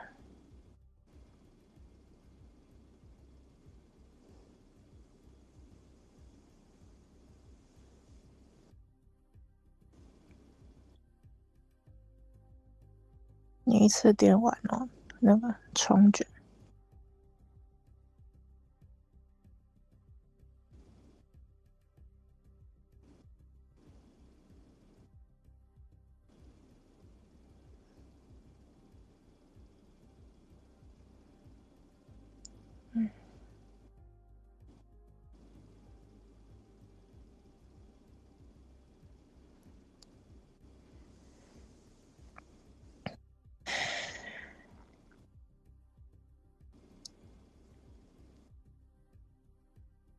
我以为你会点卷。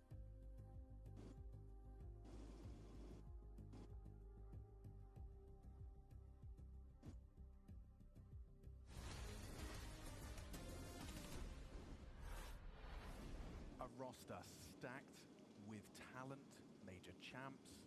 They've got it all. Apart from a spot in stage 3. Falcons, it could very well be ending right here and now. We didn't think it was possible. MIBR, we thought a team they could swat away like a bothersome fly, and yet Falcons have only 4 rounds coming into our final half of this best of 3. Elimination at stake. A pistol eluding them all series, Chad. It has been tough to watch. 1 out of 5. Let's see if they can make it 2 out of 6. Kind of sounds like a Nico scoreline. He had a tough half. Limited impact. Could even say none. Yeah, first half. They were completely manipulated by the side of the Brazilians. Big little setup. So Insani's going to take contact. Lukanzi has the flash. The bomb's over towards apartments for now, so it might not be the B finish, but this is where the lion's share of utility finds itself for a fake.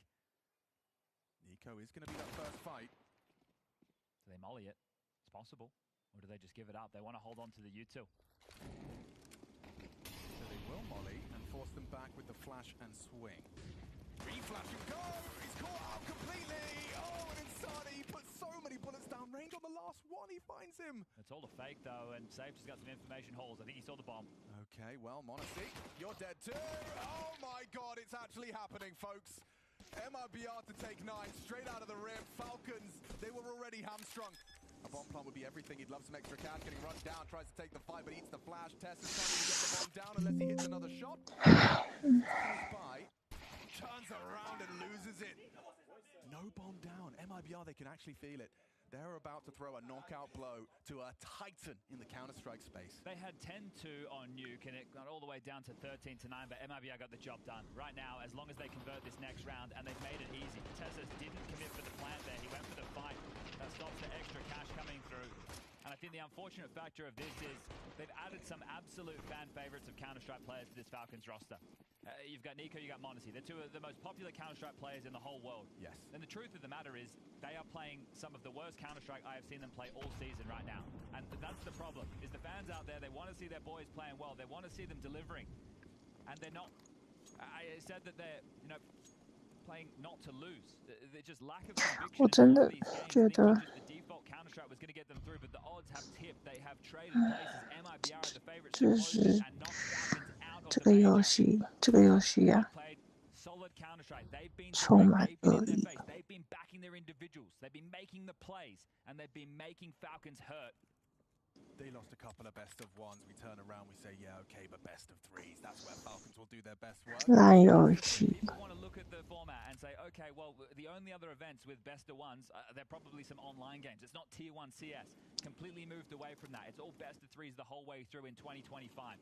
So to see the majors still have this, okay, adds a bit more of the flux nature to things when you go up against underdogs. You lose 2 pistols, you lose a pivot round, you lose a clutch. It's game over. But now you get 3 maps, Ancient, Nuke, and now Inferno, and 2, the last 2. You haven't been here to play. Yeah, Breno's going to be tested with a little bit of a flash out pop. It's no trouble for MIBR, just that Desert Eagle. They're going for knife kills, Chad. That was an attempted knife from Lukanzi. Sima comes back to hurt him here. Yeah, well, it's cost him his life. Chessis is class. Anything yet.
嗯，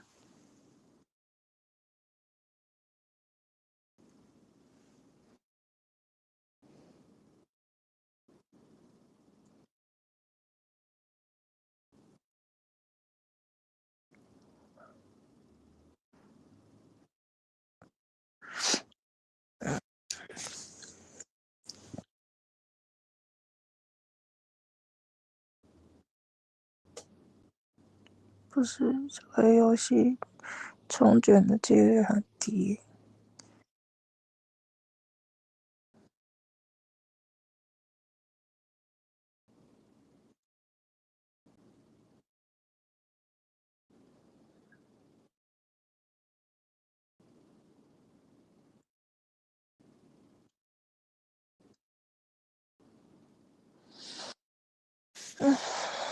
是里面的人充满恶意。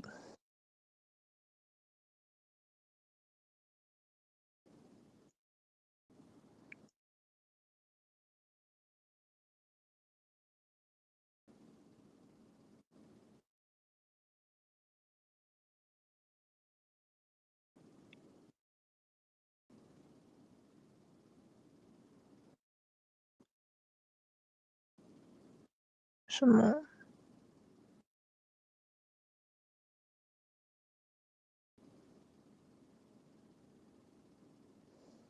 是哪一个东西？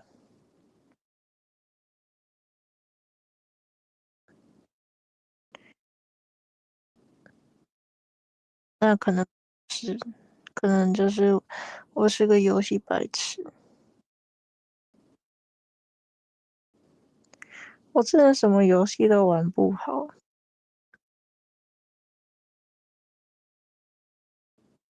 He goes. It might just inform them to come back to B. You should send a beacon into either site right now just to make sure you're not waltzing into a stack. Yeah, don't overcommit while Nico's saying it's nothing shooting at me. Yeah, and this is the thing. Nico's going to have to go quite deep before it's confirmed. So this is why you see him on every single clear, just doing a pre-fire live for everybody. And he's waltzed in. The fact he's gotten this far, exactly. They will start to cheat back over.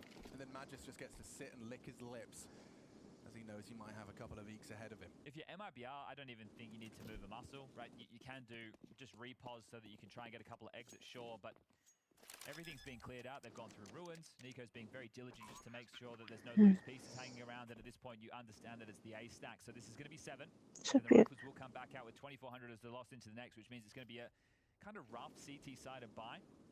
Might see some MP9s in the mix. The scoreline draws ever closer. And I thought that the OG win would be a confidence-building win, right? You could shrug off the fact that this pressure is at such a heightened point, but again today... I think I would have agreed if it was like a really convincing 2-0. Sure. It wasn't. And that's what I was expecting today coming into this, especially after map number 1, right? The scoreline was convincing. I think when the narrative feels so ironed out going into the major that you're going to see these top 4 teams, Vitality, Mouse, Spirit, Falcons, in the playoffs, because you go after those 4, then you have a cluster of 2, right? You've got the Mongols and you have Aurora, aka Eternal Fire, and their biggest issues is performing on stage. And then you go down after that and you're like, well, Na'Vi haven't been so great. G2 have Hades. We know their roster's going to change afterwards. And you start to work out, well, who are even the teams contending for those 2 final spots? Falcons being in this state was never even a worry. Yeah, I don't think it's even a conversation of, our roster knows they're going to make changes. I mean, that hasn't affected Pius and his contributions. It didn't affect G2 in Shanghai. They all played. You're right. Top Counter-Strike. Boom, boom, perfect example. Well, some early damage has been inflicted to the B duo. You can see Insani barely hanging on at 18.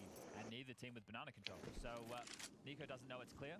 Insani doesn't know how much space that they have. So on either side, somewhat in the black box, at least for a moment. So Kixon will start to lead in. Nico behind the Monacy to support, as Tessas and Magis hold over towards Spoiler and Holes for the intro. Now they secure that banana control. Sandbags is theirs.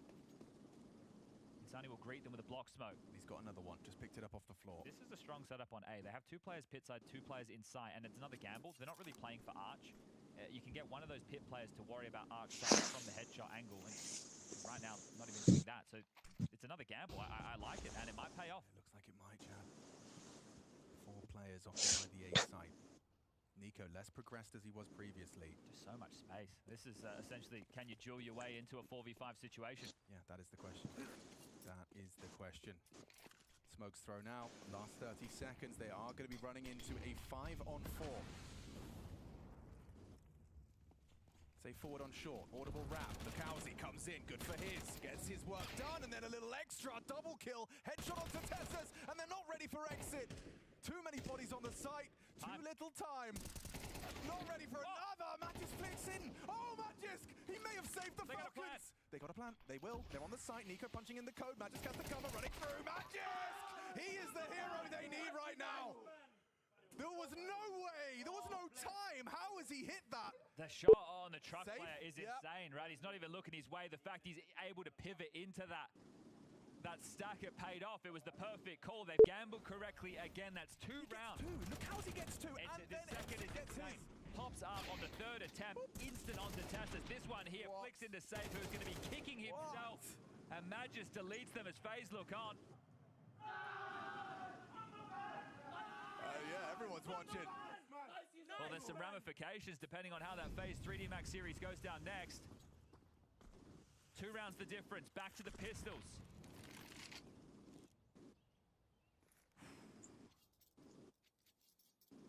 Telling you, man, big game player Magisk. You'll start to catch on. Lost the Danes. Top of the table right now. Lost the HE. Well, when you don't have a whole lot invested, that's quite valuable. It's a shame. What's the timing on this HE? Is there a tell before exit lobs it out of his hands? Oh, there it is. The volley comes through. HE goes down and decent damage. 24 onto Kixon, 11 onto Nico. And remember these 5-7s. 3 of them in the mix, a Deagle as well. Again, another stack that could have been in the right place. They lit up Banana, now they back off. Safe has no way to like puff up his chest on A. I think it's okay as well for MIBR. They gamble wrong again. That'll be the 3rd time, and after that, the flow of the game might have to change because they've been stacking these sites well, but we were talking about Falcons not making any plays on their CT side, kind of chasing the ghost. MIBR aren't chasing, they're gambling. Yeah. So they're just going, okay, we're predicting you're going to do this. We're not going to try and let you cause the ebb and the flow. We're going to stick to our guns. We're going to hope that we've made the right call, and if we do, then we're going to shoot you. So another late round from Falcons. One will get punched in. MIBR might want to look for some exits to see if they can get some upgrades to these AKs. Hey, you'll be seeing FaZe later. They'll be playing 3D Max. Yeah, not too far away, and haven't been keeping my eye on the adjacent stream. Looks like that's all wound up, so all eyes right now. Not even a half a Counter-Strike left on this one, and then FaZe versus 3D Max to round out the day. Simple back in the server, and that's drawing an awful lot of attention, but this one too, another crazy result. Yeah, crazy to think that, Simple, one of the inspirations for players like Monacy.